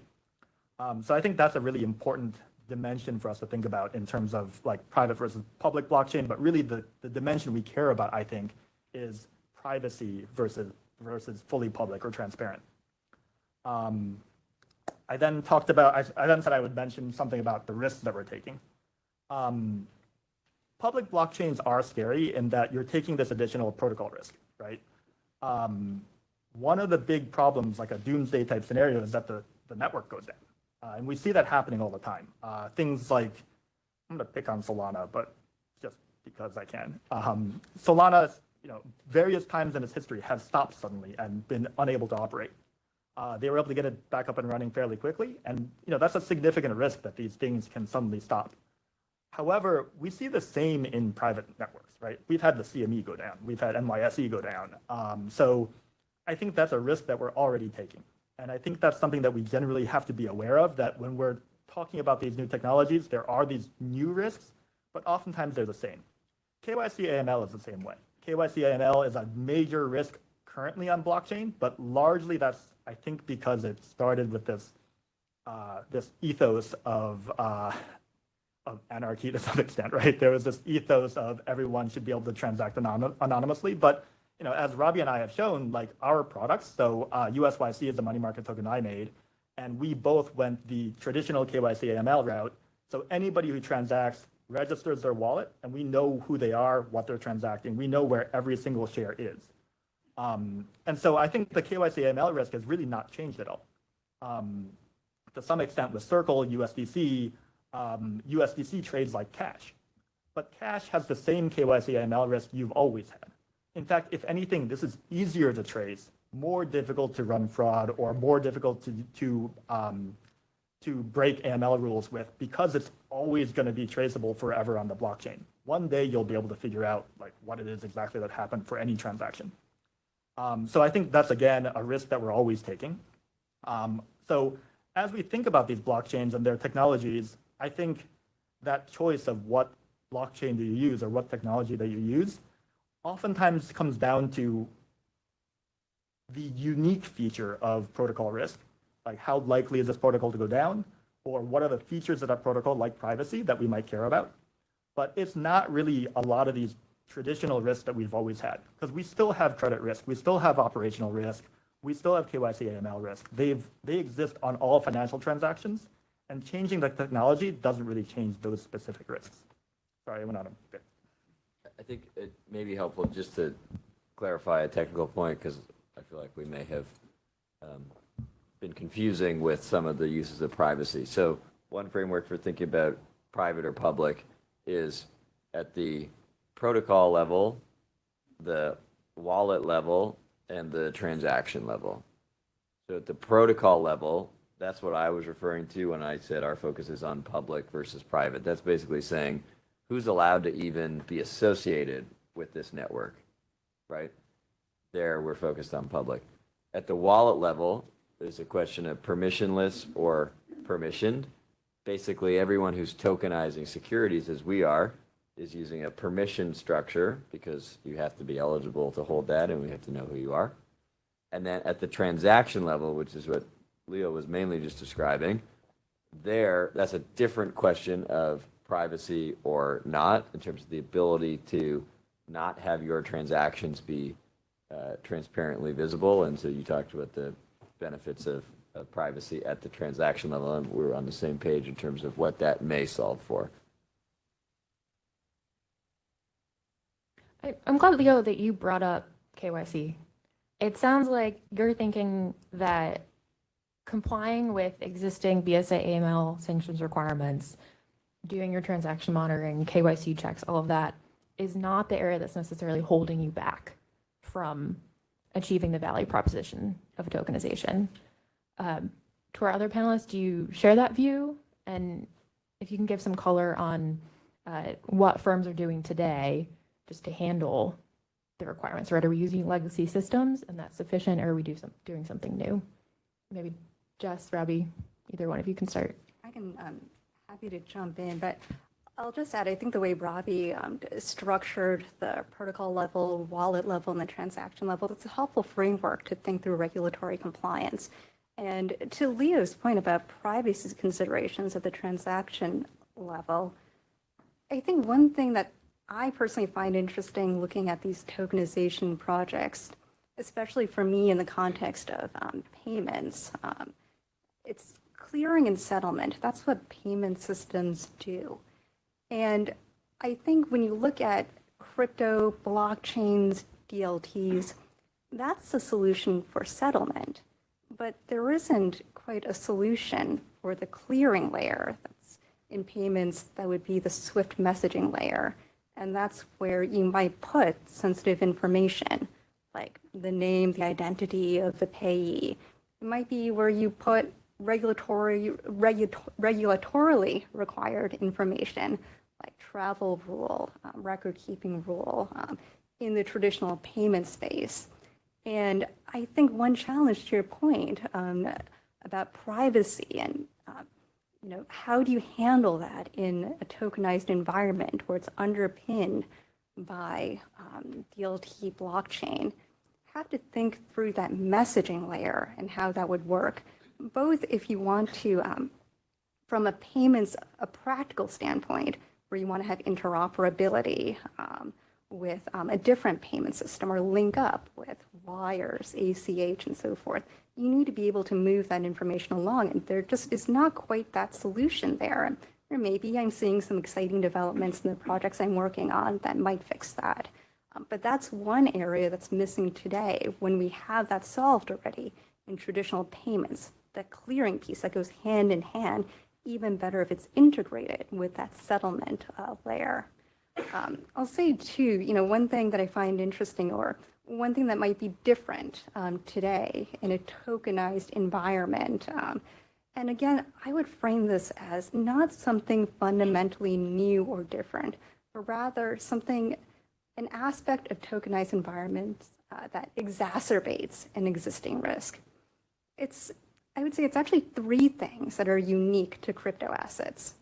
I think one is, possibly the lack of transparency, and it's the Wild West, the old days of crypto, where you can obfuscate or conceal information. But it sounds like, in tokenized environments, there's an approach where you only allow certain participants, certain members, customers that have gone through the KYC and identity verification.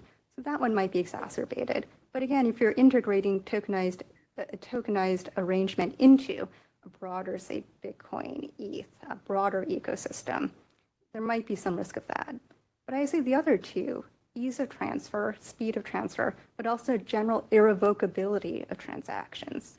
It's really those facets. They're good things. They're positive developments with crypto, but they can actually heighten the risk that a tokenized asset could be used for money laundering. So just to make that a bit more concrete, you could think of, for example, the ability to have instantaneous transactions digitally. Maybe you can use a smart contract programmability and get rapid, repeatable, pretty complex transactions.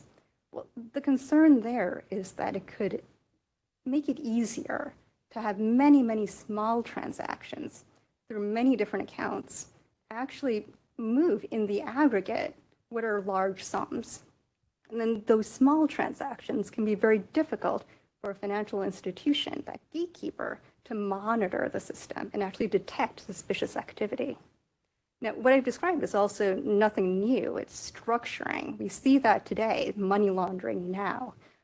We see it in traditional financial markets, but it's really those characteristics I mentioned earlier that make tokenized environments a bit more vulnerable or exacerbate it. But I would say also, I mean, I wouldn't look at KYC, AML. I wouldn't look at necessarily that wallet layer as an area for regulatory KYC, AML risks. I do think there are solutions, including having gatekeepers.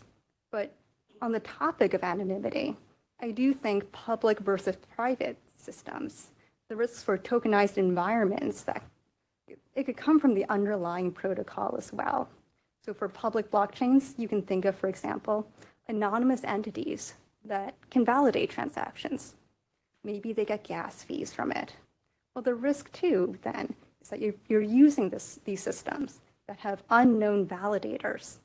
They could be illicit actors. They could be sanctioned entities. You know, that's one aspect, possibly, for public blockchains that pose slightly different risks from what we see in traditional financial infrastructures.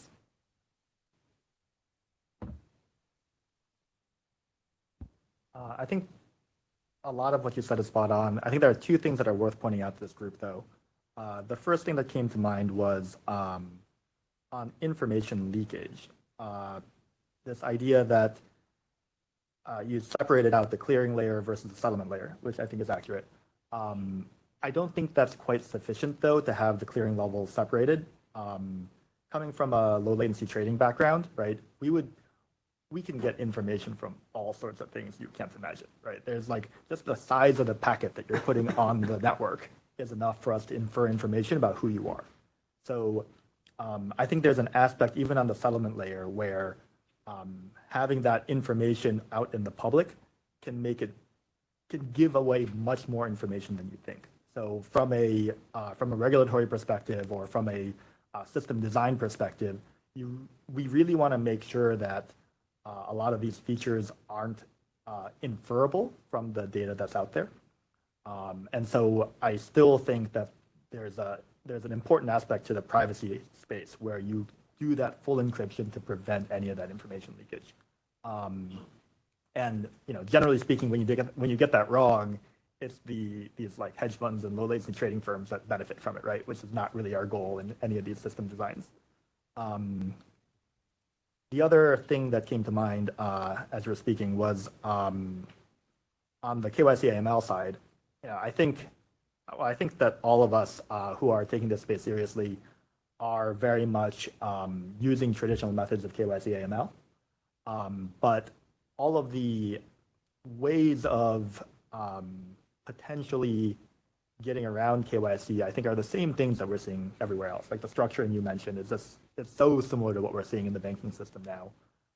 And if anything, I think when we think about the transparency available in many of these public blockchains and like I would think that from a regulator perspective, it is so much better to have these transactions on chain because it means you can see everything that's happening.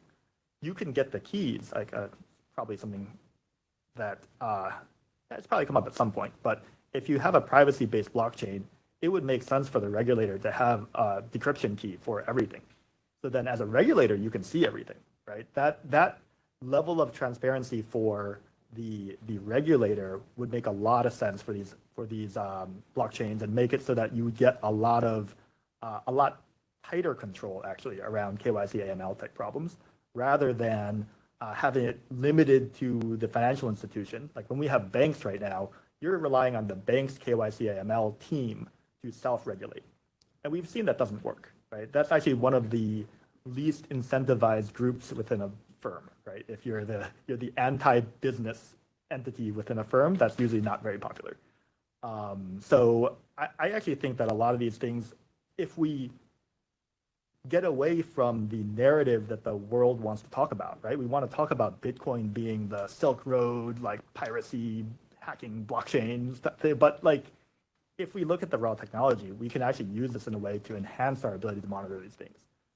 And I think that's almost inevitable as we step through the course of history.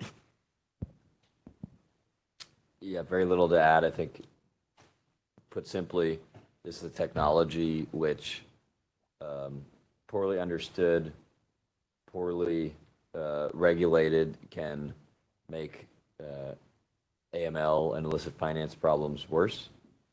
And well understood, well adopted, well regulated, and well executed can make them much better and solve a lot of the challenges and blind spots that exist in the system today. I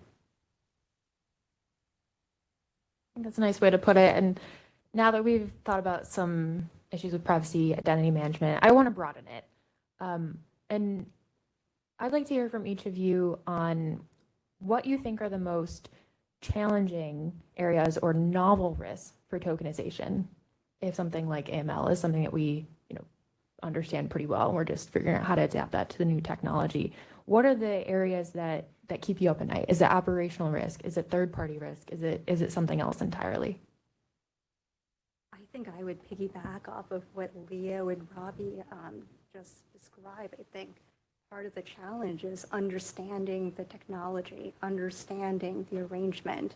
One risk that I see is as the pendulum swings toward enabling tokenization, could be markets, consumers, financial institutions, all of us, rushing in a bit without fully understanding the workings and the risks of a given arrangement.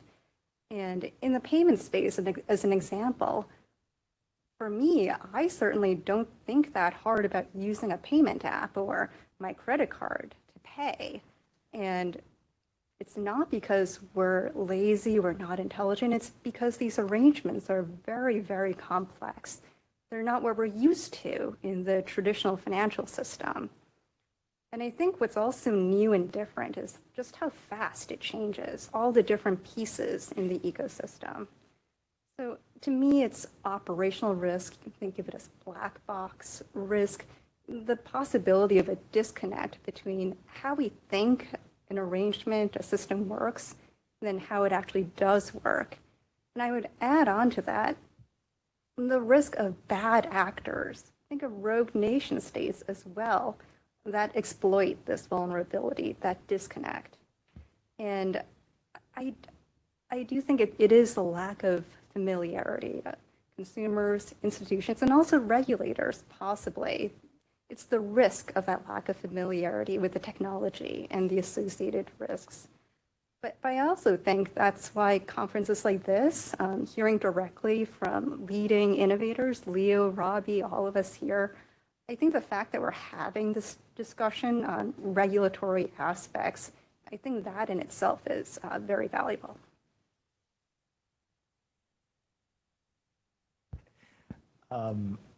Yeah, I think when I think of the risks that like keep me up at night, it's definitely on the order of like the irreversibility of a lot of these transactions. The protocol risk that can open that up is quite complex. Irreversibility is solvable. There already are technological solutions on many of these blockchains, Ethereum included, that are going to introduce reversibility. So I think it's actually just a solved problem at this point. It's an implementation issue. I think also a lot of the risks around technology here are actually the same risks we're already taking. When we think about, particularly it comes to mind is open source software. We are stacking open source software upon open source software upon closed source software within banks all the time. And we've seen things like there was like an Apache bug at one point that took down a whole bunch of financial systems. These things are going to have, like we have protocol risk actually embedded in the system as it is. The biggest difference now is that it's a little bit more transparent, it's a little more public, and unfortunately it's been stacked upon this irreversible transaction thing, right? We think of all these things on blockchains as being irreversible, and once stolen, they disappear and go to North Korea.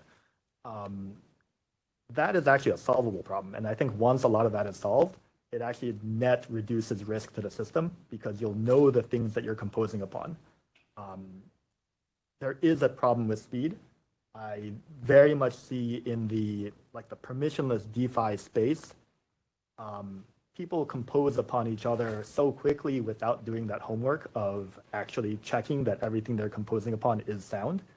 But I think that's just a matter of having established and responsible beings or entities doing that work, which is a lot of what you're seeing out of Circle, out of BlackRock, and out of a lot of the other financial systems or financial entities. I think I'll stop there. So what I would say is, in addition to what's been said, concentration risk. I think that because of the course that the evolution and adoption of this technology area has taken, because of that, what you have today is a pretty thin number of infrastructure providers in various key areas. So you had, at one point, quite a number of tokenization firms that effectively were digital transfer agents and issued and managed token capabilities on the blockchain. There's not many that have survived through sort of the crypto winter and challenges that have faced tokenization to date. Even though now it is really starting to hit an inflection point, there's a pretty thin number of firms. Same thing when we think about custodians. The big banks thus far, have not had a presence in crypto custody or digital asset token custody, and that leaves the system reliant on a few smaller, more crypto native type firms. So I think for a long-term healthy ecosystem supporting this, we would have lots of tokenization infrastructure players, and we would have lots of large established custodians that could support this. Rob, okay. And then I want to hear how Robbie thinks we might achieve that and how we get past those barriers, particularly in the new environment that we find ourselves in now. Yeah, I think this is relevant to this crowd. I'll be brief. One risk that comes to mind with some frequency actually is around legal clarity of who takes responsibilities when there are these protocol issues. And that happens even within the regulated space. So amongst regulated and centralized players who have tokenized things or are service providers to tokenized things, there's often a lack of clarity around who is responsible when certain things go wrong. And I think that's a regulatory issue. Like amongst ourselves, we're all going to say, we're not taking the liability. And then everyone around the table is saying that same thing, that they don't take the responsibility or the liability of certain issues. Whereas in most of the world, I think, or most of the financial world, that liability is pinned on one of those players within the financial sector. So that's one place where clarity would help a lot and reduce the risk for all the players involved. Because if everybody is issuing that risk, then nobody is addressing it directly.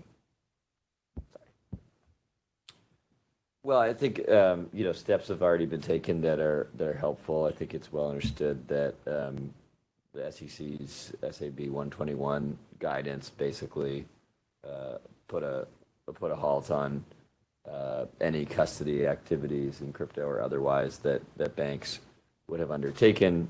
Now that that's been repealed, I think we are starting to see banks start to engage here in a more serious way. And then from a legislative perspective, it will be helpful if, and this is sort of priority number 3, clearly, at this point, after stablecoins, after crypto market structure, but there is some consideration being given to how do you create legislation that informs the regulation that will oversee the whole treatment of tokenized assets, right?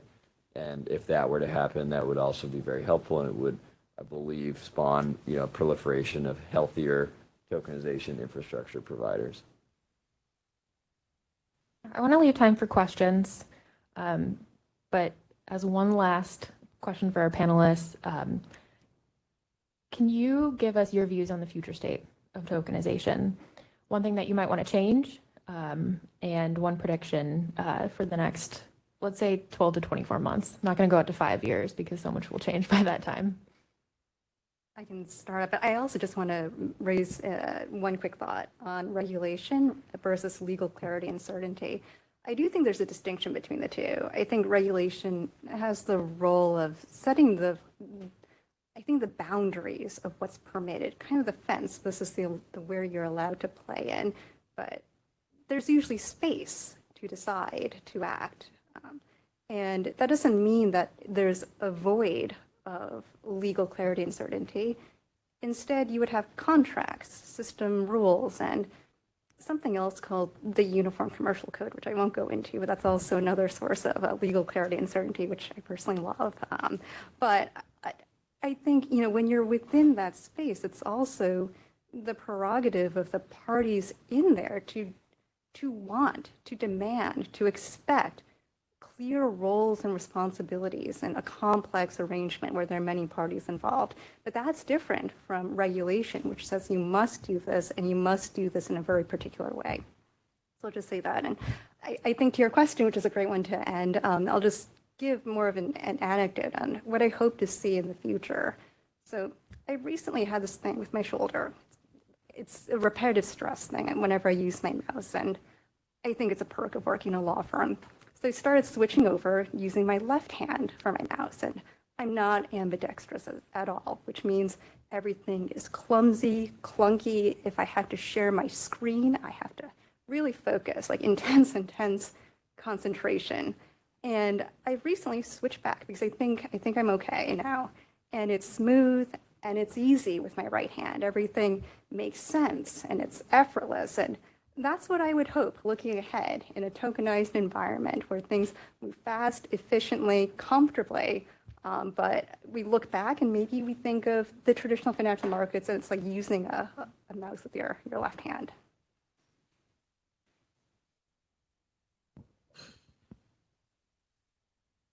All right, so the two questions are, the second one was a forecast. The first one was what would we change, right? I'm going to think of this from kind of a US perspective, if you will. What would be most interesting to me is to see a better strategic alignment of what the US wants out of the financial system and out of crypto markets in general, right? I think the financial system superiority of the US is really what got the US to where it is now and why we are in a position of such privilege in the world. And I think stablecoins are a big part of that story going forward. I think the strategic value of having all this technology and having the financial systems continue to revolve around the dollar is super important. So I think that ability to think strategically about this space would be that's what I would like to see the most. And I think the prior, well, everyone knows what everyone thinks about both the prior and the current administration. So yeah, I think there's a lot to be wanted there. As far as a forecast goes, I'm explicitly not allowed to give real forecasts, but I will say that I what do you hope for? Yeah. I do think that there's going to be a ton of growth in this space. The more friendly administration is clearly going to help firms like ours, as well as firms like BlackRock, really take advantage of the benefits of the technology. And I think it's going to make for a more efficient economic system. It's going to make for more efficient capital, which ultimately should mean that we're all richer, which is really what we all want, right? It's going to be a more prosperous world because of the fact that we're able to use our capital more efficiently. A non-answer. I think there's a potential for a future state from this technology that is incredibly transformative in a good way. I don't think that future state is by any means assured. I don't know whether it's 30% or 50% or 62%. But what that future state looks like is one in which all or nearly all assets and cash are tokenized. They exist on blockchains in digitally native form. They can be traded 24/7, settled real time in a transparent, programmable way. and that the value chains that underpin our financial infrastructure today can be meaningfully shortened, enabling greater access, lower cost, and certainly greater capital efficiency. Now, at BlackRock, we believe that future state is possible. We don't think it's certain by any means. Progress on this front has been slow, and it's not inevitable, but we are preparing as if it may come to pass, and we hope that if it does, it's brought about in a really thoughtful, holistic way that ensures the best outcome as well as the most resilience and safety. Thank you, everyone. I want to open it up to questions now. In the back. Hi there. Thanks again to the panel.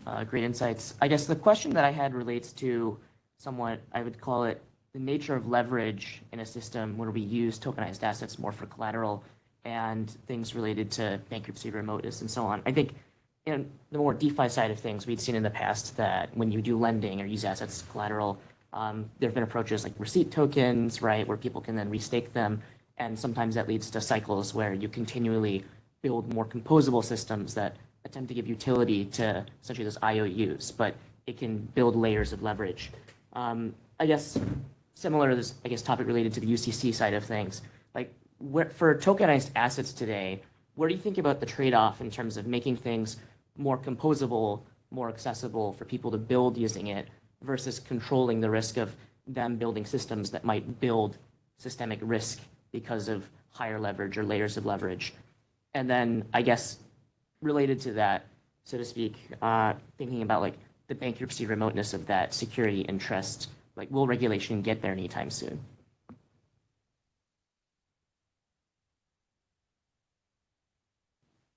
I can take a stab at that. I'm sure folks will add on. I think it's an interesting question because that is very much at the intersection, what I mentioned earlier, regulation and contracting, commercial law, that aspect. I would think of regulation as setting the boundaries. For example, prohibitions on rehypothecation. You set those boundaries, but then even within that, there still is a risk that parties engaged in that, they may not have clarity, certainty on what the roles and responsibilities are, but also what are the counterparty risks? Who are the other counterparties involved? There are pretty established commercial law principles. For example, with a lien, you could file a statement. That's the way you broadcast to the world that you have those rights. I don't see that quite in place, built out, mature, robust in the crypto space. And you mentioned bankruptcy, and I think it's interesting because bankruptcy is when all of this comes to a head. It's when the music stops.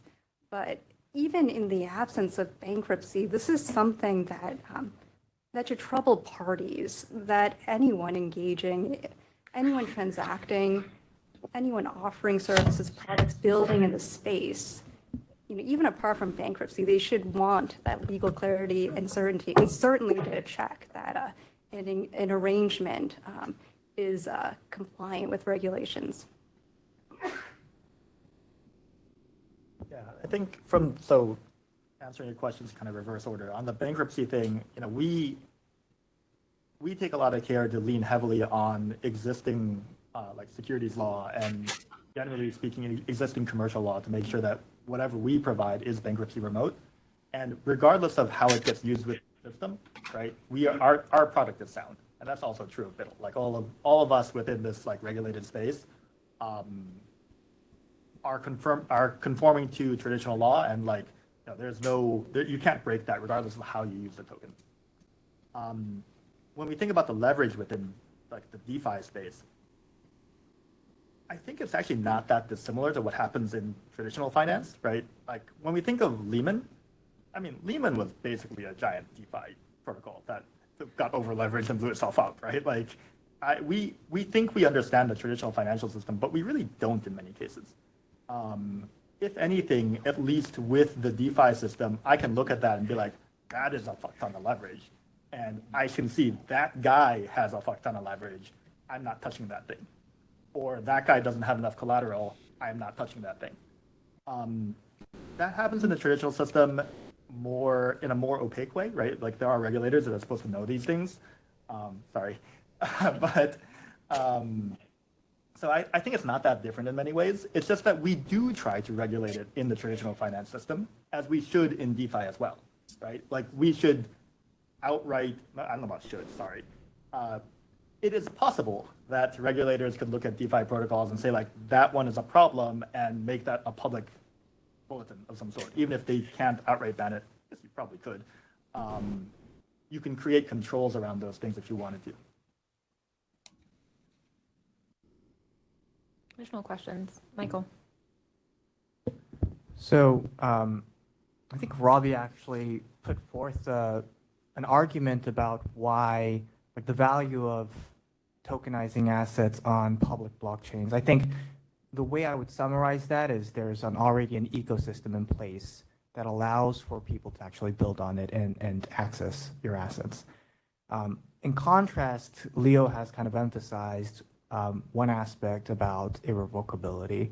And I think that it works in contrast to kind of what the benefit we think is with respect to having a private system or a permission system, which is we can all agree that, okay, we don't like this transaction. It's an error or it's a mistake. Let's switch it back up. And so if we think about Fedwire, we have the same aspect where all of this is final, but we can still agree that we didn't like that transaction and walk it back. It's harder to do on a public blockchain because the whole argument is that it's censorship resistant. And I know in Ethereum circles, because of this, there was a concern about what happens when USDC wants to fork the network. So, I mean, I understand that maybe there is a technological solution to this. If there was a sudden movement in your tokenized assets that you want to reverse, how would you go about that right now? Yeah, so there are actually layers of controls built into these tokenized configurations today that are different from, say, Bitcoin or Ether when those assets are moving. In the case of BIDL, for example, the digital transfer agent tokenization provider that we use is called Securitize. And Securitize has the ability, even though they're issued on public blockchains at the protocol level, these are permissioned tokens at the wallet level, and Securitize has the ability to freeze balances that it may be the result of spurious transactions or undesirable movement. Now, some in the crypto space would consider that heresy, right? But that's not the ideology that we rigorously adhere to, and so there's a pragmatic trade-off that we've introduced, and generally people accept that. Even people who are, pretty deeply embedded in the crypto mentality. I also think there's an important distinction between reversibility and revocability. I think even in traditional payment systems today, when something goes awry, there are usually commercial law system rules that there's an error, those rules might say, you have to initiate another transaction that in effect undoes the first transaction, but we never question whether or not the first transaction happened at all.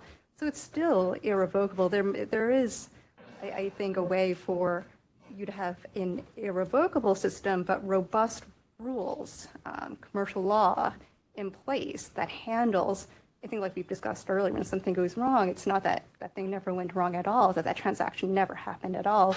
There's just a path to be able to resolve that. I'm glad I'm going last on this one. I agree with both of them. So like our USYC money market product is exactly like BIDL, where we can also freeze and revoke, and it kind of works the same way almost exactly. USDC is much more complex, right? And it actually intersects with a bunch of law issues around payments, around transactions. So I think that's just it's a very complex question, but it's not the technology that prevents us from doing one or the other. It is really more of a policy question. And so, we end up going to many external law firms to get opinions on what should be done. And it's not always black and white. In fact, it's almost always not black and white, which is the nature of these complex problems, right? Time for one more question. Hi. So I think Leo had mentioned the idea about decentralization sometimes being a little bit cheaper. I mean, sorry, a little bit more expensive, a little bit slower, right, than kind of centralized solutions, but it has the benefit of censorship resistance, right? And then you have kind of centralized solutions that are a lot of times cheaper, a lot of times quicker. And so I guess from your perspective, and anyone else that has an opinion, how much does the market really care about censorship resistance, right? Because you see a lot of these solutions that people are using today.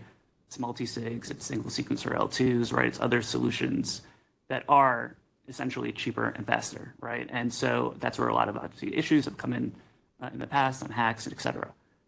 So how, if today that's not really, the thing that's the highest priority, but it's still the thing that I think carries the most benefit from a security perspective kind of long term, at which point and how do you think the market is going to get to that point of actually using the most decentralized solutions?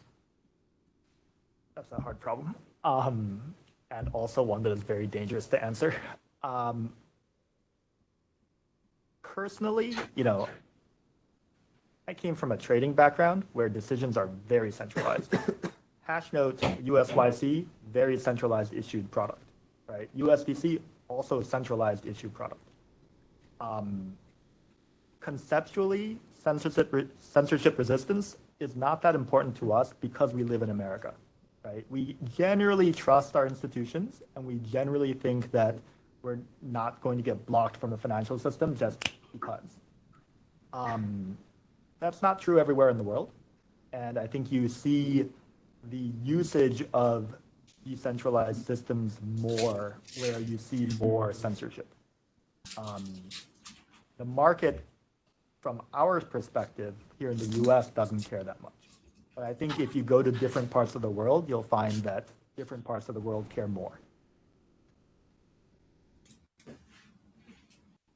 want to go ahead and thank our panelists. I can say that I've really appreciated your candor and your perspective on various use cases and what we do today.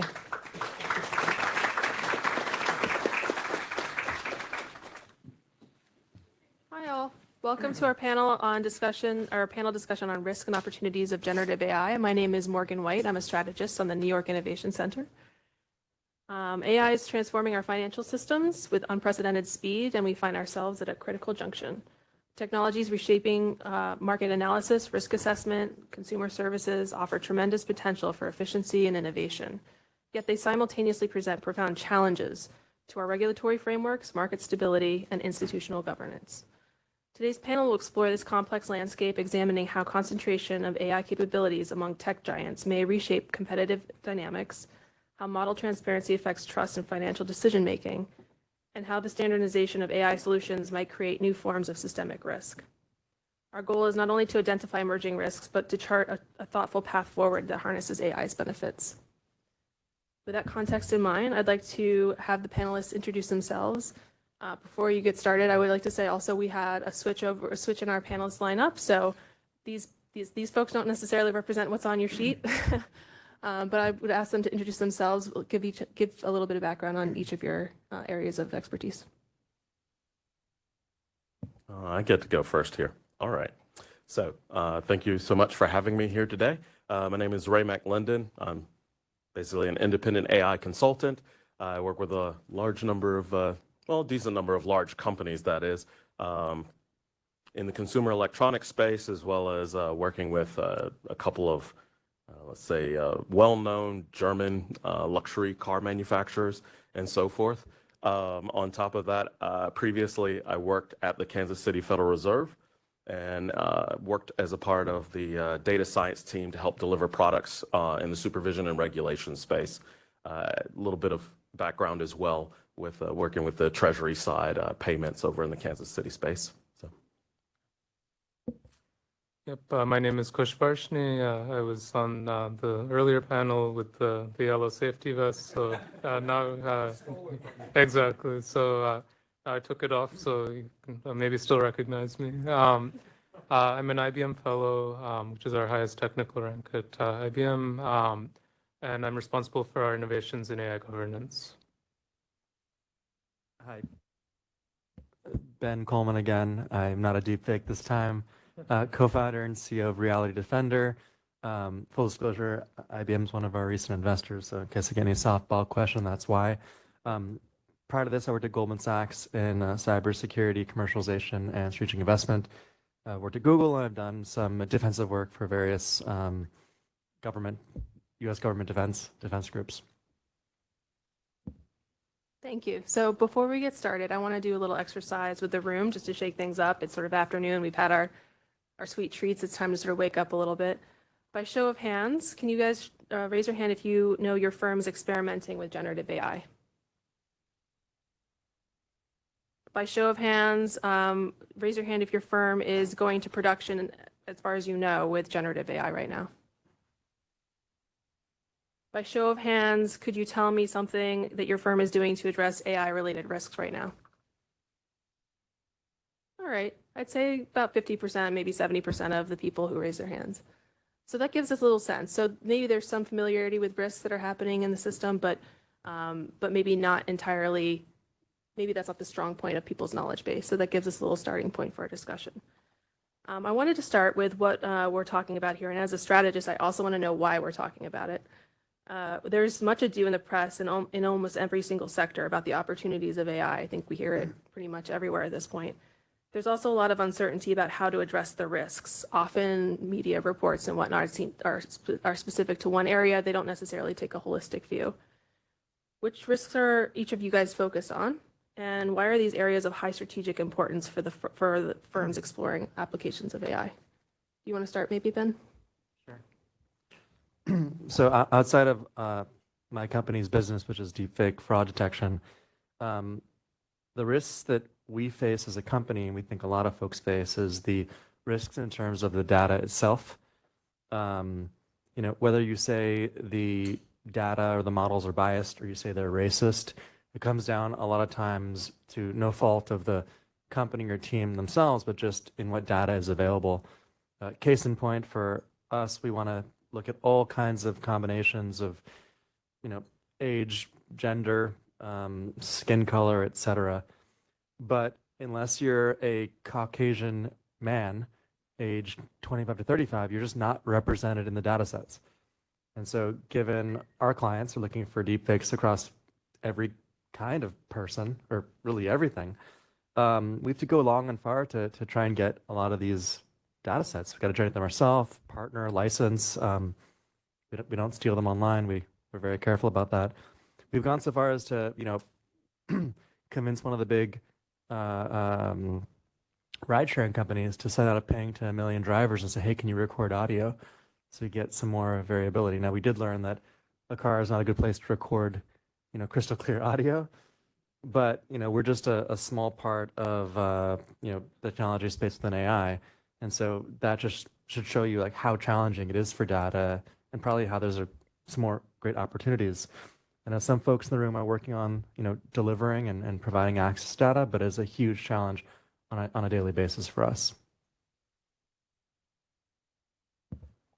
Yeah, I can add on to that. I mean, I fully agree. And one additional risk that I'll highlight is what I was mentioning a little bit earlier with hallucinations. So you can call them confabulations, hallucinations. Basically, when generative AI is producing something that is false with respect to the documents on which it's been trained on, or the context or the prompts that are given to it. And to me, this is like all the risks are, very important. So social harms and those sort of things are very important. But I think the hallucination aspect becomes really something that stops the business. So, if you're getting false information out of these things, and you're basing your decisions on them, then really, like every single step afterward, it's kind of a fruit of a poison tree in some sense. So, That's one that I would certainly highlight. Another one that I would highlight is just when now we're having more of these AI agents that are more autonomous, that they have more agency and so forth, then just kind of losing control over the AI, I think, is a risk that starts becoming more important as well. And when you have multiple of these agents interacting, then it's there can be kind of these emergent, I guess, behaviors, and even like how to analyze that is challenging. So one thing we're thinking a lot about is can we think of this as a very complex system with a lot of interacting parts that we might not even want to analyze them at the individual level, but in a collective sense. So similar to how people analyze like ant colonies or these sort of things, like what's the overall behavior that's happening, or climate change in a overall sense when it's not about the individuals but the overall behavior. So I think those are some things that I'll highlight, and maybe we'll get to more later as well. So a few things that I'll add on to that from working across a variety of industries, from transportation to financials and so forth, is reputational risk. This is one of the core areas. So we speak about hallucinations, but what that can really be a hit to is the reputation of an organization, especially for customer-facing applications. Brand loyalty, there's plenty of companies that have essentially a loyal fan base that trust can be eroded, and that can be very costly to them. As well as user privacy, that's also a concern that I would touch on, and also security and costs. So when we start talking about agents, I think we're talking about LLMs calling other LLMs, and costs can often kind of spiral out of control. In fact, I would imagine that for a number of companies, they're actually operating at a loss with some of these systems. Famously, OpenAI burns through more money than I can think of on a regular basis. But there are a lot of companies that want to produce a high quality product while at the same time being profitable. So those are the different kinds of things that I tend to think about when I'm working with different clients. I think that's a great transition to my next question, which has to do with the fact that a lot of these risks sort of map to the concentration risk. There are a very small number of firms developing these technologies, supplying these technologies. Can you speak, maybe Ray, you could start to start us off, but could you speak a little bit to that risk? How do you think about it? How does it make its way into how you think about other risks across your sort of calculus of how you make decisions? So in a race to kind of utilize AI in a customer-facing setting, at least, and also for internal use, many companies have looked out to proprietary resources. But what I really appreciate from your talk earlier is that there is a robust open source community as well that helps to mitigate some of the issues that come from just purely going proprietary. With a centralization, those companies that are the most popular get targeted the most in a large way. So there's risk from that perspective. But this will ultimately, I think, lead into a conversation piece later is this trade-off between transparency from a risk perspective and also security, where you don't want to give away too much information because it becomes an attack vector. So from that perspective, open source models are probably a powerful tool in the tool belt, but it depends on the specific customer as to what they're looking for. Before we move on to the trade-off between transparency and security, which I think is another big topic for this panel, maybe Kush, you could talk a little bit about the same topic. I think you may have a different perspective based on your work. Sure. Yeah, I mean, I think Ray said it rightly about the open source being a counterweight, but I just wanted to expand a little bit about why is it bad to just have that concentration a little bit more? So when we're looking at these LLMs, they're actually encoding culture, if you think about it, right? So then the question arises, whose culture, whose values, whose sense of right and wrong, whose sense of desired and undesired sort of behaviors is encoded in these things? And when it is a company, they're probably going to, even if they're not trying to, but or maybe they are, but they'll certainly espouse their sort of view of the world. And that's not the right thing to do, the sort of moral absolutism, because there are so many different perspectives in the world, different countries, different communities, different jurisdictions, what have you. And just the openness does help. People have written a lot about openness as a counterweight to kind of coloniality in a sense. And but it's not just the fact that the models are open. There needs to be an entire ecosystem around how to empower different folks, different communities to actually change the behaviors of these models, because people aren't going to be in position to train from scratch. So I brought up these adapters earlier. So how do you get people empowered in a low-code, no-code sort of fashion to be able to produce the sort of things that need to align these models to make them more authentic for themselves? And I think that's the missing piece. Like, we're starting to work on it a little bit. Some others are as well, but it's not something where you can just go and really change the model's behavior to meet your regulations, to meet your values, and so forth. If I could just add one comment. So I think all that makes a lot of sense. I think there's a separate kind of flip side to that coin, which is even if it's the best models that are closed source or open source, if they can't make their way into the enterprise or into the government organization, then it doesn't really matter. It's something you might read about on a blog or, I don't know, in Time magazine. I worked at big, painful, regulated investment banks. I've built startups. Most big banks don't have a methodology to engage the entrepreneurial community or the research community unless it's a connection to a senior person.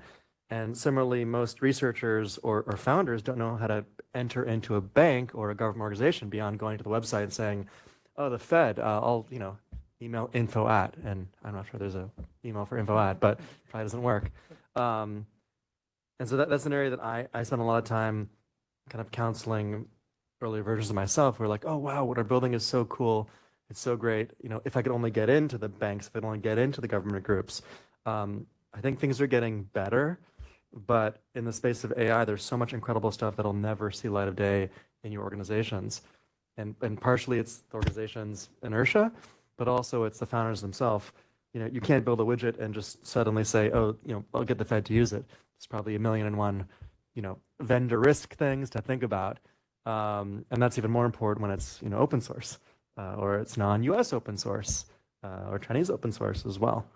So anyhow, more questions than answers, but wanted to mention that. I actually want to put you back on the spot, Ben. So your background, you've bridged a lot of these different types of entities, and I've made a lot of mistakes too. Yeah. Well, I want to know about your successes. So what has worked for you as you've tried to push things forward and find connection between these different entities? Yeah, I mean, I think there's a famous Mark Twain quote that you're more likely to regret things you don't do than things you do. And so I'm notorious for reaching out to everybody. I think I've probably cold emailed you more than once. I do that all the time. I did it when I worked at Goldman Sachs. I was told that's not how you do things. I do it as a founder. I think it's the only way to do things. If you're in this conference and you see interesting names, like, try and meet them and connect with them and talk to them afterwards. But I think that's the only approach that makes things move a little bit quicker. Otherwise, you're hoping that someone else will always introduce you. Same rules for dating or speaking to investors. It's all the same. But in our spaces, there's so many incredible things that, again, like, won't see the light of day because of that lack of connection. And then, obviously certain folks, just for whatever, just luck or circumstance, get a lot of the attention, which is a challenge as well, because a lot of times those tools don't function in the way that they're presented publicly, including some of the large, the biggest LLMs and generative AI solutions in the market. I think what you said is logical, but I also think it's notable because there is so much in this space that is it feels like it's inevitable that AI is going to take over the world and we're just given, there's nothing we can do about it. What you're sort of describing is people making decisions, people making connection, and that influencing the direction. And sharing problems. Like the Fed was great. I think it was last summer, there was almost like a call for ideas. Saying like, we don't have a solution for this. We have a problem. We think we know how to apply. We think we know the right question. And, researchers and startups and also, consulting companies could come up with different ideas. I think that all organizations should be, as open as they can with problems because it's the same problems that everyone else is facing. A lot of folks just don't want to admit they, don't know how to even ask the question. Yeah. Kush, Ray, do you have any additional success factors for how this might be working for you? Yeah, so like as a research scientist, I mean, one way I could do my research is just to sit in the lab and really not engage with anyone else, and that's completely the wrong way to do it for this sort of work. So I think just being here, being at, talking with different customers, different industries, different regulators and so forth, just gives us more experience to think about what is the right research questions to ask. So very much in line. And also publishing research. I mean, we give away probably 2/3 of our IP in public research, which again, people could use for good or for bad. Not saying the Fed should release its ideas before it releases its statements, but kind of bring people into how you're thinking about things tends to bridge the gap and also develop a lot of really interesting industry consortia type opportunities. Yeah. One other thing that I think would lead to success is actually the mentality that you bring to the type of work that we're discussing. I've noticed working across a wide range of customers, yes, we normally start with the kind of problem, what's your why, but often it's a mindset of being very iterative in your problem solving with the customer. And so it's a bit of a joint venture and an iterative mindset. Makes big difference even for someone that hops on a ChatGPT and says, this is rubbish and it's a waste of my time, and someone who gets immense value out of said type of LLM product is that iterative mindset. I have a follow-up question for you, Ray. So as somebody who's worked in a lot of innovation teams in a lot of different sectors, I have noticed there's a lot of talk about agile methodology. It looks very different in lots of different places. Have you seen that shift at all with the introduction of generative AI and sort of the interest in investing in that? Are people changing their behaviors or the way teams working together changing based on the use of this technology? So I find that when you walk into a company, there's an existing culture. And it's really a change management problem that you're having to deal with. So just because, even with a recent client, they're in the manufacturing space, they are very much used to waterfall. You do not get to walk in and tell them agile is the way we're going to go about this. Some of it is tripping and falling along the way, again, being very iterative with it, because there's a long-standing culture that's there already, and it takes time to introduce some new ideas and ways of going about things. Now I want to switch tax just a little bit. We referenced earlier the trade-off between transparency and security. I want to pose that question to you now and bring that up now. How do firms approach this problem and this challenge? Because I think on one hand, and I think Kush, maybe you could speak to transparency, we could start there. But on one hand, you have transparency, which is this incredible ideal. But on the other hand, you have the practicalities of security challenges. That's going to be a balance every firm has to sort of strike. But I'm curious what your thoughts are. Yeah, sure. Let's just, first of all, talk about what we mean by transparency, right? So there's kind of different terms that people throw around. There's interpretability, explainability, transparency, and so forth. So when I say transparency, I'm talking kind of about the entire life cycle of developing an AI model. Where did the data come from? What processing steps did you do? How did you train the model? What testing did you do? And so forth. And all of that, we've proposed something called fact sheets. Others have put out stuff called data sheets or model cards and so forth. And like all of this sort of stuff is really useful from actually the internal perspective, because these are very long pipelines involving lots of different entities, even within a single company. And so the transparency internally is actually going to help companies work faster with less mistakes, less going back and trying to find that one guy 4 months ago who made that one choice and didn't write it down. And so all of that is a good thing, right? And transparency doesn't have to mean kind of like you're just publishing everything out there for anyone to look at, although that can also be helpful from certain perspectives.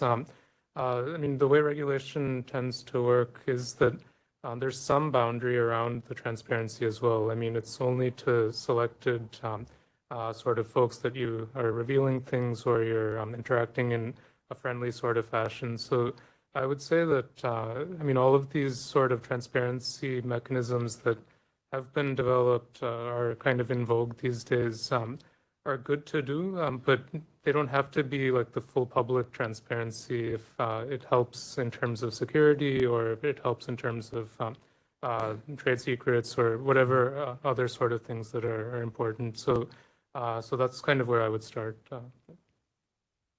And to our practitioners who are working with their various clients, how do you find that decision making happening? Are people, is it a very obvious thing, or is it different by sector? How, like, what are you finding as you work with folks on this?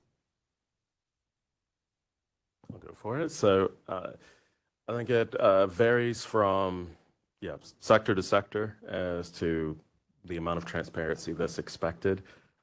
In a lot of consumer electronics type spaces, the bar is a little bit lower than you would expect in some of the more financial sectors. The bar for transparency or security? Transparency. Some of them might be treading a little dangerous with security as well, but in general, on the transparency side, there's a lot of, so one of the things that's usually worried about is how much transparency there need to be, and for a variety of companies, they're sitting back waiting for various states and governments to tell them what the answer is. Not all of them are actively engaged in that conversation. They're just kind of sitting back and watching. Now, you have sort of regulations coming out of California, for as an example, where they've kind of given some rough, hazy version of here's the things that you need to make transparent. But you have to be mindful of the fact that if you give too much information away, you're creating an opportunity for attacks. I think for internal purposes, it's really using the fact sheets and such, I think is a fantastic approach, and sort of independent, even somewhat audits that can be done for the larger organizations. But when you start driving into how much is publicly shared, that can become a bit of a problem. So I recently had my first subpoena to appear in Congress, which I'm sure some folks are more experienced than me at this, and it was exciting because it was about AI and transparency and security.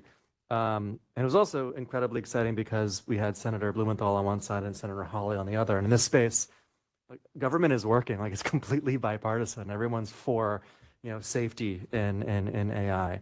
The challenge, though, is that a lot of companies, especially in security, promise all this great stuff. They promise to be transparent about it, and it's just marketing. I mean, I could be up here right now marketing you. I'm partially doing that right now.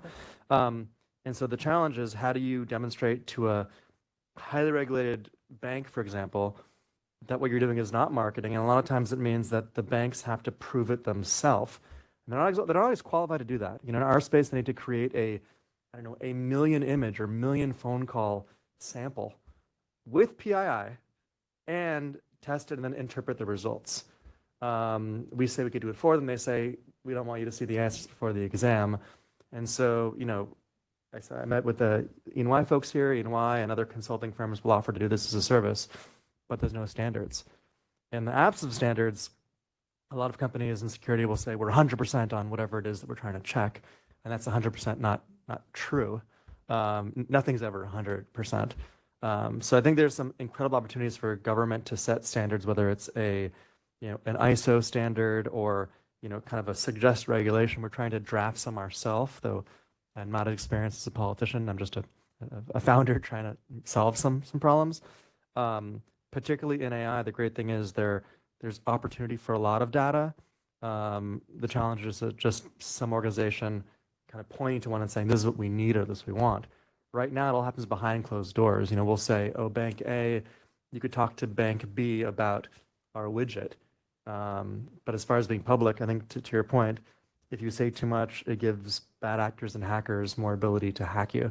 So the good news is the idea of almost like a credit score for AI is getting there. The bad news is it hasn't been standardized yet. Yeah, I just wanted to add one more sort of point on this, which is that we should also differentiate or think about the AI model and then the overall system in which it's embedded. So a lot of times from our personal experience when we're using ChatGPT, we think we're interacting just straight with a model, but actually there's all sorts of other stuff that's in between. It's doing all sorts of checking and these sort of things. So the system level security is actually not much different or different at all from what cybersecurity in general needs to be for any system. And then once you get lower and lower, closer and closer to the AI model, that's when we start getting a little bit more specialized, and we need to kind of think about whether it's deepfakes or other sort of harms and so forth. But just the fact that this is AI doesn't mean that like everything we know about cybersecurity somehow goes away. So kind of just insisting on that, and I think, I mean, whatever the right standards and transparency for that already exists is great. And then at the model level, it's actually, once you're at that point, if you've gotten through all these other cybersecurity things, maybe you deserve the reward to be able to monkey with the model a little bit in a sense, because I mean, the system should be set up in such a way that it's almost impossible even to get to that point. Ray, I saw you nodding your head. Do you have anything to add to that? Oh, just the fact that, yes, most AI systems, I think of them as like sort of compound AI systems, I think is the term that's often used. So it's not just an LLM. There's multiple layers going on, and to really help with the risks, I think technologies that kind of sit between even the person interacting with the LLM that brings out like a probabilistic prediction, I think similar to what Ben's company does. To help protect against sort of the various types of attacks that can occur that more traditional cybersecurity won't always cover is a good approach as well. Great. I think that was a great overview of transparency versus security. I want to switch one more time. This question is a little bit more esoteric. So as we are looking here in 2025, looking forward, we kind of have experienced a few things in the last few years about generative AI, and there's definitely some big decisions ahead of us. Which ones are you keeping an eye on to be as being consequential going forward? Ben, you may have already referenced one or two of them, but it might be useful to hear from you all. Which decisions are you keeping an eye on? Whether that is a decision a government is making, technology firm, et cetera. It'd be useful, I think, to know what's on your radar. On my side, it's not whether or not AI is good or bad, or just indicating that AI was used. Now, most of you won't care if AI is used. Every one of my team members uses AI in all emails. But whether it's an image, a video, audio, something come out of the government, just knowing it's involved just seems normal. The good news is that this is not some rocket science regulation. Most other countries already have something very basic there. Particularly in Asia, where they started doing this 2 or 3 years ago. So I think we need to get away from whether it's good or bad, or just is it being used, because it can be used for great things and also for bad things as well.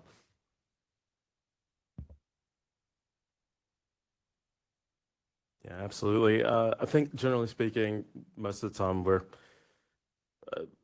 if you go around to a wide variety of customers, they don't actually fully know what they can do with AI, what the possibilities are. And because of that sort of lack of understanding, I think earlier there was a mention of, even in the sort of blockchain crypto space, there's a lot of misunderstanding in that space. It also exists in the AI space as well. So for many of the businesses that I've spoken with, a lot of them really are leaning on looking towards more of the government regulators to drive what their actions will be in that space. Combined with whatever use cases they can find of delivering value. Are there specific decisions that they are looking to by regulators, or?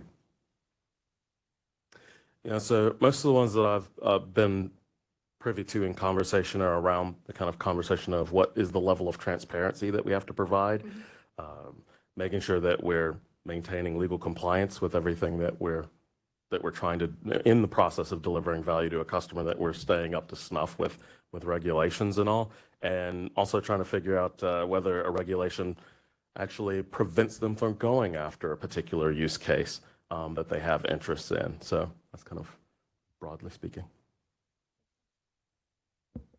Yeah, some decisions that I'm looking at or looking forward to. So one of them is the openness question. So some of the closed model providers, they've recently announced this week even that they're going to plan to have more models that actually are open weight. So OpenAI, the maker of ChatGPT, being one example. So ironically, even though they're named OpenAI, they don't have open models, but they just said that maybe they will in a few months, right? So that's, I mean, just this openness sort of trend and how that goes forward, I think is one thing to track. Another point that just maybe it's not a decision per se, but like right now, every one of us, when we use generative AI, it's through like this one little box and we can just type into it. Why does that have to be the interface, right? I mean, there's so many other ways that you could interact with AI and maybe even customize it, tinker with it to make it what works for you. And so kind of the decision to actually change the interfaces is something that I'm also looking to for this coming year or two, because we've invented over the years, I mean, lots of other user interfaces, whether it's GUIs or all sorts of other things. We were talking kind of a little bit on the agile methodology, like this with design thinking, there's these stickies that you kind of move around. So why can't there be AI involved in that process? So I mean, there's a lot of potential decisions to be made as that goes forward as well. One thing that I would also add to that is for a lot of those larger companies with the open text box, they struggle from, in my opinion, a scope issue. Literally, it's an open text box. You can literally dump anything into your mind into it, and they're trying to provide the best response back. For the vast majority of kind of companies, they have a much more defined scope, which actually gives them a safer risk profile as to what they will cut off before. So if I type something in that has nothing to do with their general area, that can be shut down much more quickly and also technically save on costs by not passing something nonsense through an LLM. But yeah, scope is one of those things that's a key differentiator from some of those larger companies and your everyday kind of companies utilizing AI. So then should I deduce that more specific context, more specific scope will potentially result in more secure and more efficient operations? So I think it should lead to that, to the point earlier about we don't have really great standards around some of these things.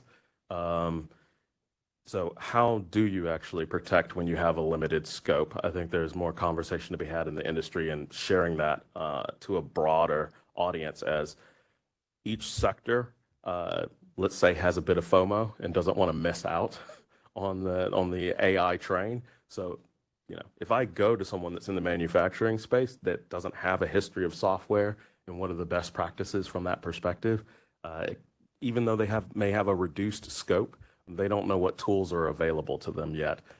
So speaking of access and making connections and networking, that is an issue.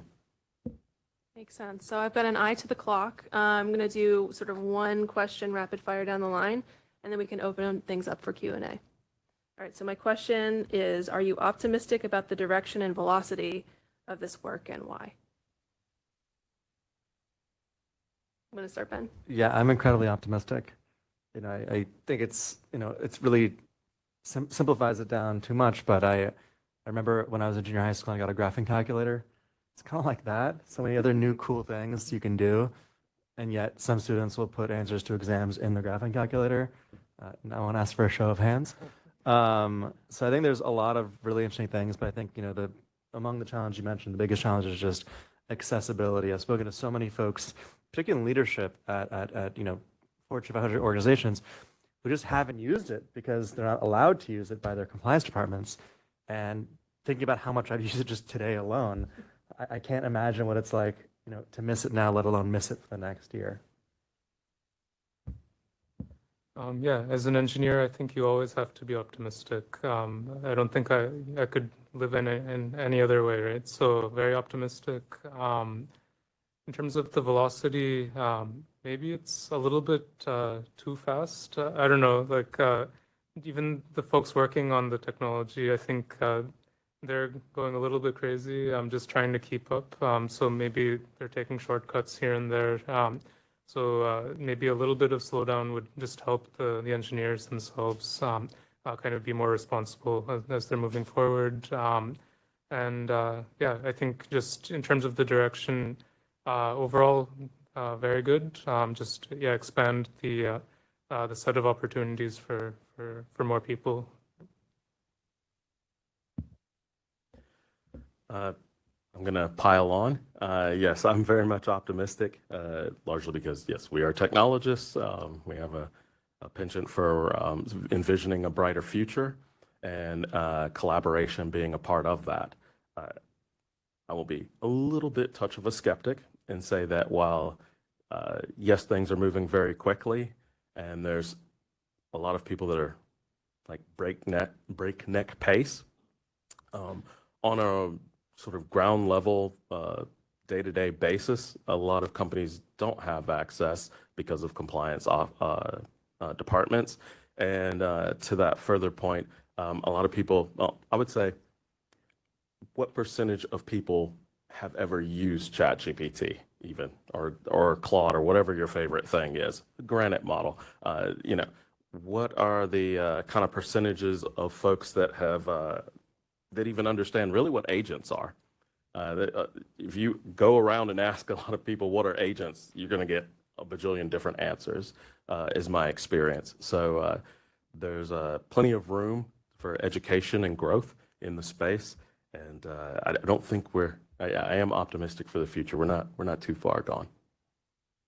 Thank you. That's 3 votes in favor of optimism. I like it.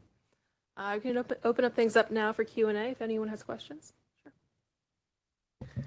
So I want to come back to something, Kush, that you said, which you described the foundational models and these AI models as coding culture, which I think kind of speaks to a broader question about the way in which they're maybe play a role in the fabric of how we retain and propagate knowledge.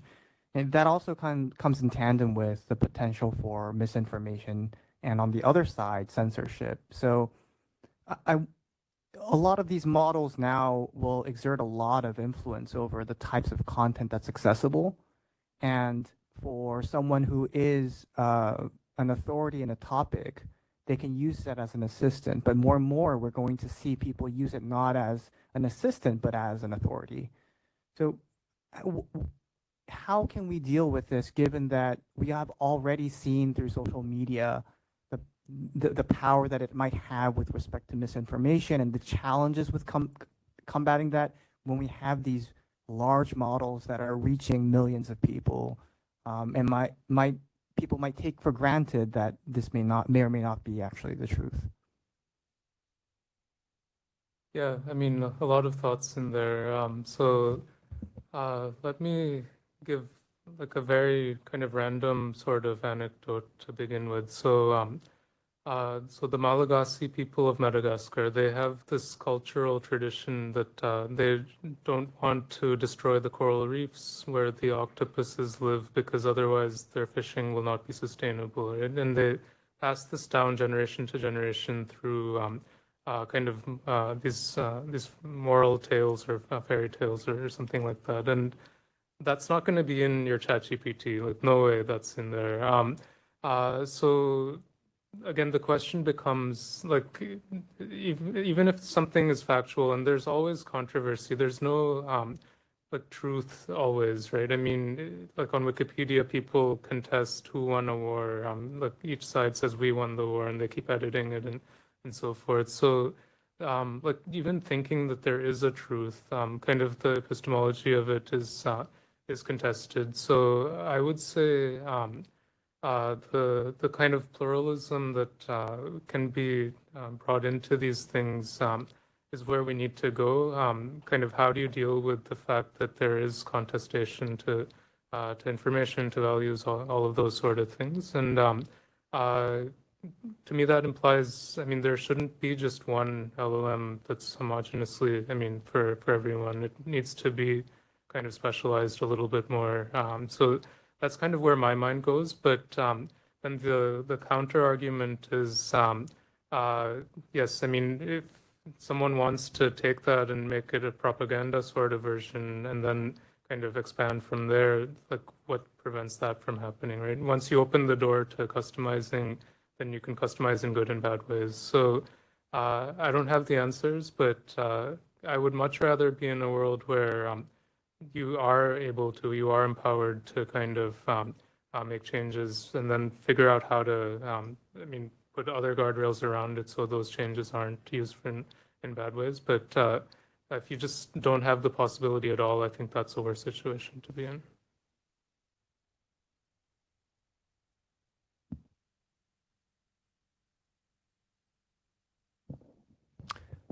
Hi, Simone Di Castro, University of Cambridge. I wanted actually to zoom in because I've been thinking for the last couple of days if there is a responsibility for public agencies like the Fed and others to actually use and train these models at this early stage of generative AI and share more data sets so that we grow with actually real facts, real data, these models, and also if there is a risk starting to use these models with more specific scope of our RAG models, that we lose a little bit track of what's happening in the big models like GPT, Gemini, and others.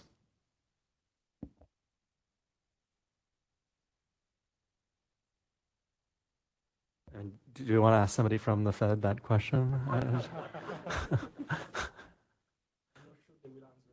Yeah, we ask ChatGPT.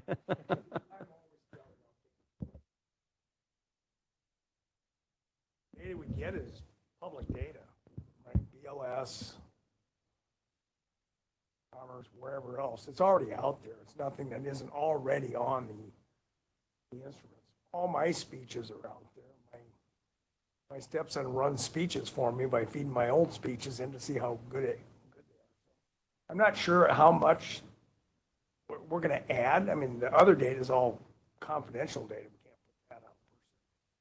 So I don't really think there's much to gain. And just philosophically, this is one of the thoughts I had, is the idea that we should have regulators determining how everybody gets to use this is just a bad idea. Let the businesses figure out how they want to use it. Let them see what the use cases are, and then worry about it. This is the old, move fast and break things is not a bad idea here. This is what Europe did. Europe went out and did what? Before anybody even knew what to do with it, they wrote down this massive AI regulatory structure. Killed it in its infancy, basically. That's not what we want to be doing as a regulator. My own free market capitalism views at work here, but the regulator should be stepping in when the real serious problems start emerging in a way that, and otherwise we let the private sector deal with determining what are deep fakes and what are not deep fakes. I'm just ranting at this point. Can I ask you a follow-up to that? Oh,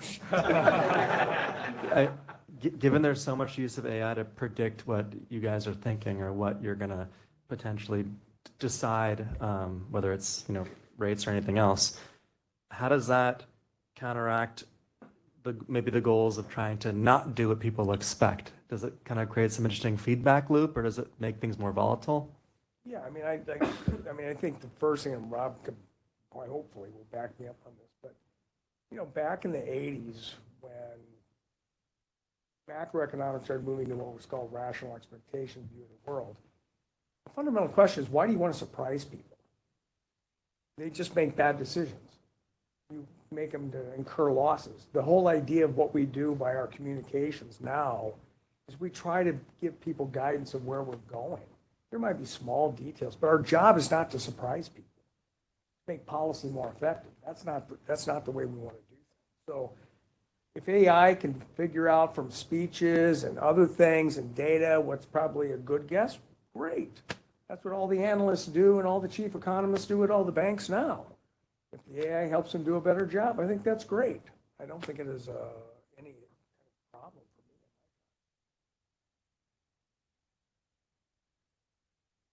Yeah. I'm done. I think we have time for one more. Yeah.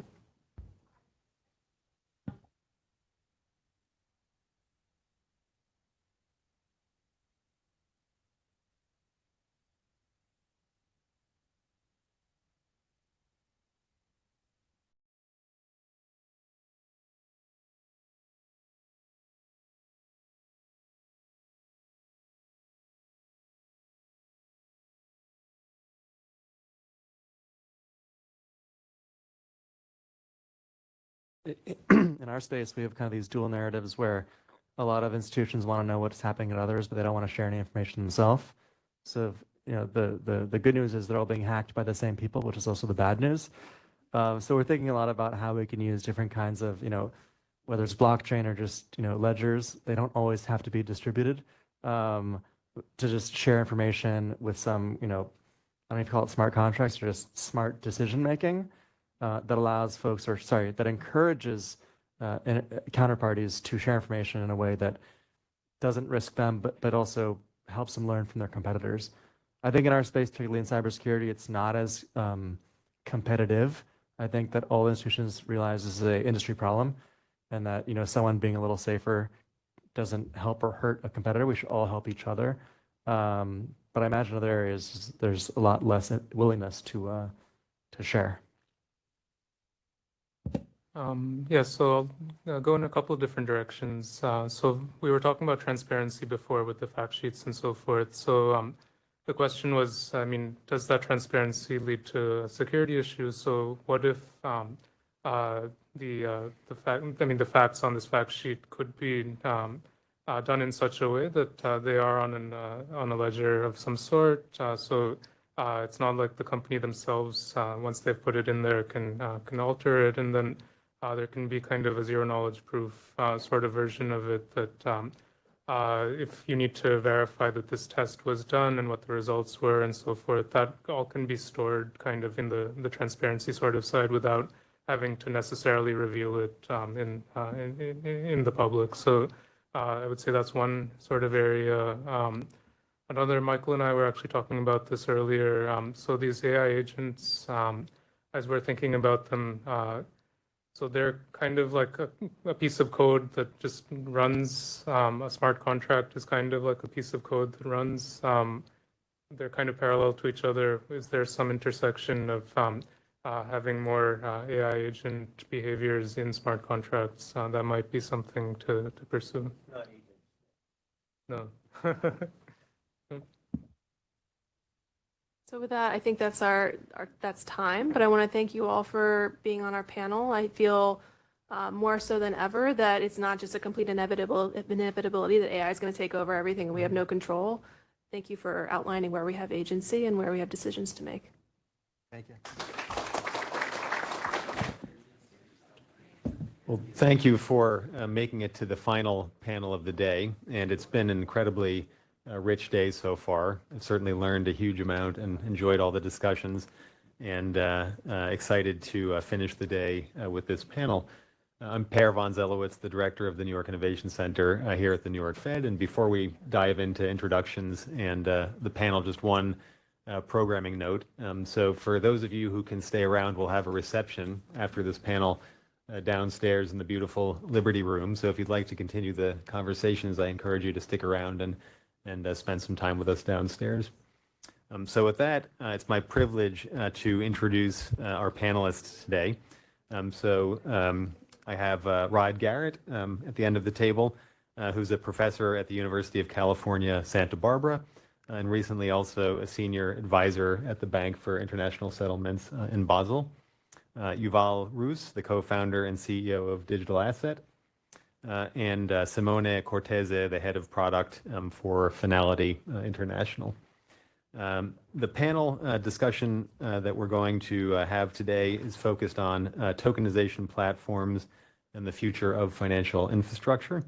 And the posture of this panel is really going to be forward-looking. So we've heard a lot of discussions today around technologies, products, services, use cases that are really focused on the future, and this panel will be no different. But we're really going to focus as much as we can on what we think the future will look like in this domain. Technologies and infrastructures are evolving incredibly quickly, as we've heard today also. There was an interesting discussion on an earlier panel around how certain capabilities and features at really the start of Bitcoin, for example, may have been considered the appropriate posture or approach, but now things have evolved, and there might be different features that are appropriate today given how people want to use these types of instruments, different risk profiles, different use cases and value propositions. So we have an opportunity, I think, on this panel to try and interrogate some of that, how things have evolved and really what the future might hold. Also, where is innovation happening today? So where are the examples, really, where are the pockets of innovation that are moving the needle in significant ways? So when we talk about innovation, it can oftentimes be a relatively nebulous concept. So we'll try and get very specific about where are things happening today and what the impact of that might be, and also what might change in the future. So given where we are today and where we're anchored in the work, how that might lead to a different future and different opportunities. So with that context, I'd like to start with a broad question that I'll ask all of our panelists to respond to. I'll start on this end with Simone and then work my way down. So how do you view innovation today? Is it addressing the right problems, exploring the right opportunities? And could you provide some specific examples, please? I mean, I'm also from background coming from technology, although I've been working as a head of product, and I have to share the enthusiasm for the innovation landscape. So to answer your first question, do I think that innovation is going in the right direction? Yes. However, I also want to echo the words of Governor Waller when he said that the private sector that needs to find the problems that either succeed or fail. So the question is, what is the private sector focusing on now? At least from my standpoint specifically, we see the emergence of an ecosystem, and each party in the ecosystem aims to solve a specific problem. You have assets that facilitates the tokenization, or the tokenized assets to facilitate execution and the clearing and eventually the transfer of ownership of those assets. You see the same for cash, existing liabilities being tokenized both in commercial and central bank money level. Now, where therefore is innovation focusing on is the ability to move these assets when you need it, where you need them. Because at the end of the day, that's what it means running a business in the financial sector. Now, it's not about necessarily creating something completely from scratch. There is an element of being able to interoperate with existing infrastructure too. So innovation comes from the synergies that come up. But specifically, I think where value is going to be generated is really the ability to take existing assets, which are maybe not as mobile as today, as shiftable today, make sure that they can be moved where and when needed across jurisdiction. We see a lot of emphasis also from the regulatory space and the G20 initiative of cross-border payments as well. And I think that's where the majority of the financial ecosystem, if so wish, is focusing on.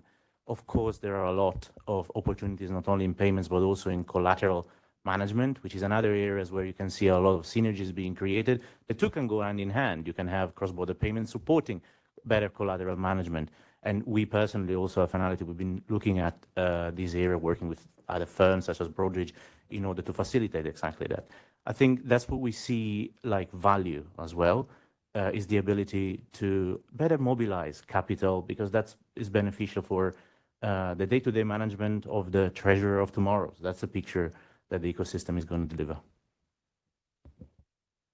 Yeah. Thank you. Yuval? Yeah, so I think when I think about innovation, I think about it, I guess, in two parts. One is more the innovation at the infrastructure level. And I think that, we took a stance a long time ago that, although public chains is the way to go eventually, without privacy, for example, you're never going to have the scale that we want to actually bring a lot of institutional assets into these networks.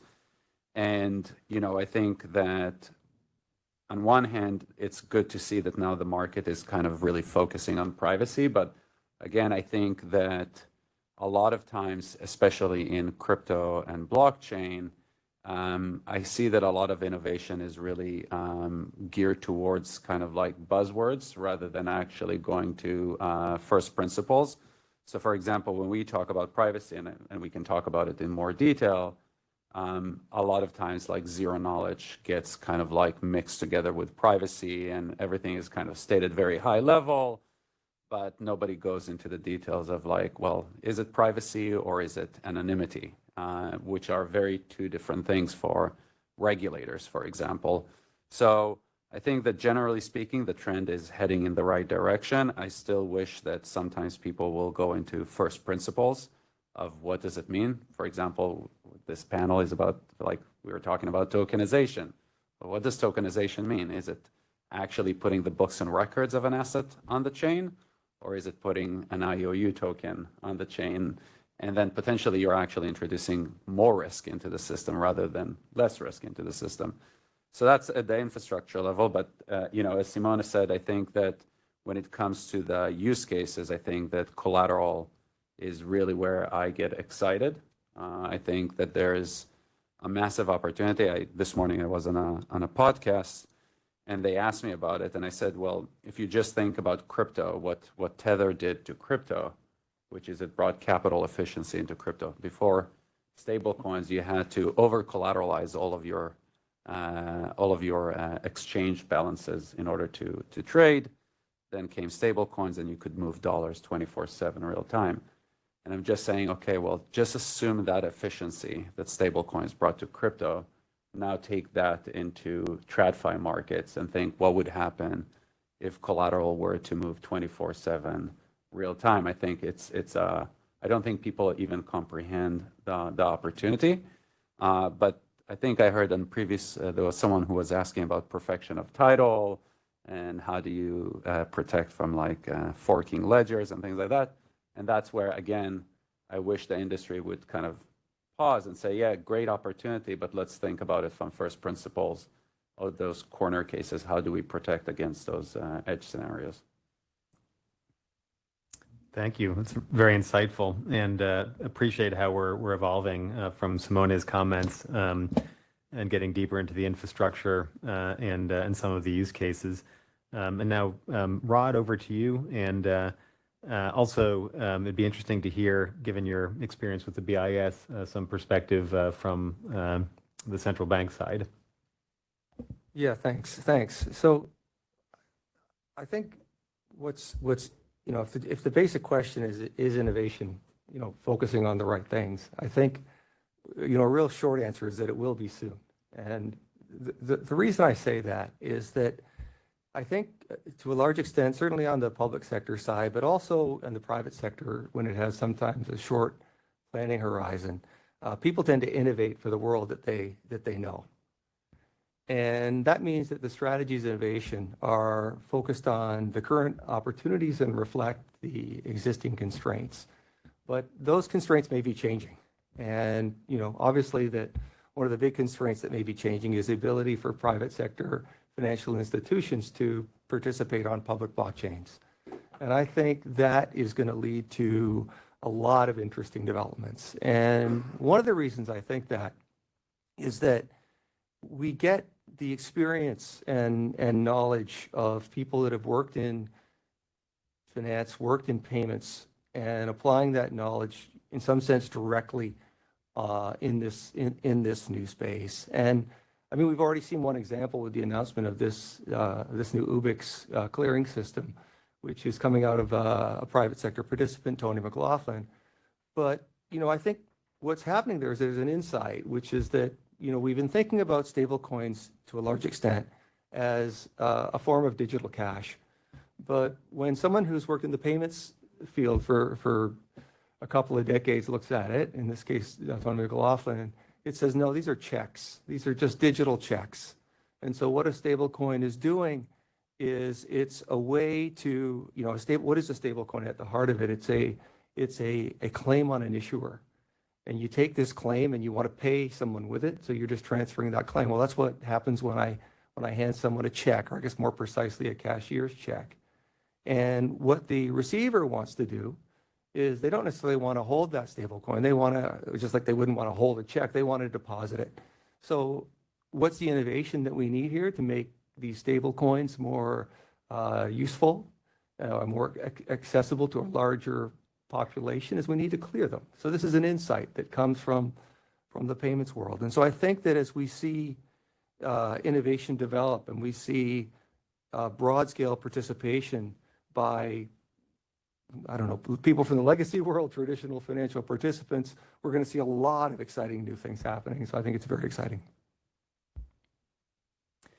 Thank you. And I'd like to follow up on your point about regulated institutions interacting with public permissionless blockchains some more. So that's a theme that we've heard from other panels today and been discussed quite a bit. One of the reasons I've heard for that today is that it provides interfacing with public permissionless blockchains, among other things, provides the benefit of the network. So this is existing infrastructure. It's well recognized. It's well tested in many respects for certain use cases. And I wonder if we could just touch on that for one more minute, because it's, I think, an important opportunity. And we also heard from some institutions earlier today who are already doing this. So BNY is interacting with public permissionless blockchains, and I'm sure there are others out there. And I wonder if we could also talk a little bit about what are some of the potential downsides of that. So we heard, I think, a positive argument for that, and there's probably other reasons to support that. But I'd also like to stress test some of the thinking there and understand if there's some potential downsides for that. And Mone, perhaps we could start with you. I think at the end of the day, it's probably worth picking up the point raised a second ago about taking a step back and look at things from first principles. Now, in the same way as stablecoins have been looked at similarly to checks, now the activities that can be done, the financial products that can be developed, even leveraging existing interactions with the public blockchains, are they really that different from things we've seen in the traditional finance perhaps 100 years ago, perhaps emerging 100 years ago? Looking at a bit of, I mean, I don't want to be, I'm a bit of a history geek, to be fair, but like I get into like the history of finance quite a lot, and I see a lot of similarities between what happened in the 150 years that came to today and what we're seeing in the crypto space, just much faster. So the cycle is probably 10 years as opposed to 100 years. So that's the type of challenge. Now, this leads to what are the risks that are linked to these activities. Now, one of the tenets which I particularly like is same activities, same risks, therefore same regulation. So I think that's really the effort that, starting from first principles, people need to look at.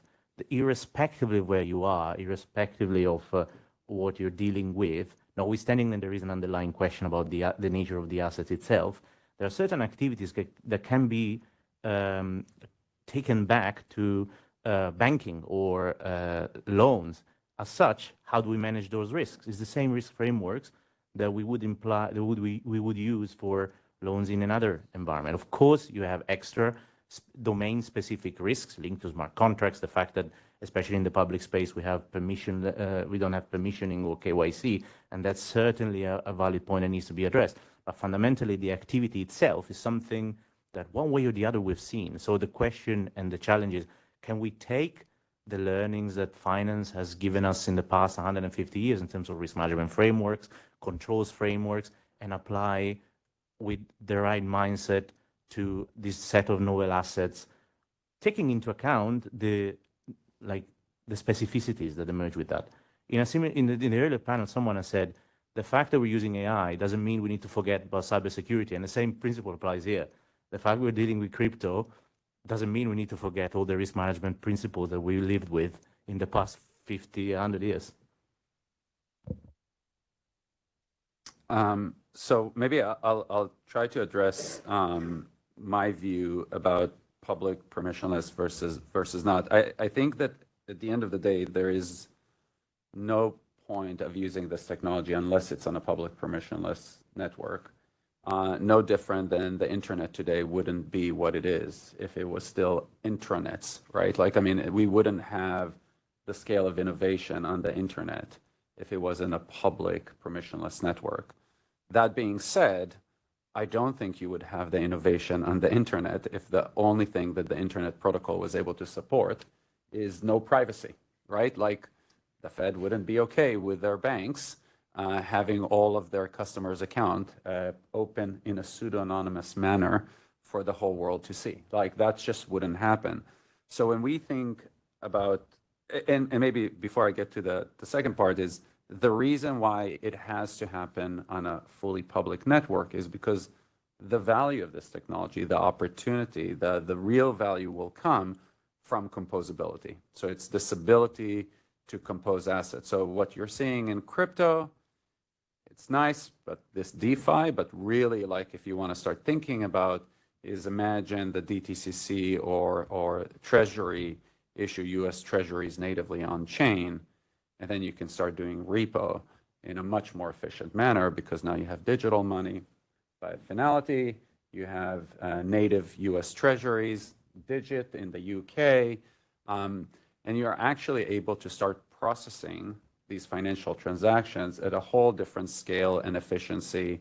And I'm happy to share some of the projects that we're doing, and we're seeing that efficiency. So the reason why you want a public network is because you want to have this opportunity around composability. But, and here's the but, and this is again back to my previous point about the innovation and the infrastructure that to me was very disappointing, is I think everybody took this mindset of Bitcoin, which was not a general purpose platform. It was a one use case. And the properties of the use case is that it's censorship resistant. And in order to keep everyone accountable, meaning that you can't cheat, there's no privacy. And then the crypto community, just like, sorry, a herd of sheep, just went after that and said, well, that's the right design for the real world. And I just don't think that that's true. So when we built Canton, which is the layer 1 that we launched last year, we said, how can you build a public permissionless network where you still give those that build application the ability, not necessarily it's a must, but the ability to have privacy and control over the assets that you issue into the network. Why? So if you wanted to do an NFT or something that doesn't require that you can show off and there's no privacy, you could do it no different than how you're doing it on Ethereum. But if you are, I don't know, Goldman Sachs and you're issuing bonds for the European Investment Bank, maybe you need some other requirements about the privacy, the control, who can hold these assets. But you want to have all of these assets that are not homogeneous in their characteristics be able to coexist on the same protocol. Rod? Yeah. So I do think there are some risks to public permissionless networks, and that's certainly the reason why I think a lot of the central bank projects that have been initiated over the last few years were based on, trying to leverage that technology, but use it on private permission networks. And in doing so, there was the hope that they could solve some of these problems associated with privacy and also some of the problems associated, of course, with KYC and preventing activities like money laundering and so on. But again, we're in this new world where public permissionless networks are available. And the way I look at them is that these are rails. This is an alternative form of rails. And if this is a new opportunity to make payments and transfer value, then the traditional financial sector is going to want to utilize these rails, and we're going to have to manage these risks. And there are a variety of ways to do this. One way is to do this is to encourage, or I guess even mandate to some extent, that the value that's transferred either domestically or across countries, if you can, goes into wallets that are hosted by regulated financial institutions, where the people that have a right to the value in those wallets are KYC customers. So I think there are risks, but I think these risks can be managed. I just wanted to add one point about composability, which I think is one of the most powerful concepts. Now, I hear a lot of the dichotomy between like private permissionless and private networks, as if the two cannot talk. One of the points that I hear a lot is a bit of a buzzword, to be fair, is called interoperability. Then when you ask a person, okay, but what exactly does it mean? Then people just, in a similar way, as mentioned before, you get 15 answers for 3 people if you ask enough times. So I think, to me, in particular, interoperability is really the key to achieve an internet-like. You mentioned the internet earlier, but the internet itself is just a collection of meshes of different networks that talk to one another, and they may be hosted on different providers too. Now, my question is, if we get interoperability right, meaning at a technical level, at a regulatory level, at a legal harmonization level across jurisdictions, then the net result is that that distinction, perhaps between private and permissionless network, kind of fades. The reason is that the customer experience that we have, that we could have as even user ourselves, is not dependent necessarily on how many ledgers or how many institutions are involved in the chain. Is how often those, how well these institutions are connected. There is a specific system in the UK, because it's the market I know the most, which is called faster payment, that you don't see, you don't feel it, but you know that you can transfer money in between your bank accounts natively 24/7. You don't see it, it's just interoperable under the hood. So in a similar way, if I look at the plumbing for the next generation, perhaps the direction of travel is a coexistence between private and permissional network, but in a way that can seamlessly interoperate, essentially removing the barriers for the customers, which is really what matters, and at the end of the day, and at the same time, being able to thread the needle between regulation and innovation, and risk management and innovation. Thank you. And I really love the focus on everything. So we'll have a coexistence of all these different sorts of systems. And I agree with you. I think if history is any teacher, there's no one solution to all of this, and we'll have some future state that probably resembles a newer version of the current state with many different systems coexisting and performing different functions. And I'd like to go back to one of the points that we were discussing just at the start of the panel around use cases. So Yuval, you mentioned collateral really as the killer use case from your perspective. And I wanted to follow up also with Simone and Rod to understand if there's really a use case that you see as the most interesting or most important relative to others within the tokenization domain. Yeah, so the reason why collateral, and I think also payments to some extent, are super interesting is that it doesn't require a wholesale replacement of how you conduct business, right? So I'll give you an example. We're doing this project around collateral right now, and it's around unclear derivatives in crypto. Okay. All of the market makers that are participating, guess what? They're making markets in equities, in fixed income, in rates, and whatnot. And there's another company that is participating called NASDAQ that owns a system called Calypso, which is a risk management and margin management system. And when you actually boil it down and you remove the word crypto from derivatives, it ends up looking very much like equity derivatives, fixed income derivatives, rates derivatives, and you then start thinking about these blockchain solutions as just yet another rails where you can mobilize collateral. So you could send a SWIFT message, you could send a fixed message, you could send an FPML message, or now you can send an instruction into a blockchain.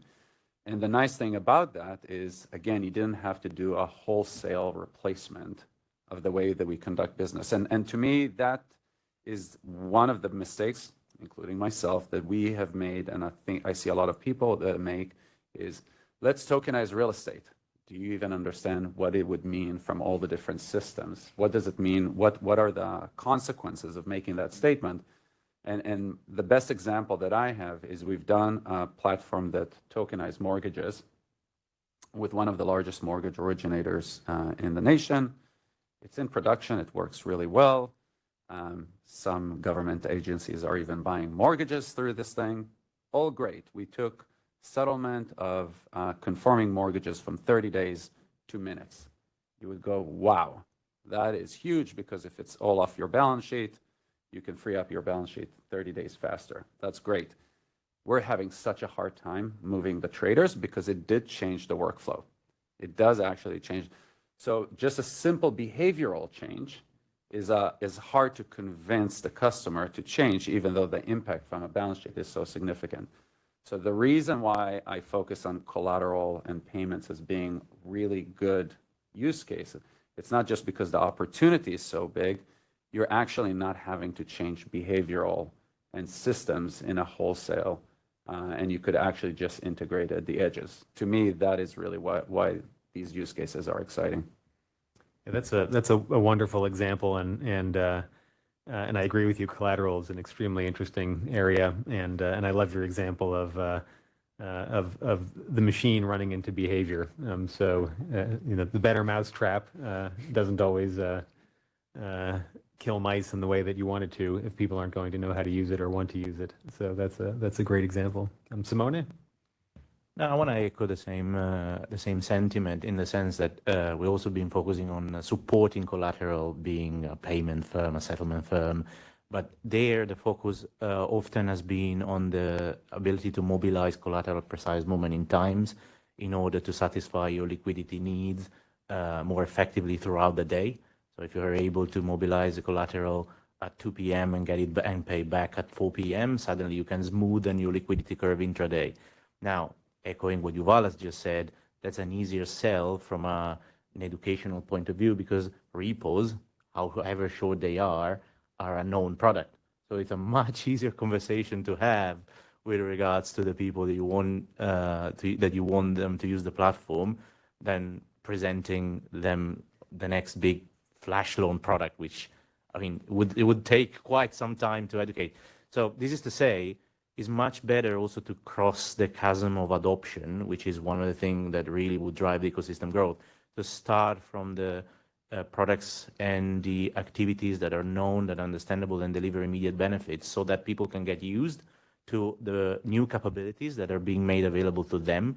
And then over time, people can start connecting the dots, taking this thing seriously, and start thinking about what more can be done in order to help my balance sheet, for example. And perhaps your traders, after they started using like other use cases, so to speak, that started to move them into the new world, then they will be able to appreciate how beneficial for them the mortgage tokenization may be.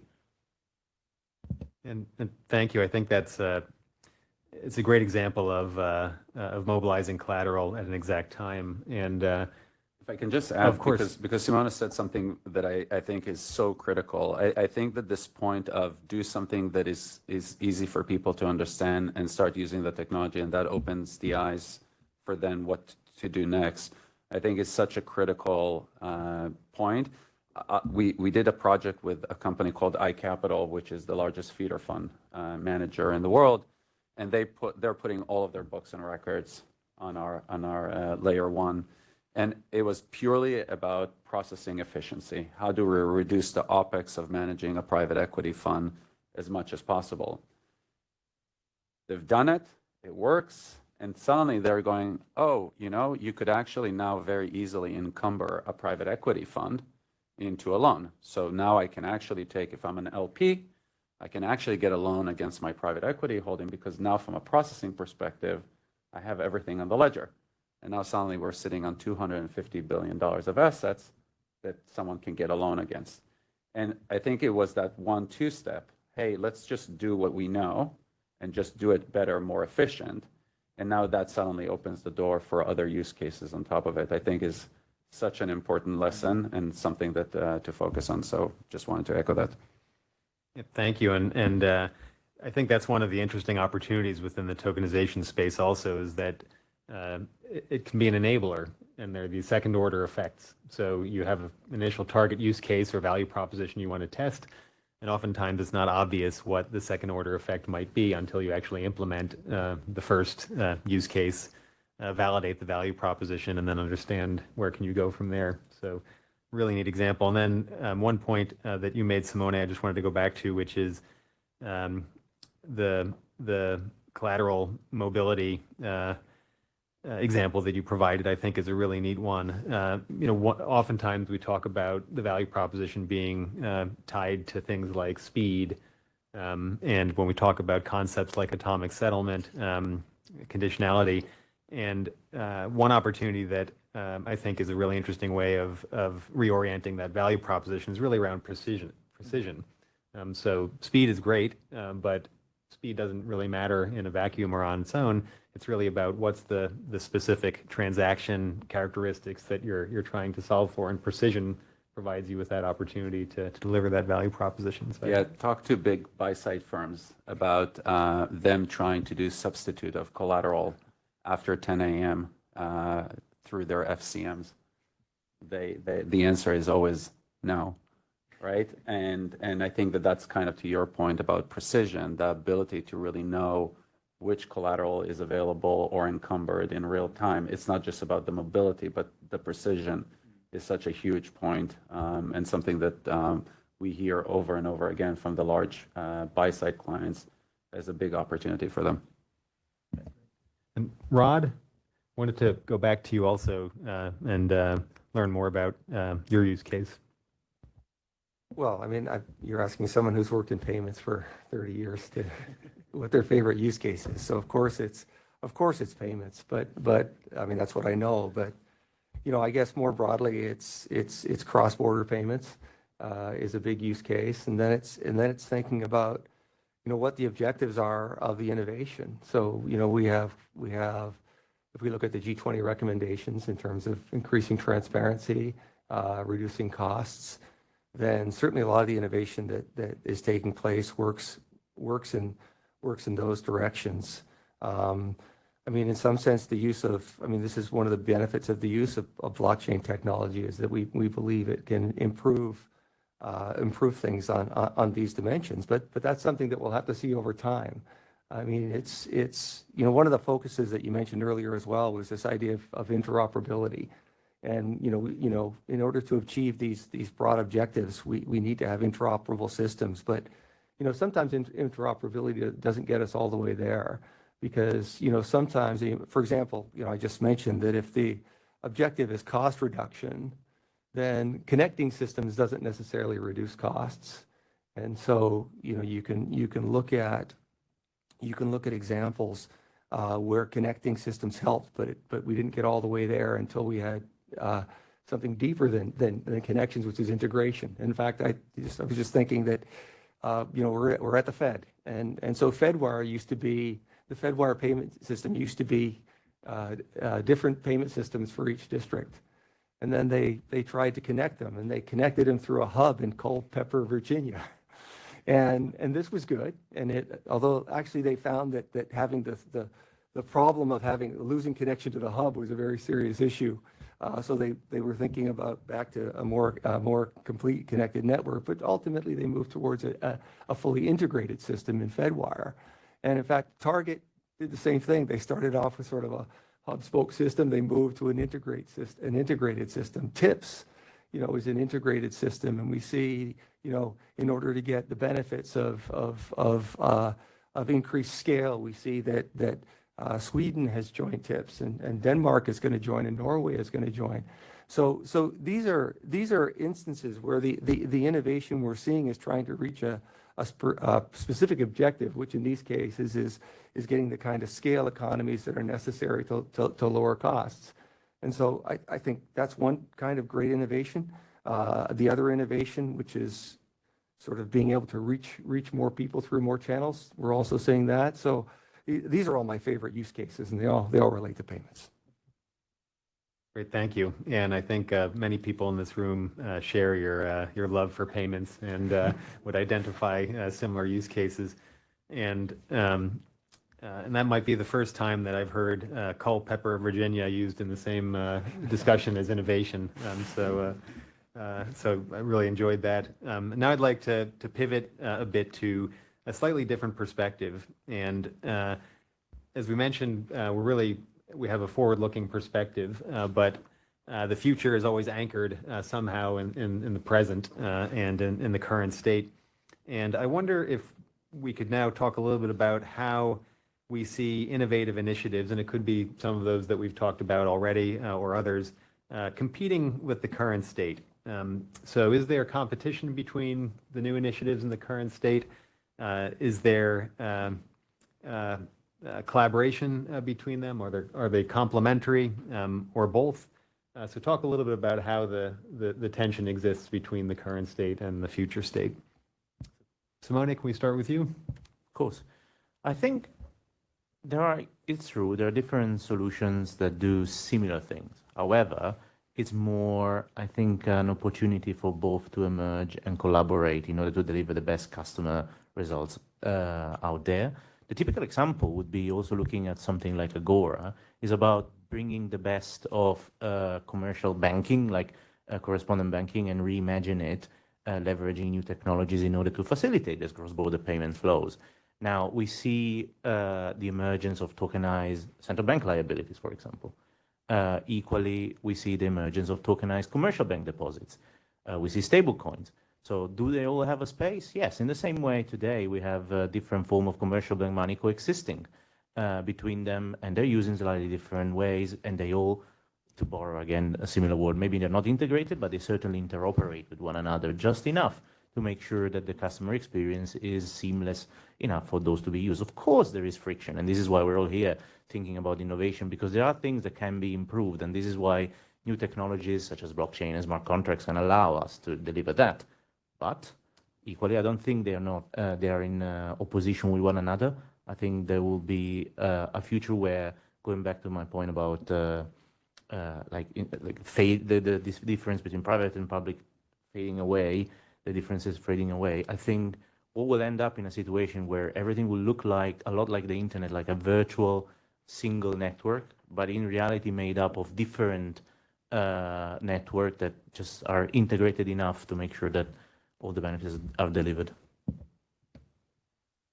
So first of all, Simona, just the reason for the name Canton of the network is because of the technology is built in Switzerland. But if you think of Switzerland, it's many cantons that effectively all interoperate with one another. So I agree with that's effectively the future design that we're going to see, effectively a user experience as if you're connected to one network, but really many networks under the hood. You know, I think of like the competing solutions as kind of very similar to like when you think about, you know, swarms that go out, they're all kind of heading in similar directions, and eventually one of them will hit the target, maybe few will hit the target. But I'm actually, what I'm always thinking about is the competition between the, you know, status quo and the innovation. And I find that to be actually more of a challenge when it comes to innovation. So I think that there, you know, you're seeing that there's, you know, a lot of times people say like, oh, you know, you could settle something much faster. And then I always ask the question, but why doesn't it settle faster? For example, leveraged loans. I think it's like $5 to $6 trillion market in the US, settles on average in 28 days. Does it need to? Nope. Do the banks like to sit on the float for 28 days? Yes. You know? So people need to ask themselves, like, why do these inefficiencies sometimes exist? A lot of times people talk about, let's tokenize private equity. We can have more secondary liquidity. Do you think that private GPs like to see their NAV move throughout the day when they have leveraged funds? Probably not, right? So I think that to me, more of the challenge is the competition between this innovation. Efficiency is not always good for all market participants. And I actually see that most of the challenge happens there, not necessarily between the competing solutions.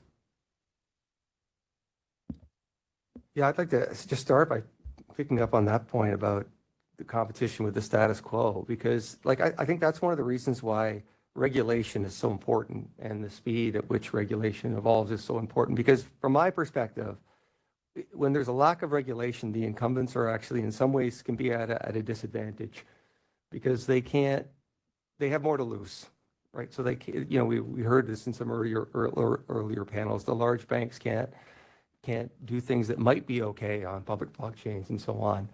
So they're much more restricted. And so once the regulatory framework is made more clear, then we can get a much, I think, healthier competition between different sectors, until maybe at some point those sectors become indistinguishable. In terms of the public-private aspect, I'm a big fan of public-private partnerships. Agora is a triumph of that type, where public sector working together with private sector to try and achieve objectives. We've seen this. In fact, I mean, the reality is, in most countries, Federal Reserve, Fedwar is not allowed to compete literally with private sector participants. They have a cost recovery clause and so on. So instead, when central banks step in and do things, they tend to do these more or less as public-private partnerships.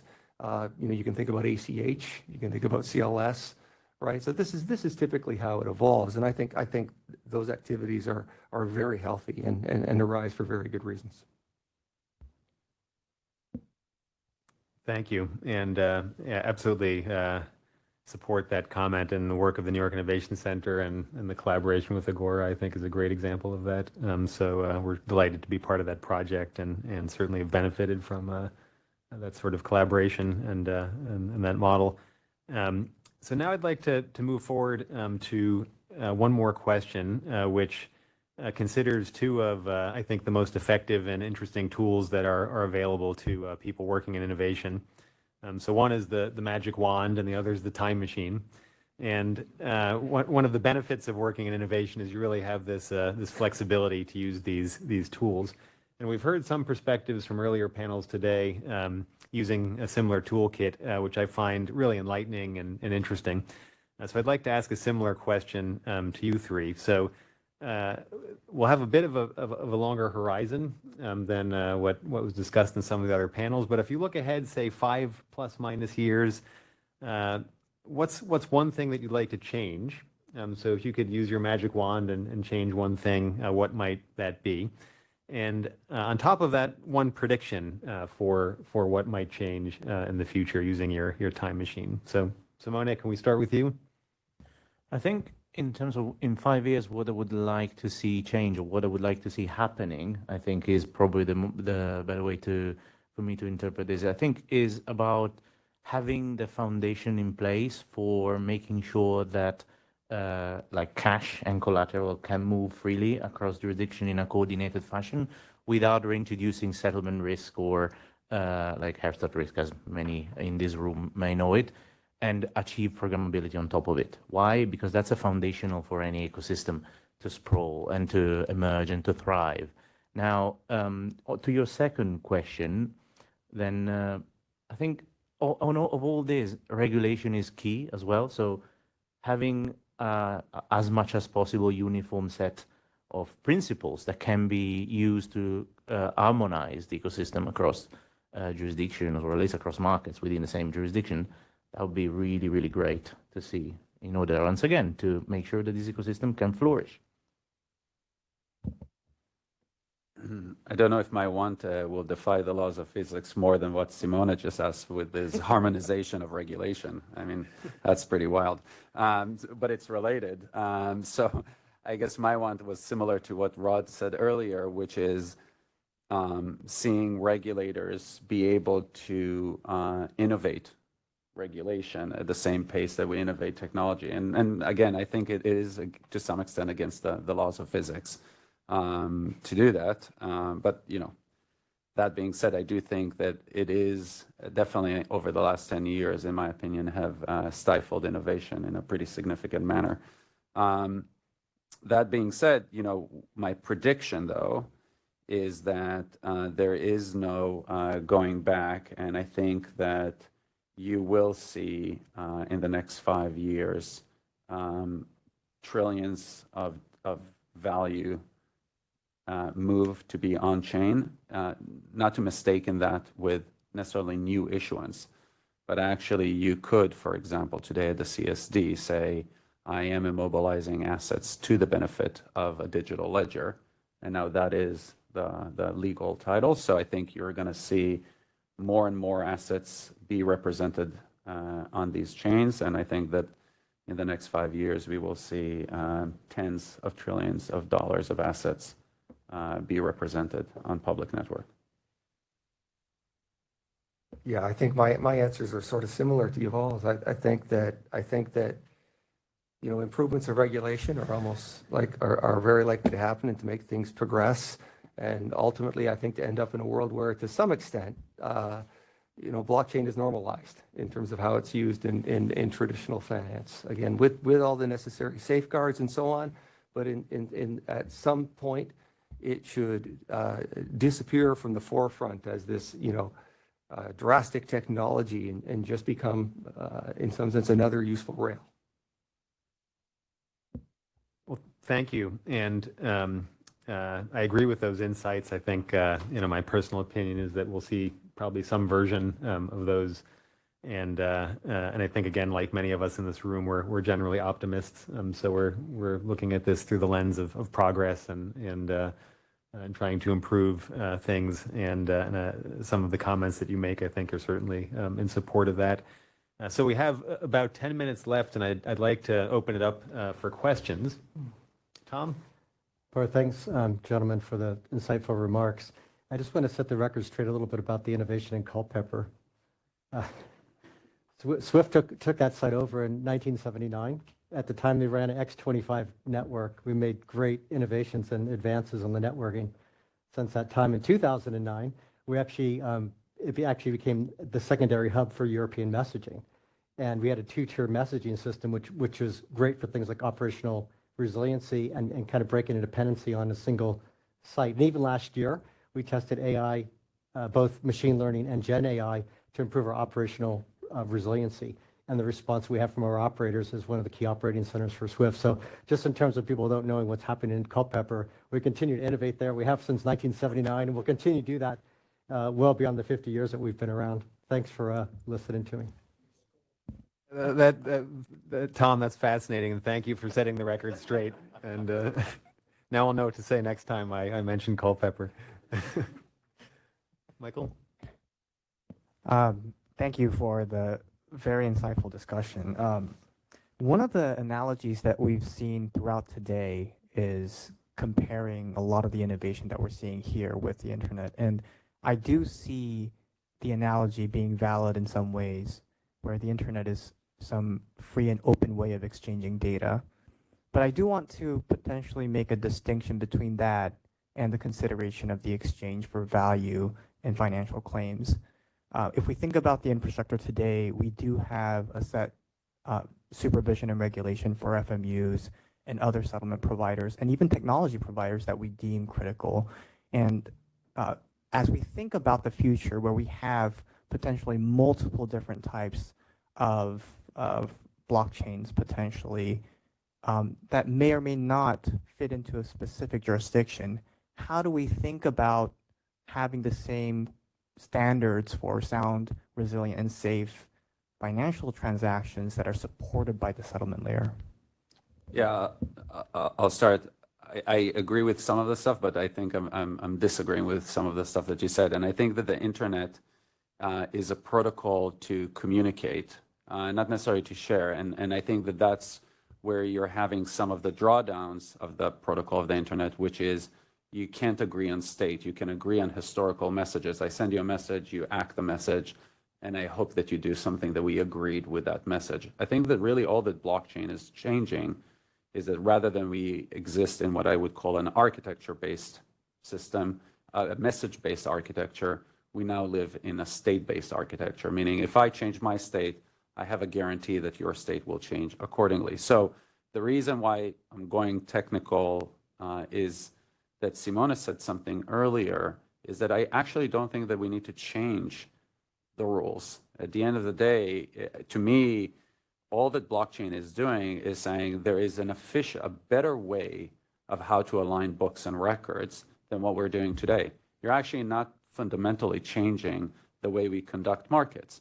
At the end of the day, when you think about what are financial services are sets of books and records that communicate with one another by sending messages about, liabilities, claims, and eventually settlement is when you align those books and records. So if we have a derivative trade, we agree of some kind of a liability that I will send you money, you will send me the S&P 500 in a future date, time passes, and we hope that when that thing settles, that actually happens. To me, blockchain is just changing the way that we align books and records. And therefore, if you kind of take, I think Simona said that earlier, if we're conducting the same business, you should actually be able to regulate it the same way. So I actually don't think that we really need to rethink markets. It's just that the architecture of how we conduct markets is different.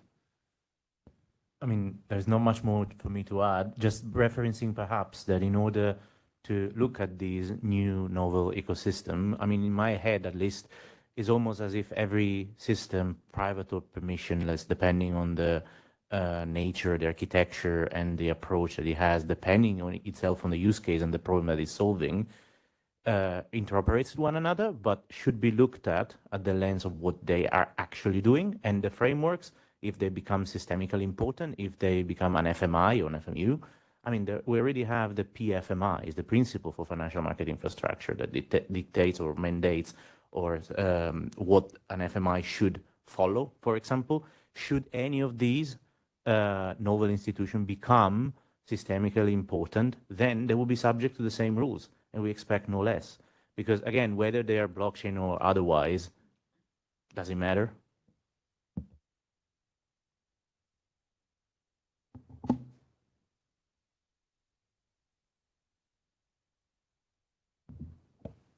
Yeah, I thought the discussion about privacy was very insightful. It came up a few times today. But on the one hand, I thought that the distinction was very much between public blockchain and private blockchain, whereas in practice, I think things are a bit more nuanced. For example, think about the case of centralized exchanges. Okay, now if I hold my money on Coinbase or Kraken or Binance, that's not visible to the rest of the world. The rest of the world sees just the total assets held by these institutions. And, I may have an account there, receive payment there. I know right now it's not necessarily allowed, but, maybe in the future it will, and do my financial operation there. It's still important that I can use the public blockchain, say Ethereum, to move my funds elsewhere in case, hey, tomorrow Binance increases their fee and I'm not happy with that anymore. But in practice, I can still guarantee privacy through these institutions that are connected to the public blockchain.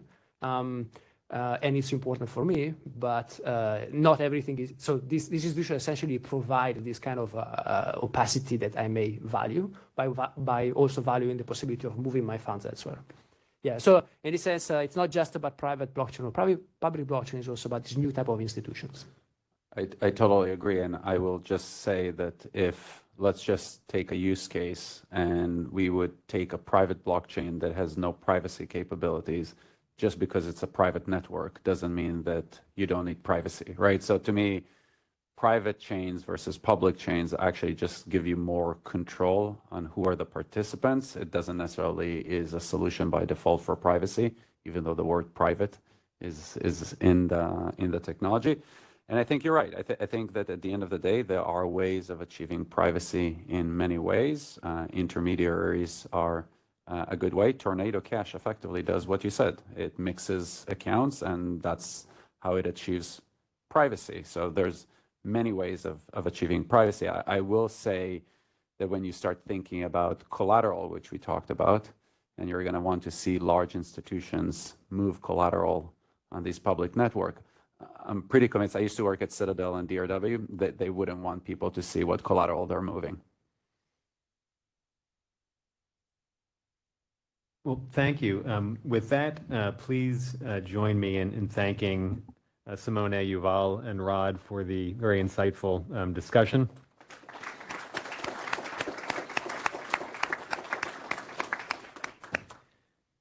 And we'd also like to thank you all for joining us during the day today. I think this was a really, again, rich and interesting discussion across all the panels and speakers.